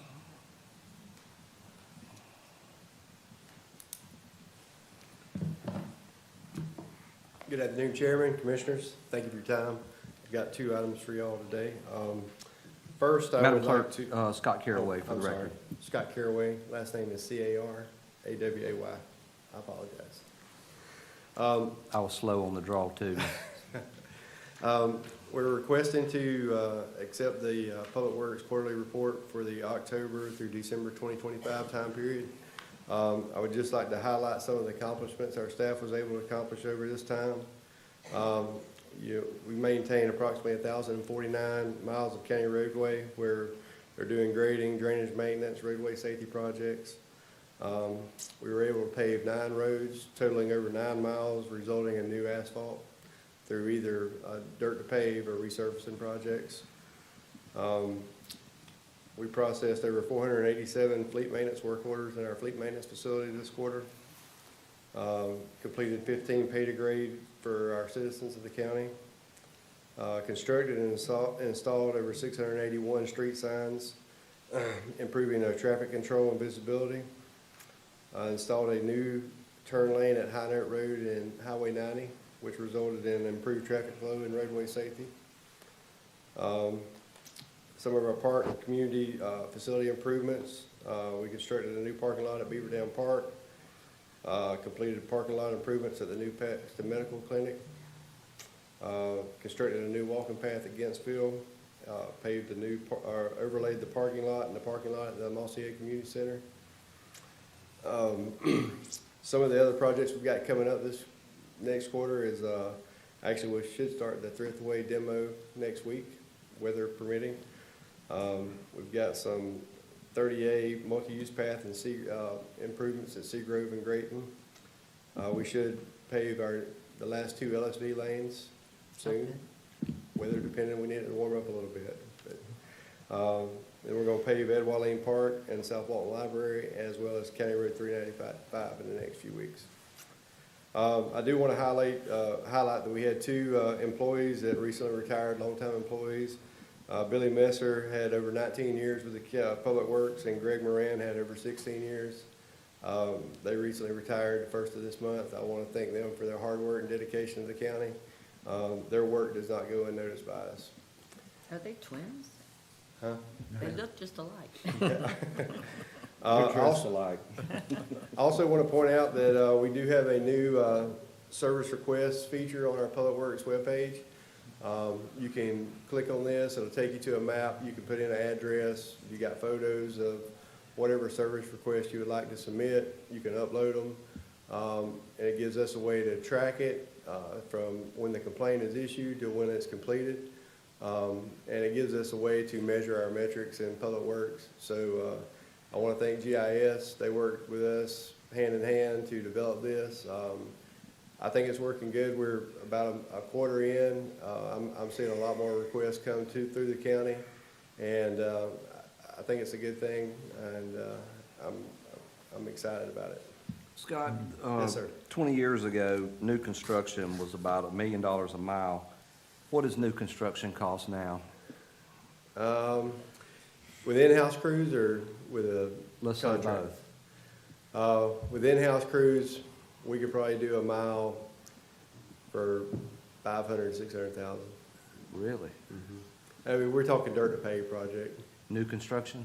Yeah, well, it's taking a dirt road that we already drive over, redoing the base and paving it. What about resurfacing and maintenance, a mile? I would say about 400,000. Yeah, just overlaying a milled asphalt road. Now, if we contract out, It would probably be double that cost. I mean, that would just be my estimated guess on that. It really depends on the project. Each project's always different, you know. okay. Any other questions for Mr. Caraway, Mr. Curry? Motion to Can- approve the report. Okay, we've I'll got a second motion- it. Can I okay, discuss? Motion to approve, And I'll seconded by second. Commissioner Curry. Anyone from the audience want to discuss? Seeing none, all in favor of the Hey, motion, hang- say aye. Can I not Aye. finish my question? Yeah, all opposed, no. So it passes 5-0. You're recognized. Okay, is there any way we can, your button and that picture right there, can we post that everywhere on bathroom walls? I don't care where we put it. We can. Can we have Ron put it on the Walton County site, all that good stuff? We can. We've made some business cards that we're gonna bring around to all the offices throughout the county where people can pick up those cards and have the QR code on it. They can scan it and go right to that page. We have some Perfect. in our office. Thank you. Thank you. Yeah, on the front webpage portal, that would be nice to have that. Yep, we can definitely work on that. That's a good call, Commissioner. Thank you. The next item I have for y'all today is a request to provide road striping assistance to Holmes County on County Road 179 under the existing interlocal agreement. The county has an interlocal with Holmes County. They've reached out to us requesting us to stripe approximately 8.4 miles of County Road 179 in Holmes County. This request complies with the terms of this agreement that we have. The estimated cost for this is $4,983, which will be provided by Holmes County. And we will schedule this work to avoid conflicts with any of our public works projects or priorities. Motion to approve. Motion by Commissioner Gladwell, second by Commissioner Curry. All in favor of the motion, say aye. Aye. All opposed, no. Show it adopted 5-0. Thank you, Commissioners. Thank you. All right, let's move to tab 36, Clay Atkinson, County Attorney. Thank you, Mr. Chairman. 36, a request to schedule and advertise a public hearing to consider an ordinance amendment to Chapter 20. Motion to schedule. Is there a motion? Motion to Motion by Commissioner Gladwell, seconded by Commissioner Johns. All in favor of scheduling the public hearing, say aye. Aye. All opposed, no. Show it passes 5-0. Thank you. Item 37 is request for approval and adoption, if you agree, or otherwise direction on a volunteer agreement. This is the Adult Volunteer Release Agreement and Waiver. Certainly, while we build out a volunteer policy, it's important to have one of these in the file to start with. This is what I said we bring back. I'm sure the departments are going to work on their own forms, but I think this will be comprehensive as to whatever we do, and it could also work for groups if we get into adopt a park, adopt a road type things. It's written to be broad enough to cover groups too. Vice Motion Chair to Anderson approve. requests approval, seconded by Commissioner Johns. All in favor of the motion, say aye. Aye. All opposed, no. Show it adopted 5-0. That's all I have. No public hearings. Okay. Commissioner Curry, you're up. 38. All right. Yeah, I had asked Brian some of these questions, so I'm not sure if he's had time to get some of these, but I wanted to go over the WildStar contract, I guess some parts of the WildStar contract. And I guess I'm just going to say, each milestone correct me if I'm wrong, Melissa, each milestone we wrote a check to this entity for $625,000, with one being $605,000 because they did not meet the milestone in time, correct? That's correct. And then there's an additional $500,000 or $558,000 for installation. Yes, that is correct. That's what's been paid so far. Okay. So if these three milestones were, well, before I ask that question, when each milestone is completed, it seems like we have the opportunity to go out there and do test homes. We can go out there and take 20 randomly test homes, make sure they work, everything's good. Do we have any reports on that? I do not on my end, do you? Who Jason- did the test zones? Jason, you got a minute? Jason Cook worked on this project. Okay. Jason Cook, County Administration. So after every phase is complete, it was Jed Sconners, who's the IT director for the clerk of courts. Him and I sat down and we looked at the map and chose 20 sites and said, this is the sites we want to test. We actually went out there with them, looked at all the speed tests, and we have a chart. We have all the charts. Yes, sir. We have all the data. Okay, do you have all that? Yes, sir. Okay. And the three milestones were, it looks like A and B is primarily the north of the Funiac.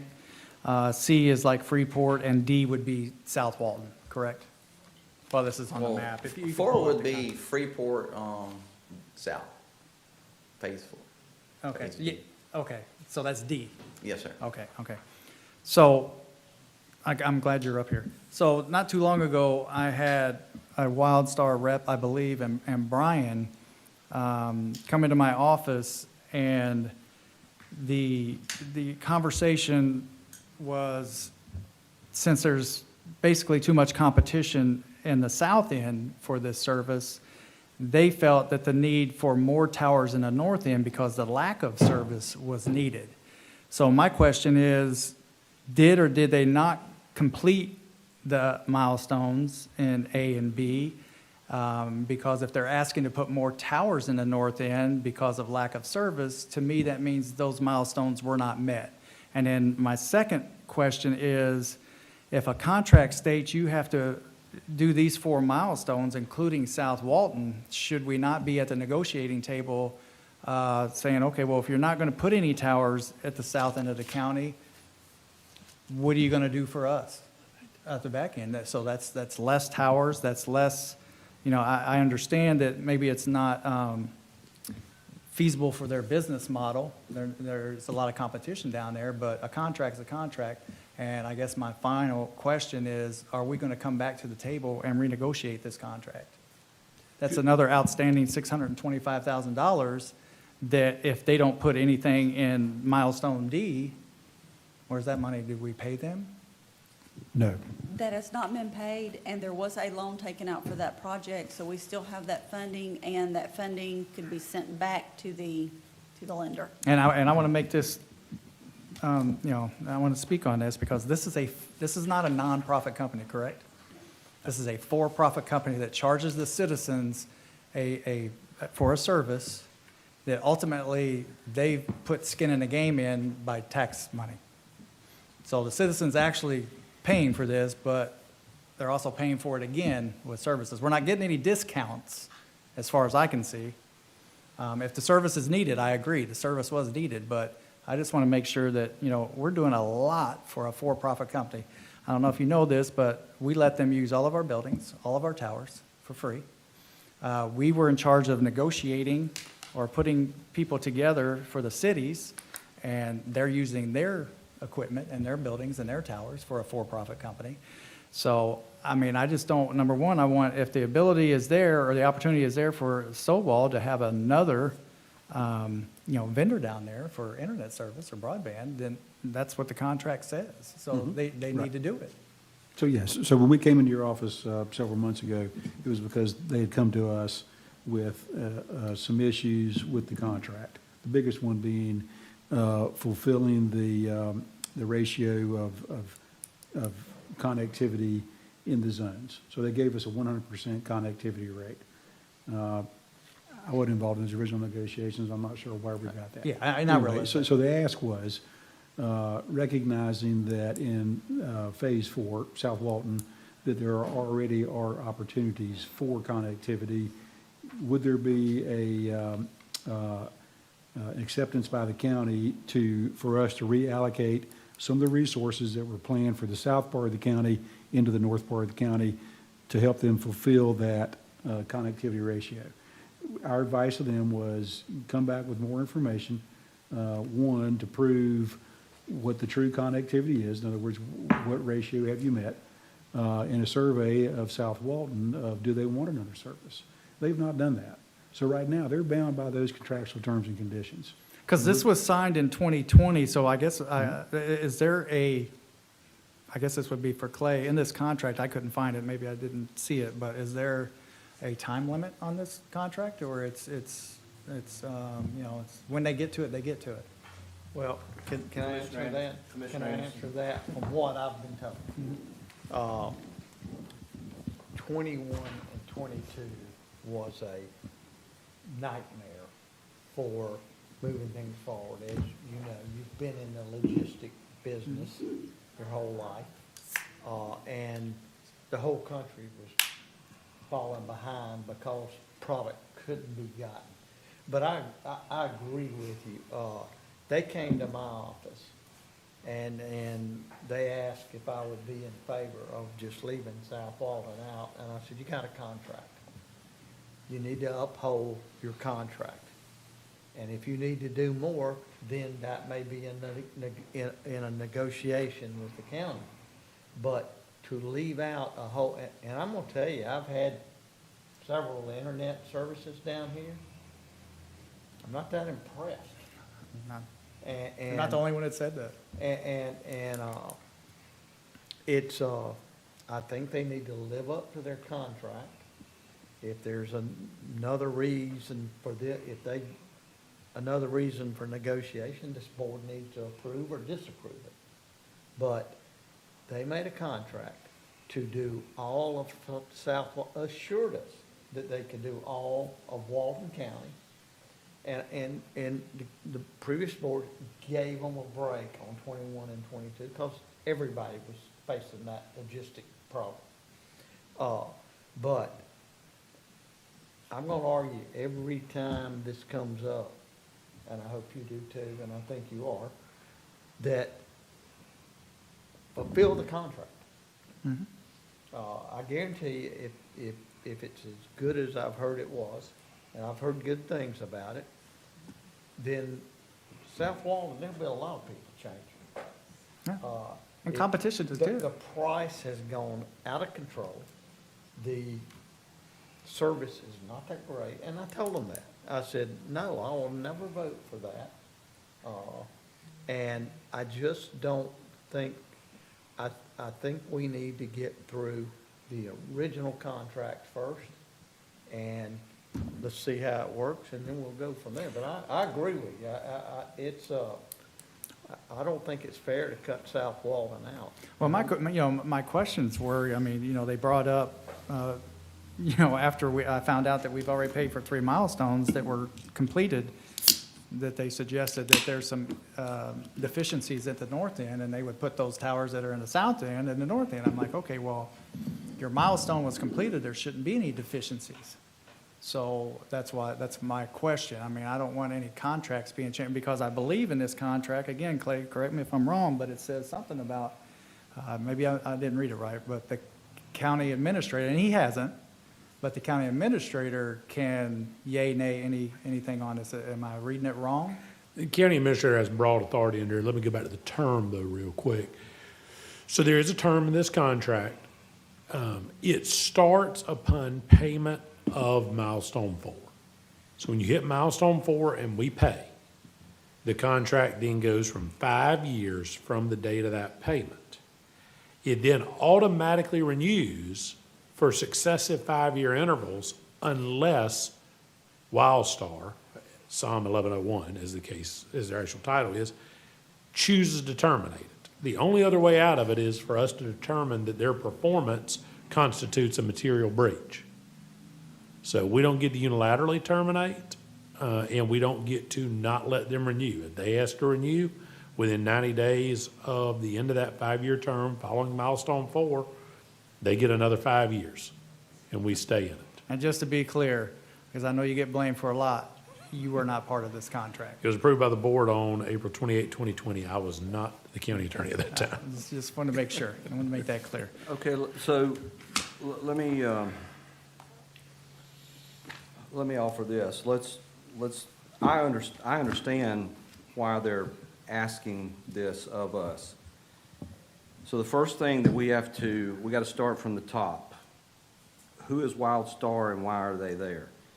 So they're there as a subsidized arrangement of which Walton County entered into agreement with them to provide connectivity services throughout the county. Primarily the goal at inception, and I wasn't here, was to address connectivity issues in rural areas where there was no access to the internet.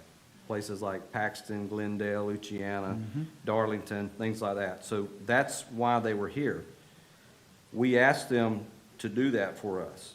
So their ask to us now, I don't see it as unreasonable because they're trying to help us fulfill that original mission through economies of scale. There's nothing different about this than when we approve a change order. When there's a contract out for X amount of road paving, at X amount of price, sometimes there's a weather delay, maybe there's another job that could be done more efficiently at that time, and they come back.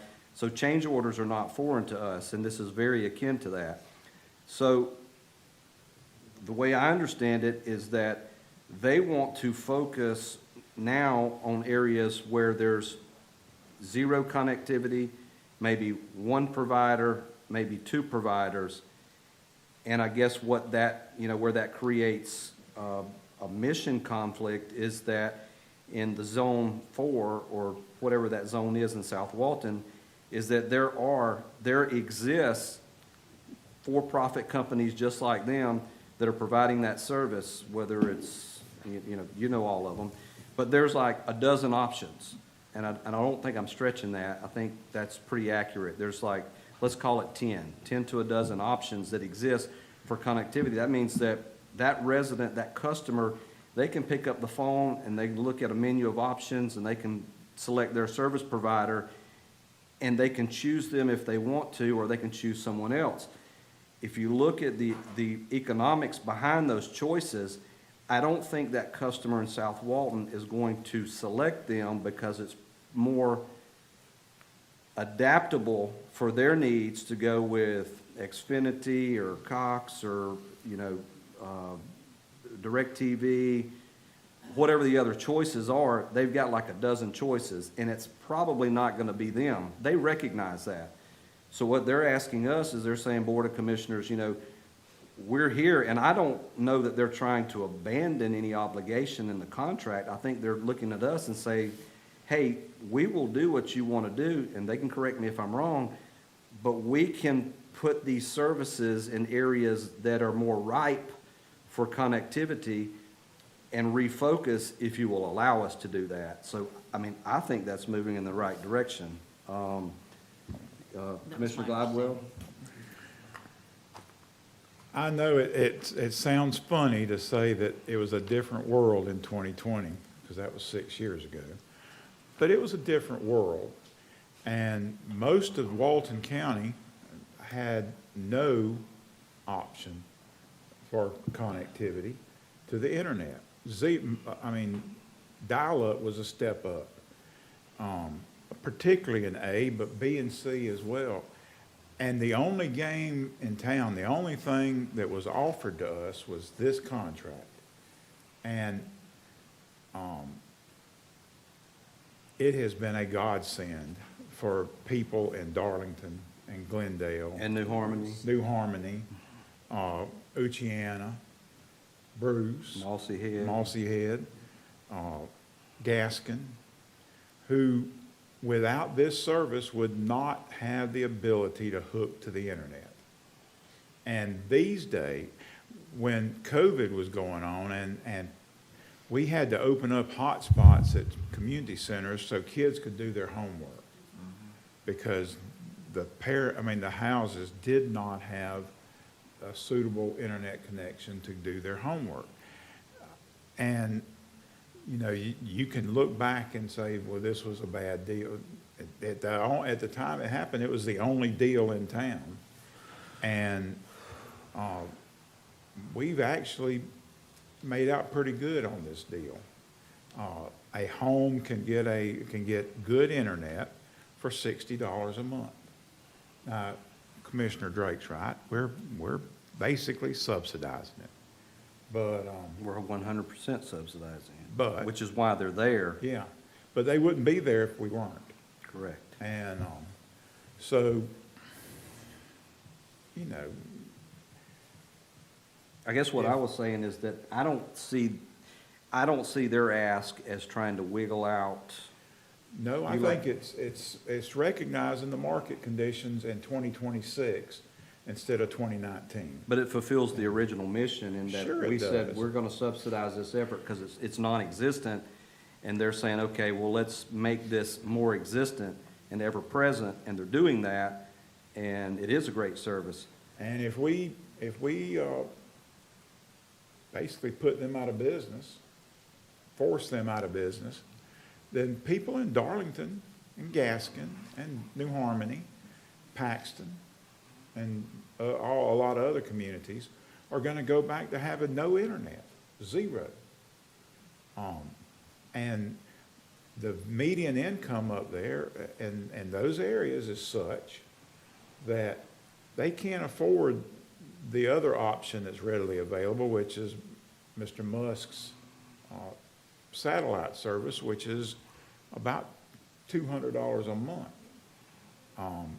They can't afford that. So let's be very careful not to throw out the baby with the bathwater and put a really good option for a lot of our citizens out of business over a contract that's 10-year, or that's 7 years old. I see it as an economy of scale. I mean, obviously, it's gonna be beneficial to them, but then it's gonna be beneficial to the word we've been using today as jurisdiction. It's gonna be official to the constituency. It's better aligned, you get a greater saturation, so it's a win-win for both parts. If I thought it was an egregious attempt to just abandon one group of people over another group of people, I would be adamantly opposed to it, but it follows the original mission in providing needed connectivity in areas where there is limited or zero service. So if they say, hey, listen, County Commission, we're here, we're appreciative to be here, and we want to continue to have this partnership with you guys, we're just telling you that you will get more bang for the buck if we can make a change order, so to speak, and I recognize that, and I agree with it. I do too. Chair. You're recognized. So we just spent a few minutes on, gotta follow policy. We have procedures, we follow the policies, I guess it doesn't count with contracts. I didn't say anything about the north end. I don't care about the north end service or anything. They completed, all three of them. There should be no problems is there problems at the north end that I don't know about? Yes, well, if I can address some of your concerns. So the contract states that we test out 20 sites throughout that phase. And we strategically looked at, hey, where would they have trouble from this tower reaching? And we chose those sites. And fixed wireless technology is, this is the best technology that's out there, Toronto Wireless. You can go research it. But it's still not going to they can't cover 100% of the phase. That's why they strategically put the towers where they could to reach the most residents. So what they want to do now, so back to your question, yes, the phase is complete according to the contract because they tested at the speeds in the contract at the 20 sites that the staff picked out. So that's why they're complete. But that doesn't mean that the whole area is 100% saturated, if that makes sense. So they want to reallocate funding from the south of the bay. And if I can give you a little information, they actually have 2 co-locations south of the bay. And I don't remember where they're at, but they only have 21 customers on them. And they have 1,898 customers overall on the whole network right now. And there's a reason why they only have 21 customers. Yes, sir. It's economies of scale. And I don't have a problem with, if that's what they want to do, come to the board, let us hear their proposal on the change order or the non-fulfillment of the original contract, and let's go from there. I just don't, I'm looking through this contract going, okay, well, all these different areas have been approved and we've cut checks for, and then all of a sudden they come in my office and I don't know what conversation Commissioner Anderson had, but I got the impression, and Brian may or may not confirm this, but if they continue on with the South Walton part of the contract, that they may be bankrupt. So, that's the impression that I got. I think that what the discussion was is, as they move through the completion of the contract, recognizing that there may be some deficiencies up in the north. Like Jason said, they've met the contractual requirements, but they've not met their desire and our desire, which is 100% connectivity. But of the number of sites selected to go test, those tested out. Therefore, they met the condition of that phase. What they came to us with is, we understand what you'd like to do, here's a way to do it. And that's, we simply said, look, you need to come back with more information so we can ascertain what you're asking is good for us or not good for us. I don't think it was a matter of if they do phase 4 that they're going out of business. I think it is in the future, moving through the contract, since there is penalties involved, that there is a potential for them to be suffering from those penalties. But they're prepared to continue on. They just, Okay, I didn't write the date down, but this was at least 2-3 months ago that they came?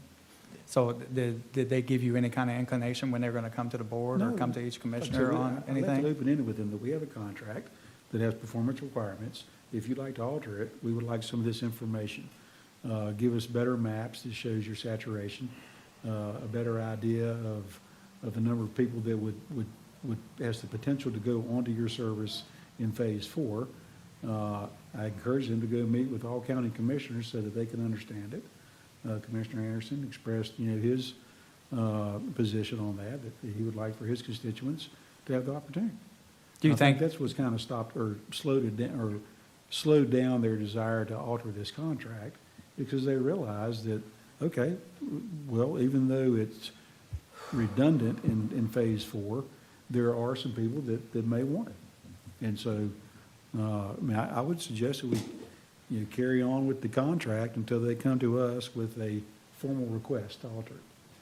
So April of '24 was the last milestone check. So do you know what kind of progress they've made since April of 2024?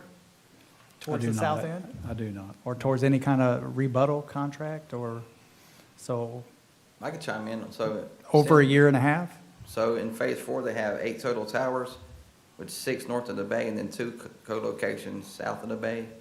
And they have 132 active customers in phase 4.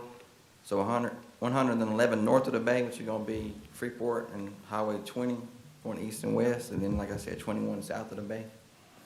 In a year and whatever that is, April of '24 to here. So is there any kind of timeline on any kind of completion of this milestone? Or do they want to renegotiate at this point? That's all. I think they would like to come to the board and renegotiate, but like Brian said, they get asked for some further information. Can we give direction and make that happen?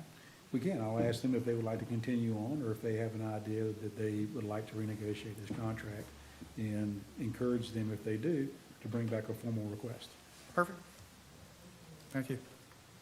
39. I guess this is for Melissa. I know we were doing an audit on fees and all that stuff. Do we have any kind of numbers or? We should have a draft report by the end of the week. They got slowed down for a couple of days, Friday and yesterday, because the part of Tyler that holds the backup documents was down for a couple of days, but they have started back. They have not said that they were telling us that if they couldn't get back in, they were going to be late, but they got back in today, so we are still hoping we'll get the draft by the end of the week. And I do anticipate we'll get some records requests for it, so I did want to go ahead and throw out that a draft, this is being done according to internal auditing standards. That draft report is not going to be public record. Staff will be meeting to finalize management responses and turn that around just as quickly as possible, and we have reserved some days, assuming that the board will want that presented at a board meeting. So that's where we're at. Awesome report. Thank you. We can skip SwiftGov because we heard from them. If that's okay with you, Chair. Yeah. We can go to some kind of report on beach nourishment. I have not gotten, is there anybody here that can give that other than you, Brian? Well, I think I'm probably the most equipped to give it. Well, I will say this, since I've yet to get a meeting with the Army Corps. Again, I've reached out to the Petronas office, and they are setting me up with a appointment with the Army Corps of Engineers to talk about the survey and all of that. But if you have anything else on top of that, that would be great. No, so they're actively doing the survey right now. We're rapidly approaching a phase where we have to identify to the Corps of Engineers how we intend to, what we call obtain the real estate, meaning the construction easements to place the sand. It can be a construction easement, voluntary sale of the property, or if we intend to eminent domain any portion of that property. Clay's involved in all this with us. When we get to that point, it's just another phase of the project. But let's keep in mind that being a Corps-sponsored project, it has additional responsibilities and duties than just a local and state-sponsored project. So while the action of the state legislature last year with Senate Bill 1622 that did come into law, it doesn't remove any of the responsibilities that the Corps puts on us. And so while the state made it easier to renourish, that the federal government still has policies and procedures that have to be followed, and we'll have to follow those. Okay. I just, I guess it was what, May 13th, when 1622 was, portrayed as the save all to private beach or public beach. So I will be monthly asking for some kind of beach update. So Would you like to sit on our weekly or bi-weekly meetings? I would, well, I don't, if the other commissioners don't mind me getting involved in a meeting. Is that fine? Perfect. We'll, Thank you. send you the invite. It's a Zoom call that we do. You're welcome to sit on it and ask questions and absorb the information from it. 42, is Mr. Brandon here? Yeah. He's in the back. This is, I did sit through committee when SB 840 was passed favorably last week at the Capitol. And when we sat in Senator Gates' office, he had talked to, I didn't know what that bill was that they were talking about between him and Abbott. And I believe that bill was 218, if you want to concur with that he was doing something with Abbott with. Maybe I'm wrong, maybe It's I'm Senate Bill right. 218. Okay, is all right. Correct. So do you have any more information other than that with this, this fix?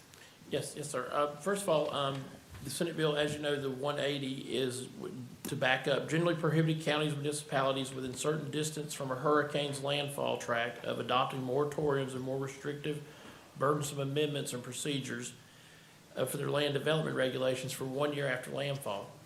What Senate Bill 840, to take that one first, what it does, it basically narrows the geographic area of the restrictions and revises them to clarify what circumstances and moratoriums are certain for other procedure requirements and changes to be enforced. For example, it would allow local governments to enforce a moratorium if imposed to address stormwater or flood water management, potable water supply, or sanitary sewer systems. But then it would still prohibit an impacted local government from enforcing changes to their development review that would give them more time to review a project after an effective landfall. What 840 does is take a more general approach to solving it. House Bill 1465, which you mentioned, is what House Bill 1465 on the House side does. Basically, it's currently in the House Intergovernmental Affairs Committee, and it goes on to define burdensome and restrictive and to limit local government's actions that reduce development rights. So it gives different definition to that, but more importantly, in House Bill 1465, as you said, Representative Abbott sponsored House Bill 217. Senator Gates' Senate Bill 218 is completely reflective. It's identical language. So moving on to that, because I think that's where we're moving toward. Yes. What Senate Bill 218 does, which is exactly what House Bill 217 is it defines the term of impacted local government to refer to the areas that were designated as eligible for individual and public assistance in the federal disaster declarations for Hurricane Debbie, Hurricane Helene, Hurricane Milton, and applies the restrictions of these impacted to local governments. As a result, the 13 counties and municipalities within them would not be subject to restrictions.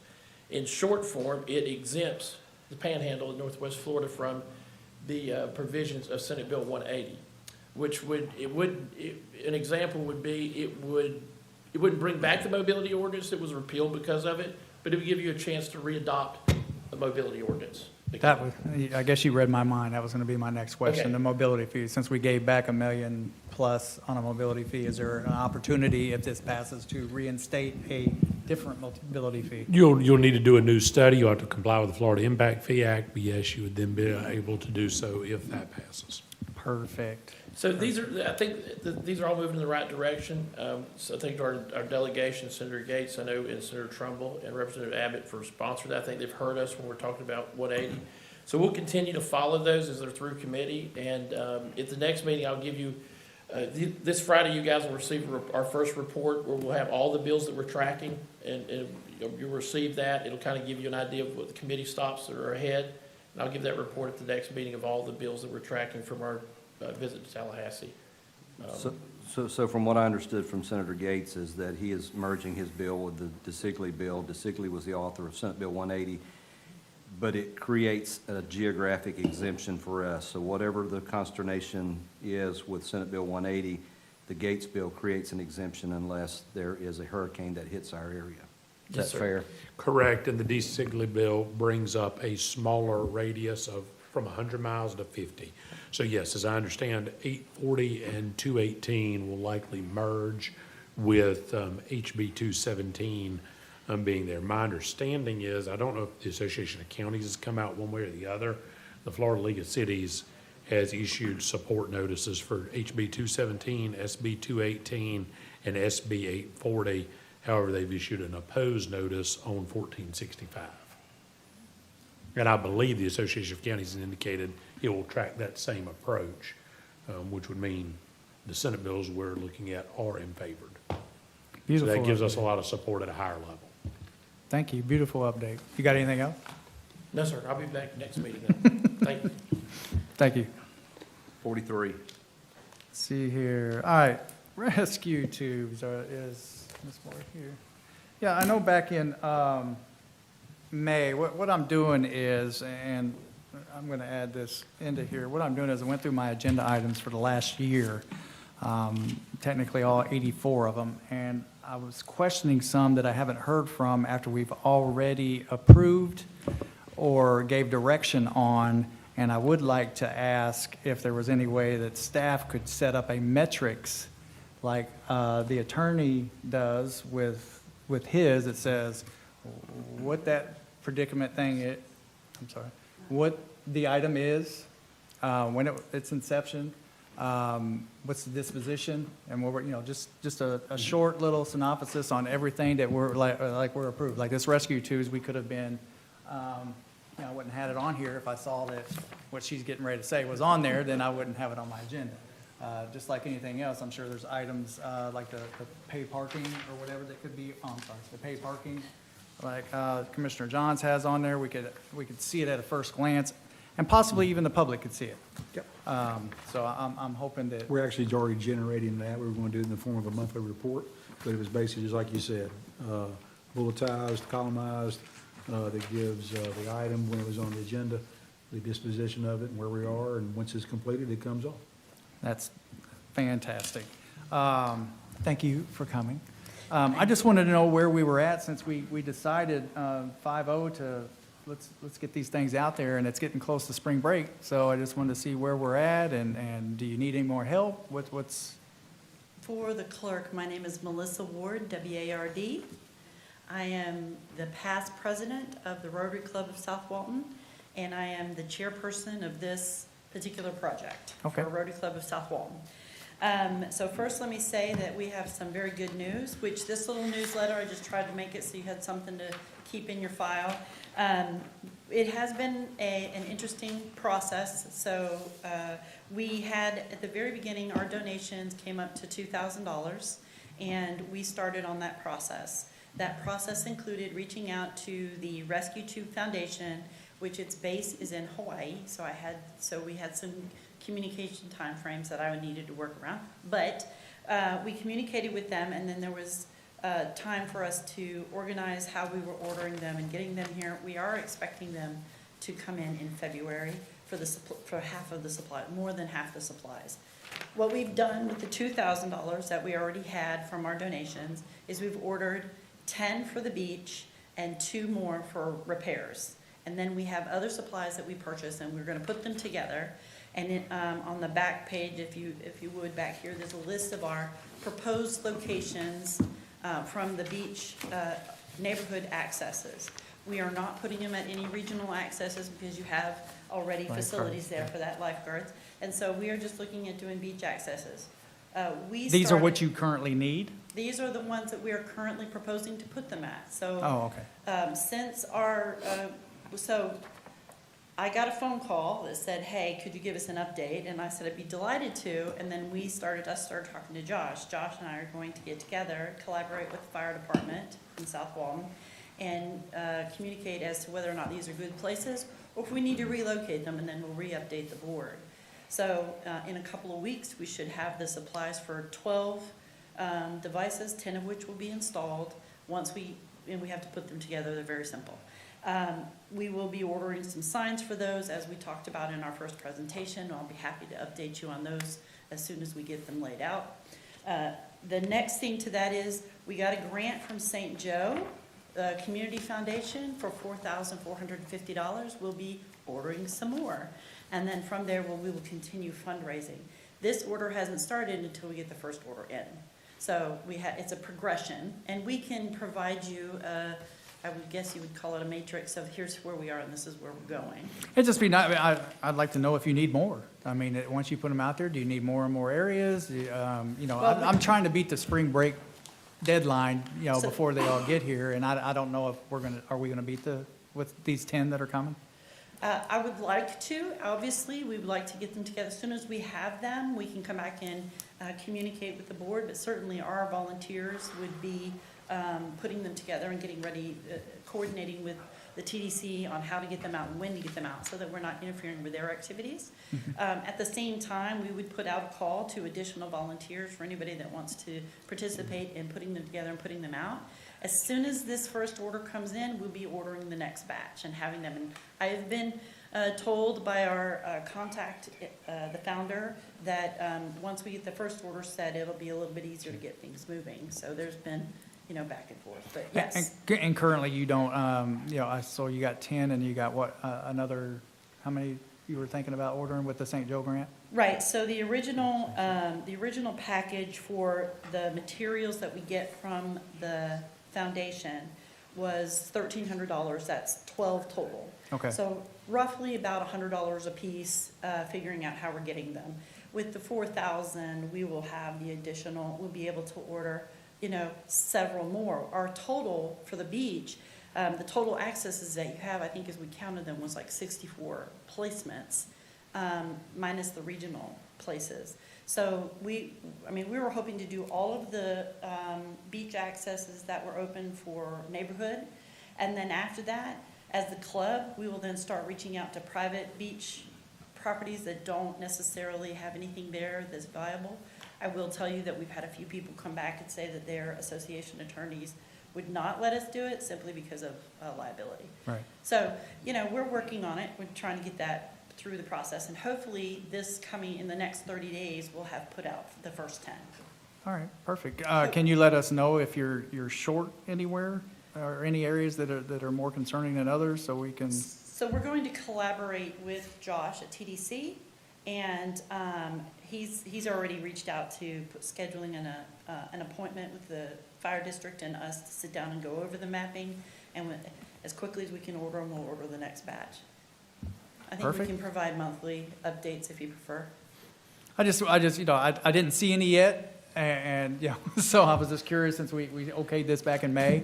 So Yeah. I just No, wanted to I know. do appreciate that. First, let me say, again, we thank you for this county taking up taking it up and letting us put them on the beach and giving us that opportunity. I know that is not your project, but we were excited to do it, and so we're very grateful. It was a difficult start in the beginning, just a little bit for us. For me, maybe it was just me. It's that PPP, that public-private partnership thing that we hear so much about. Exactly, yes. Thank you. Mr. Kellenberg? Yeah, Mr. Irvin?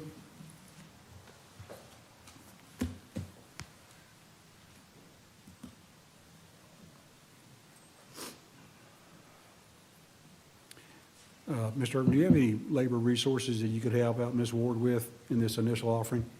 Yep, Josh Irvin for the record, E-R-V-I-N. I've actually spoken with Ms. Ward about that, and we're going to offer whatever we can to help facilitate the installation of these. Fantastic. Mr. Curry, anything else? Yep. That's it, I'm sorry. Any I'm done, announcements? Chair. May I ask a Okay. question before I go? Sure. We have some benches that we donated. I wondered if we know the status of that on your end. I don't mean to put it out in public like that. Oh, no. Do we have the benches? Do you have the benches? I don't know who I'm asking. Be Mr. Irvin now.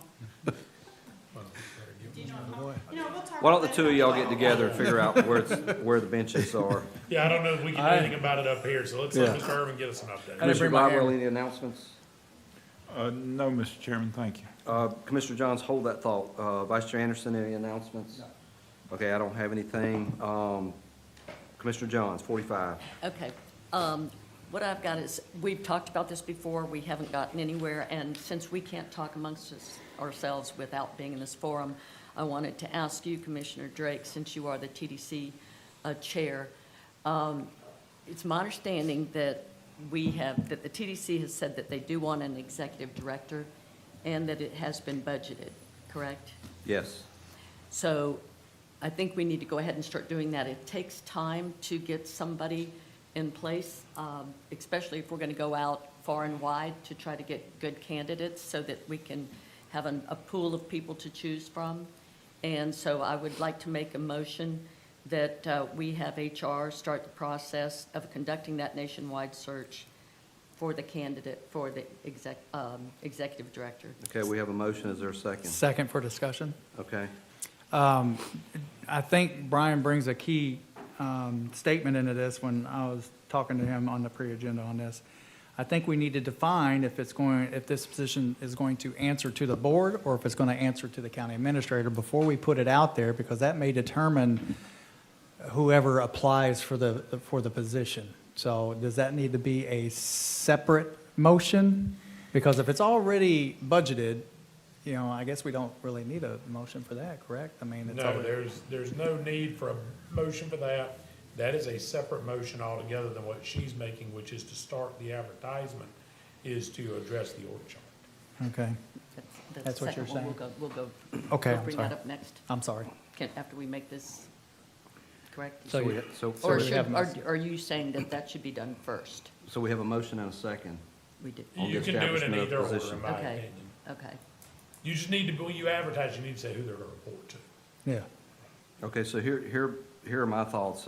After watching the meeting last week, it seemed like, there was kind of a dichotomy of opinion on that issue. As a TDC member and chair of the board, I voted in favor of establishing an executive TDC director. I do philosophically believe that the organization should have an executive director.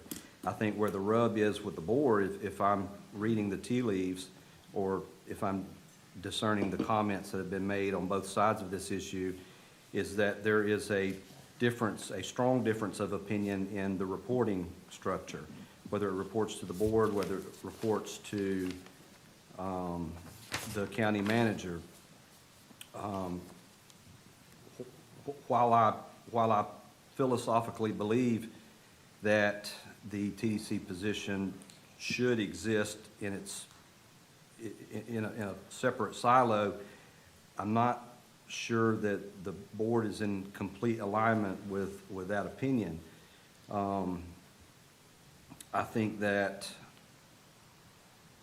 I don't have a problem with it voting to establish that position with either or structure, and I'm kind of in the minority, or I'm on one side I can be on one side or the other on this thing. It seems like we have two commissioners that are adamant about the structure one way and two that are adamant about the structure differently. So here's where I fall in that the TDC, the Tourist Development Council in itself, is going to take on a different color of change as of recent. And I don't think that anybody is not paying attention to what happened in Bay County.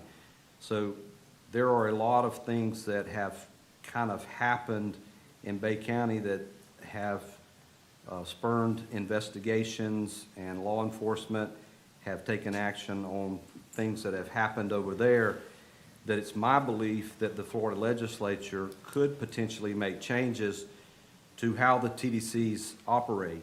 So if there are significant changes made by the Florida legislature in the operation of the TDC, if we go through this exercise and create a new structure, and then 3 months later, we have to unwind that structure, I think it's going to create a little additional chaos and instability. So my recommendation would be at this time to stay where we are and continue to operate. And then if we feel like that, our alignment and the legislature's alignment are congruent, then we can revisit this issue. Mr. Chairman? I agree with you on the bulk of what you just said. The truth is, this is a waste of money. We've got Mr. Algren and Mr. Irvin, who are perfectly capable of handling their business. And Mr. Algren has been the de facto TDC director for years because, and Mr. Irvin's position, as with Mr. Kellenberger before him, is vastly different than anything else to do with tourism. It's basically another public works department that operates on the beach. And to say that they're not doing a good job, I mean, Mr. Kellenberger did the job so well, we promoted him. So, and I have every confidence that Mr. Irvin will do the same caliber of job as Mr. Kellenberger. And the same with Mr. Algren. So this is, we're going to have to spend $300,000 to $400,000 to implement this position, just to put another level of bureaucracy on top of two men who know how they're to do their job. And I think you're echoing the sentiments that the board is split on that very, that very issue on, and I mean, I'm public in that I support the position. My hesitancy is that if there are changes made by the legislature to capture more accountability with the TDCs and the way that the monies are expended, it could put us in a strange situation where 3 months after we establish the position, we could be unwinding the position. I think, I agree with that, and I think that, frankly, It's another one of those examples where if we waited 3 months, this may be a fresh conversation. yes, and I think, if And I very we- well could change my mind in 3 months to proceed. I just would like to see what happens during. Commissioner Drake, I think we just said, if I might suggest to the board, I think we just agreed to schedule a joint workshop with the TDC. That should fall mid-March. If that's the case, we'll That puts everybody in alignment. and I think you'll be well after session, or at least far enough after to know what that looks like. Of course, there's a motion on the table, To but get rid of it, I'm just offering, I'm asking to give us a little time to see what happens over in Tallahassee.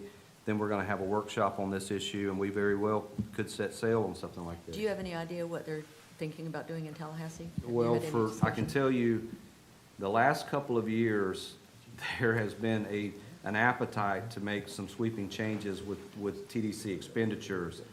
And there have been a number of representatives, a handful at least, that have advocating to keep the TDC structure in place and argued the benefits for that. With what happened in Bay County recently, I think a lot of those members of the legislature are scratching their head going, okay, this is not what I defended. So what they may do as a result of that is yet to be seen. What about an audit, just to make sure that everything is good and everything is clean and We can, and we're I mean, fine? you certainly have the prerogative to offer that, and I would support it.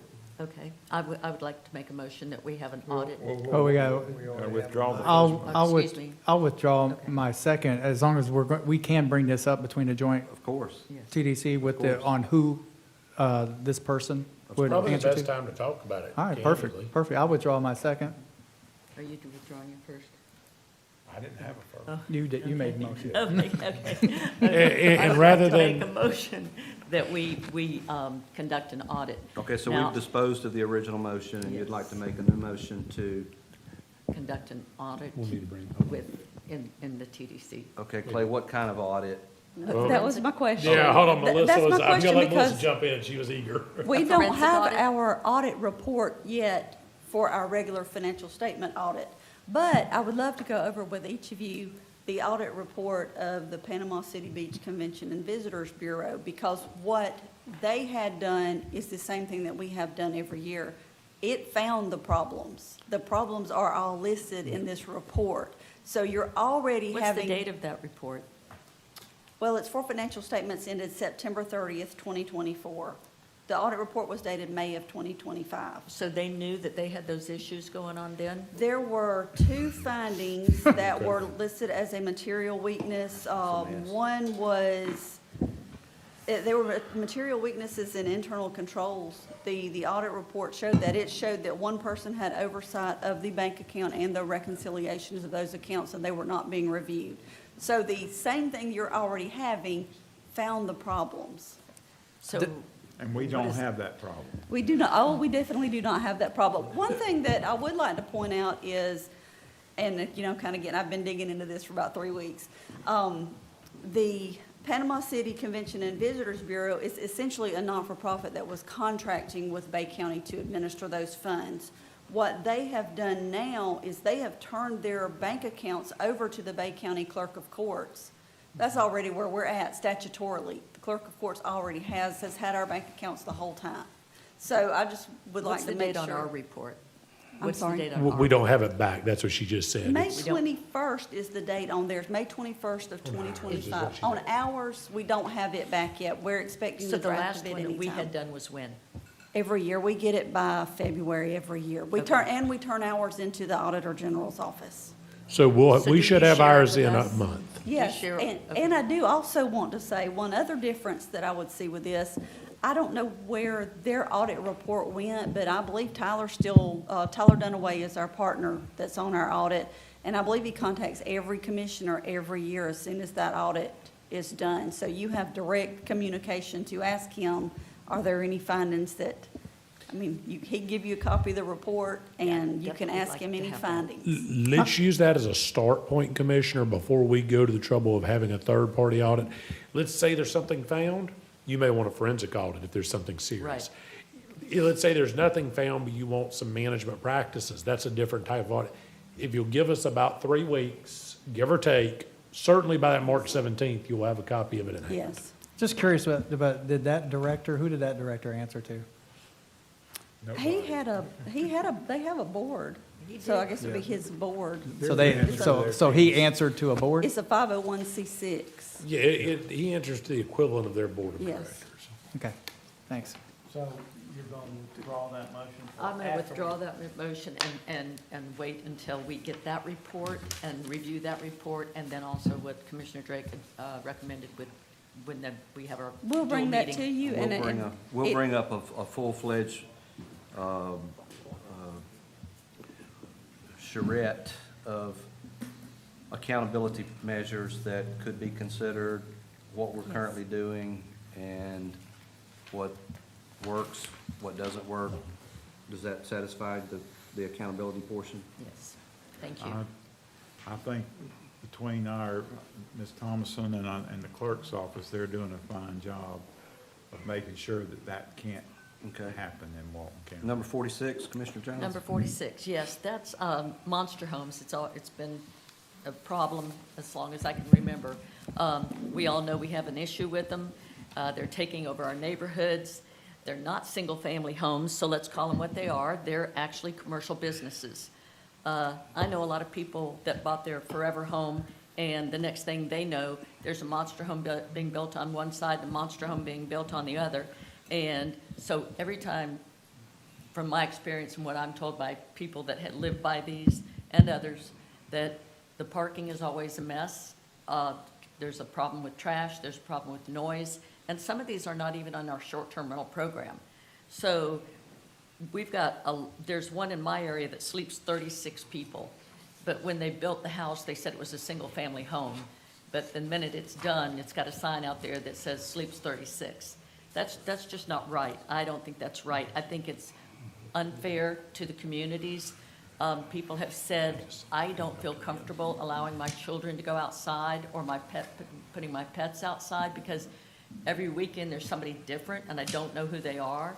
And so it's a safety issue. It's all sorts of things. Commissioner Jones, you've been working on this issue very diligently, and I think everyone recognizes the end game, and I think maybe after our visit in Tallahassee, we may have learned that there could be the potential to accomplish what you want to see done, is that, you know, if there was an understanding that someone can build a house, and build as big as they want to, but we can put a moratorium on rental. Is that correct, Clay? That's one of the things being proposed, that's coming forward. That would satisfy, you don't care if they sleep 36, but who's gonna stay there with 36 people? They're, you know, They they're do. not. But I mean, if you If it's say. not renting If it's is what not he said. rented, Right, then right. mission accomplished. I Right. think this is kind of an outside-the-box way of trying to accomplish what we've been tiptoeing around Burt Harris and things like Right. that. we can address it with a county ordinance. Commissioner, would you be willing to let me work with planning staff and continue to work with our lobbyists to make sure that whatever happens is consistent with 180 and the revisions, as well as the proposed legislation he has, and then come back with effectively what you're proposing here would be creating a development order for a certain size or class of residential home that has the potential to be a short-term rental or turn into a commercial business that would require a higher level, specifically BCC approval. We can find a way to bring that into the DO process. If that's what you're asking for, that's gonna have to be an ordinance change. But if that's the direction, the board doesn't object, let us work it up and we'll bring something back to you. Can she offer something up today that would put us in a posture to create an ordinance change under what she has described here? If she says yes to, well, don't need a motion. If she just says yes to what I said, Stephen and I'll get together and we'll get to work. Well, let me throw this up there and you tell me if this fits in that. What I was thinking is that right now, 19 or less homes that are built don't come to the board at all. Planning just gives the approval on that regardless of the size. So my feeling is, why don't we make it a requirement in our land development code that any house over a certain size, say 5,000 square feet, has to come before the board? Because right now, we're looking at 6 monster homes right in my district that are in an area that's just saturated. Without using your exact language, effectively, that's what I'm suggesting we would be bringing back, is an amendment to the LDC that would allow the certain classes of residential development, maybe it's what you said, maybe it's not, would require major approval. It would be basically a major development order which comes before the board or otherwise requires, it's a quasi judicial, mind you, but part of what we would want to do there, Commissioner, and why I would like time to work with Mr. Schoen, is we want to make sure we define very well what is included, but also define very well when it is and is not permissible. Right, absolutely. Well, thank Commissioner you. Johns, I think we're getting Yes. very, very close to getting you across the goal line on Thank this issue that you've worked very hard on. I appreciate that. Can I ask Mr. Kellenberger?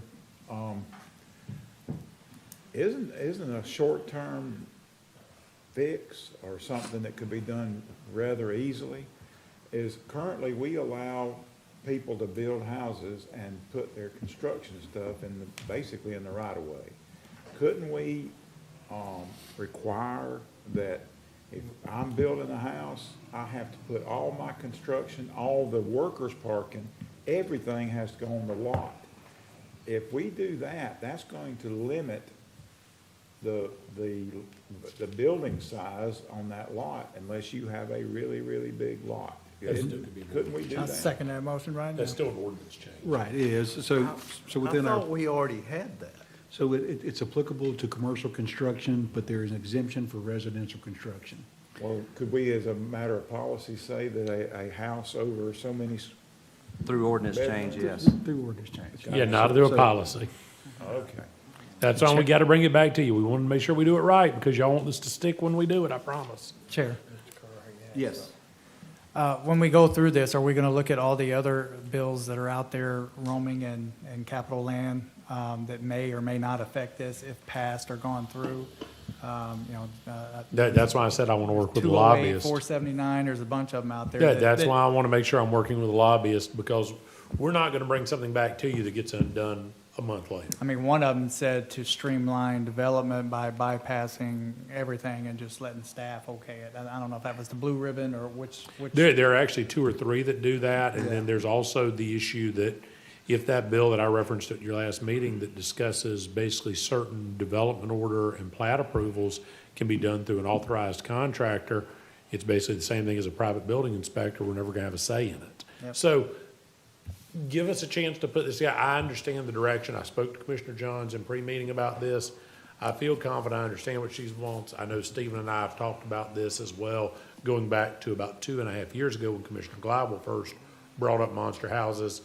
I think the target, we moved more towards short-term rental registration than we did towards eliminating these basically hotels in a residential house clothing. We can work with you. Great, thank you very much, appreciate There's that. the pathway. Okay, public comments.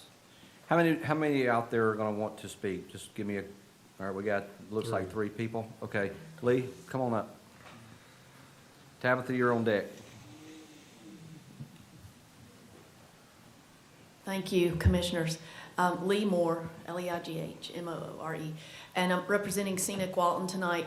I just want to really strongly urge you to consider, I'm not sure how quickly what was proposed tonight on the Planning Department side and the Land Development Code changes would come to fruition. But as I mentioned at a previous meeting, there are numerous proposed changes to the Land Development Code that have been proposed for years and years and years, and they are more restrictive. And I know there's a lot of consternation about that around the state and probably around this county, but they're not trying to stop or decrease development. They are trying to protect the county's character and what makes this county so different and unique and wonderful. And I could go through those tonight, but I don't want to use up my precious seconds. I'm happy to share those thoughts with the planning staff. What I'm just saying is I don't want to see those things get caught up in another long, drawn-out process. That's already happened with multiple of these. The tree preservation ordinance, the 331 standards. The 331 standards were put on hold until DPZ co-design got done with their process. Now they're just languishing out there beyond that. So especially now that we're hearing Senate Bill 180, there could be some relief from it pretty soon, hopefully.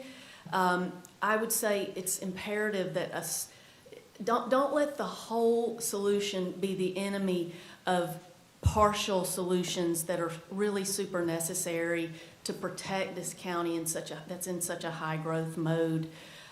Character can change very rapidly, and what sets it apart can change very rapidly. So I'm not saying don't do what the planning department is proposing through this contract expansion and the AI, driven changes to the land development code.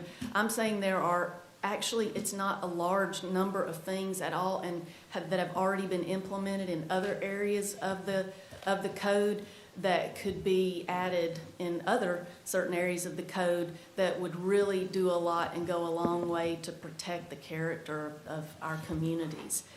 So I just urge that you really keep that at the forefront. These things, there's 5,000 things going on in the county that you guys are dealing with and staff is dealing with and the community is dealing with.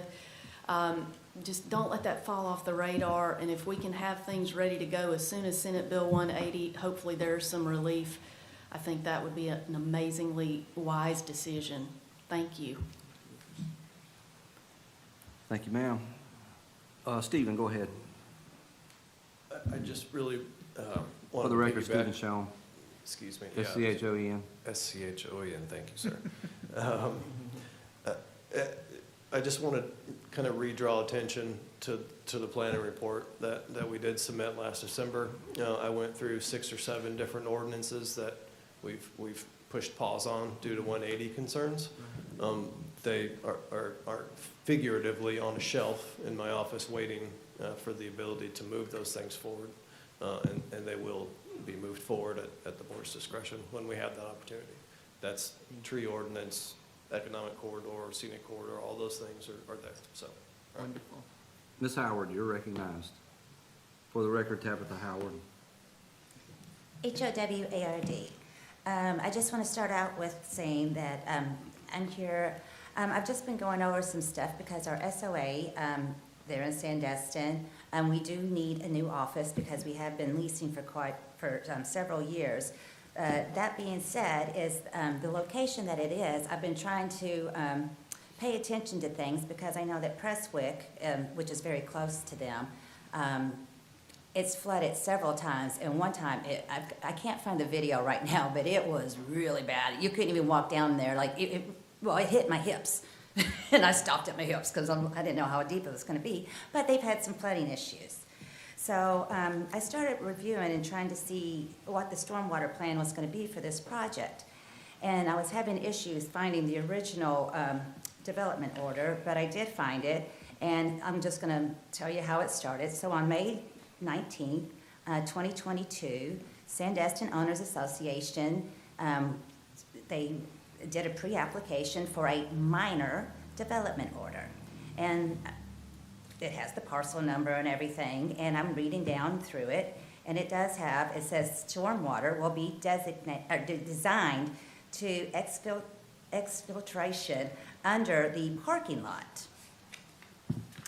So, and then also with that, I had noticed that state permits will be required for this project, and it's called an NPDES. It's a construction permit that would be required for this.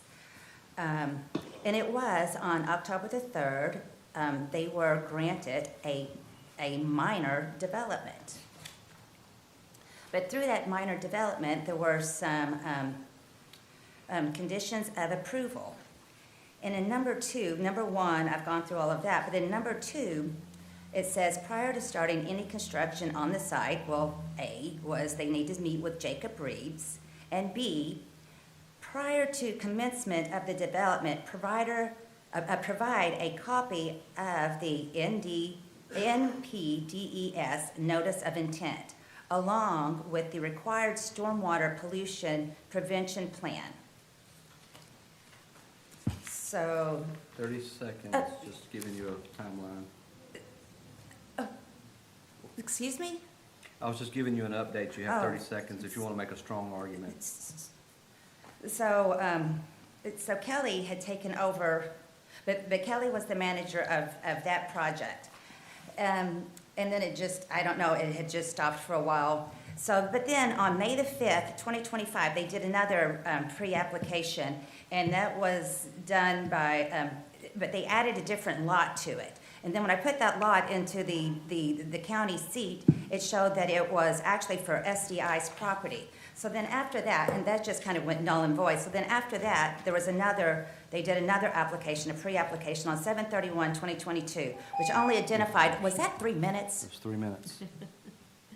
Have you got Well, you got a final statement? Gary, Joe got a long time.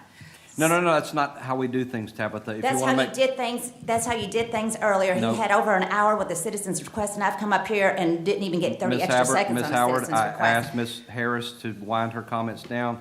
We don't want to So, set a new precedent. So if you you know- want a final statement, then take 10 seconds to make a final statement. Okay, well, the final permit was, well, number one, they are going by the original, they're trying to do with the original, which was a minor. This, they didn't get the clearing permit Ms. Howard, until you're out of time. on the 20th. Ms. Howard, please, if that was the purpose. Listen, we're going to treat everybody equally. So you had 3 minutes to make a strong argument. You've illustrated some points, and your time is up. Are there any other members of the public that would like to speak? Yes.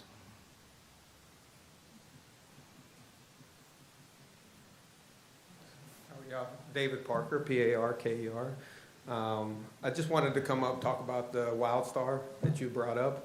I actually own the second largest, one of the companies I own is one of the second largest provider of rural healthcare telecommunications.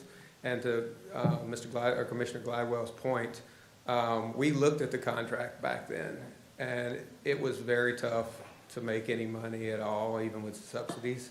So to Mr. Gladwell's or Commissioner Gladwell's point, I would look at the contracts and consider it because it's very tough from an economic standpoint of companies, even a company as large as ours, to try and make that work. So we didn't even bid on it. So just to give you a little background, and I'm willing to talk to anybody about it as well, but I just wanted to share that with you because I'd hate for the folks in Paxton and Defuniak and those areas to suffer from trying to make a decision on something that you may not get another bid on anyway. So I don't have a dog in that fight and don't have any idea who even WildStar is, but just to let you know, it's a tough business and something to consider. So that's just my thoughts. David, would you get with Mr. Cook, Mr. Kellenberger, and whoever's going to be on the team to discuss connectivity services, and let's make sure we have a good friendly discussion. Yeah, that'd be great. Thank you. Thank you. Is there anyone else?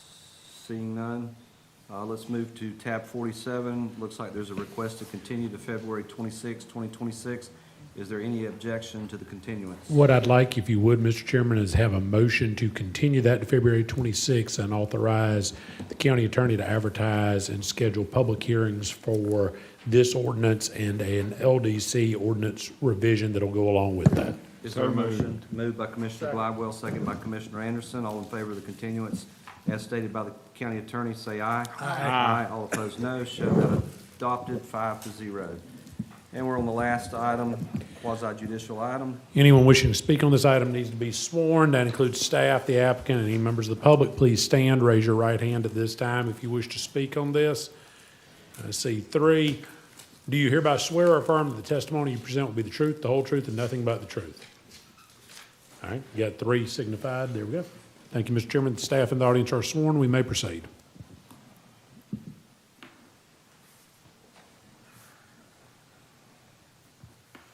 Excuse me, sorry. I'll just briefly introduce it. Let me ask this real quick. Yes, please. Just gauging the board, having had time to review this, is there any foreseeable objections to this project? This is the amended final. Okay, there's no objections from the board?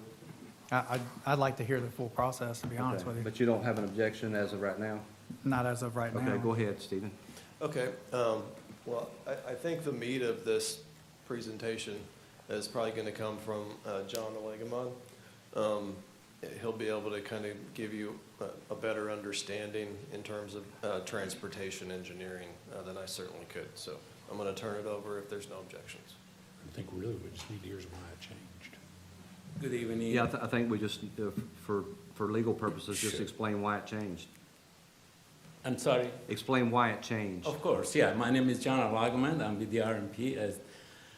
We're at 2111 Thomas Drive, Panama City Beach. We reviewed the transportation concurrency 3 times. The first time we made some comments was related to the land use code.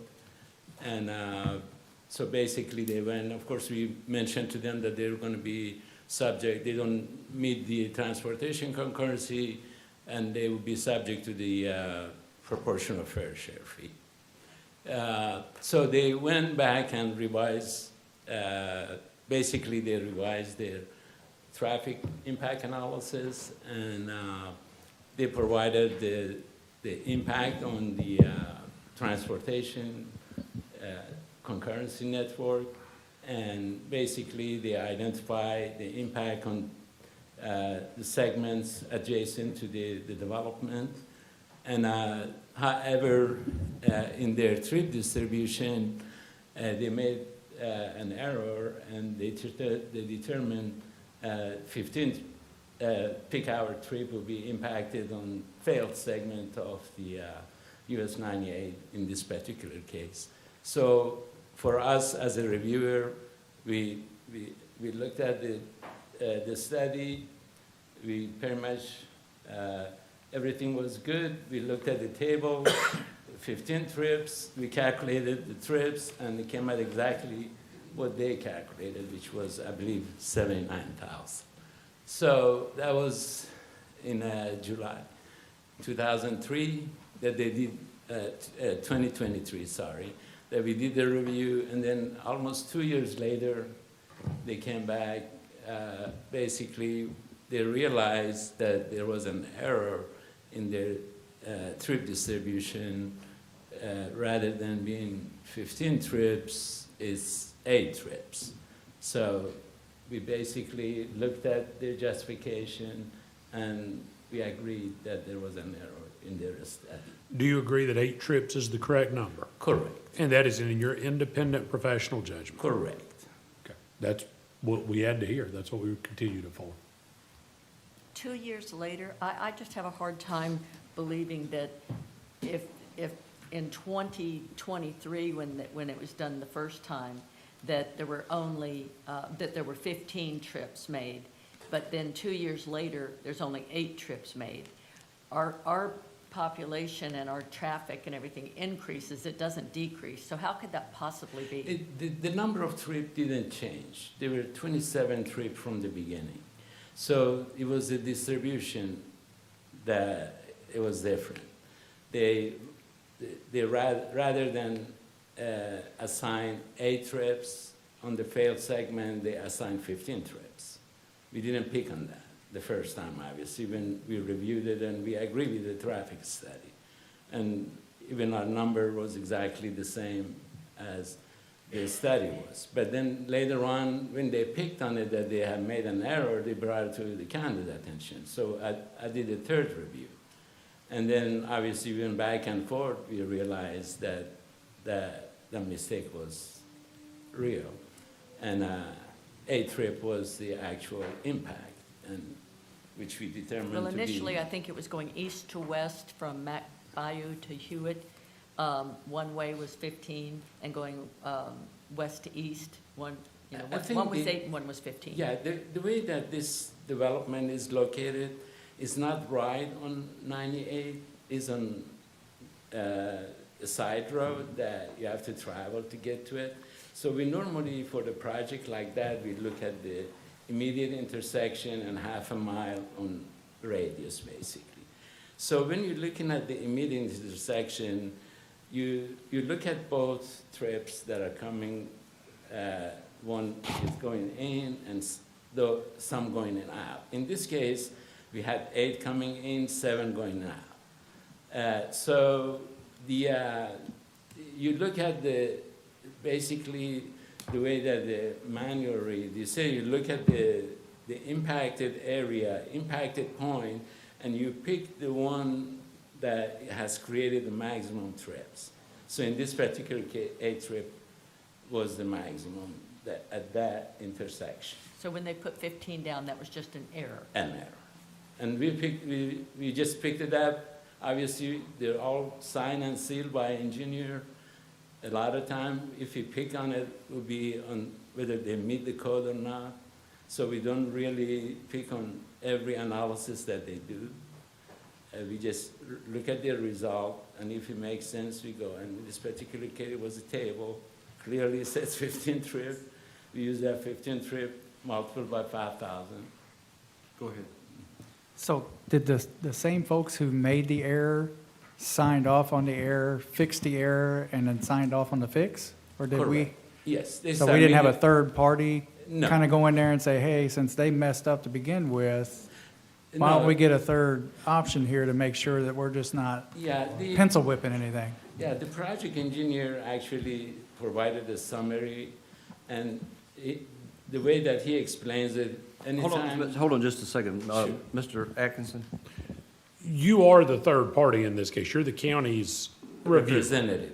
So the person who made the error initially is the traffic engineer who worked for the developer.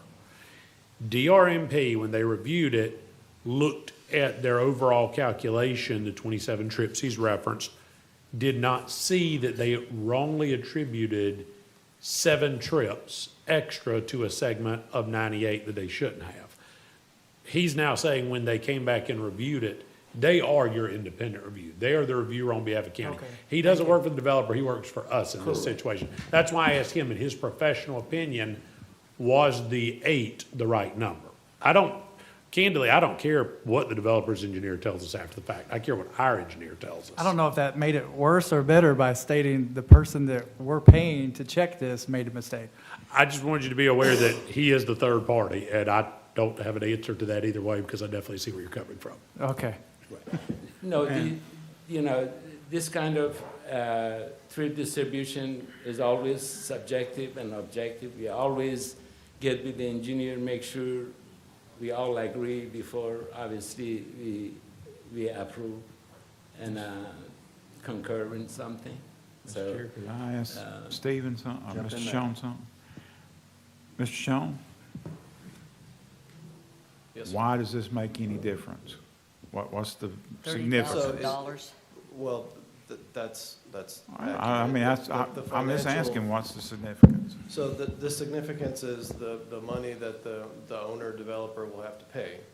The way we got there, I think it partly is what you're asking is why it matters, the discrepancy in terms of the segment. Who's getting, are we getting more, are we getting 30,000 more or 30,000 No, we're less? getting approximately 39,000, no, approximately 30,000. Less. Here it is. We were 40,000 supposed to get less. $79,343.70, and instead, it's $42,316.64. That's right. And that was initially was based on 15 trips, and the new one is based on 8 trips. Again, I just don't understand how we can go. This is the inherent problem and of prop fair reduce- share. And reduce the number like that. It just makes no sense to me. Well, if we wait 2 more years, will the trips go down more? So just to be clear, we're not talking about the trips outside of the development, right? Ms. Johns is apt, right? That we've only gotten more crowded, more trips on the road. So this is specifically relating to the trips and where they're distributed to on the abutting roadways. Which is half a mile. Normally, we look at half a mile radius and analyze the impact. And sometimes you go one segment behind if the trips are 3% and more. And of course, all that is gone now. We don't do any more fair share calculation, and we just do for level of service analysis. Of course, it's done by county staff. And just to be clear, I know that some of the concern was the time frame between the two figures being calculated. The first figure was calculated during the DO process, the second during the plating review. And that's when the engineer of record indicated that they had found a mistake in their initial consideration. For the record, when do they pay prop fair share under our ordinance? For the record, Mr. Schoen, when does a developer pay their proportionate fair share payment under our process? Yeah, prior to plating approval. So not at the time of DO? That's correct. Okay, I just wanted that on the. Well, nobody pays PFS anymore, but I understand what you're. Well, this one did, so that's why we're talking Right. about it. yes. There's a few that are remaining that were approved prior to our removal of the PFS system that are still making their way through the process. Which I will note is one of the inherent problems you have with prop fair share, where calculations were done very early on in many cases. The payment's not due till plating. That led to a great number of discrepancies, and Commissioner Gladwell's not going to want me to go through all of them. But this issue, I can't recall coming up, but that issue has come up many times before where somebody did a calculation way early, which I think is your concern, and that became a problem. Commissioner Gladwell, you want to make your statement on proportionate fair share? I hate it, and I'm glad I got to make the motion to kill it.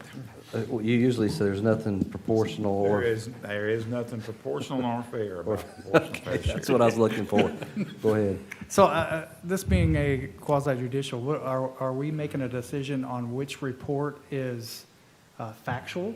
And No. which report is not, or are we making, because one says 8, we're talking about $30,000 difference? What is our decision being based on? Well, right now, the county's planner is your expert. The county's planner is asserting they're relying on the expert testimony of the county's traffic engineer did the review. So at this moment in this hearing, if there is nothing else presented, the only evidence before you is that the proper number of trips was 8, and therefore that is what prop fair share should be based on, because your code requires just a formulaic calculation. Now, there's one more person to speak, and I don't want to step on their toes. If they stand up and give you some kind of analysis of why that 8 should have always been 15, then maybe you have reason to not amend it. But as of right now, you're basing it on the county's expert testimony and that's why I put the question there. It's not their engineer, it's our engineer saying the proper number was 8 originally, and it should be 8 now. We can only collect the money consistent with what our formula requires. Well, I'm just figuring we're up here to make a decision. I've only heard one side of the story. I didn't know if there was another side to this, or I got to go by what one witness says. You can only go by what you hear in this hearing. There's one more person who raised their hand to be sworn. He's sitting there in the back. I don't know if he still wants to speak or not, but that's the only remaining witness. Okay, thank you. Yes, I would like to hear him speak. Oh. I think we could probably put on the record that he's in favor of the 8 trips. Yeah, you're probably good, but I still have a real problem thinking that going from Mac Bayou to West Hewitt is 8 trips instead of 15. Mac Bayou is a busy, Well, it's busy road. 27.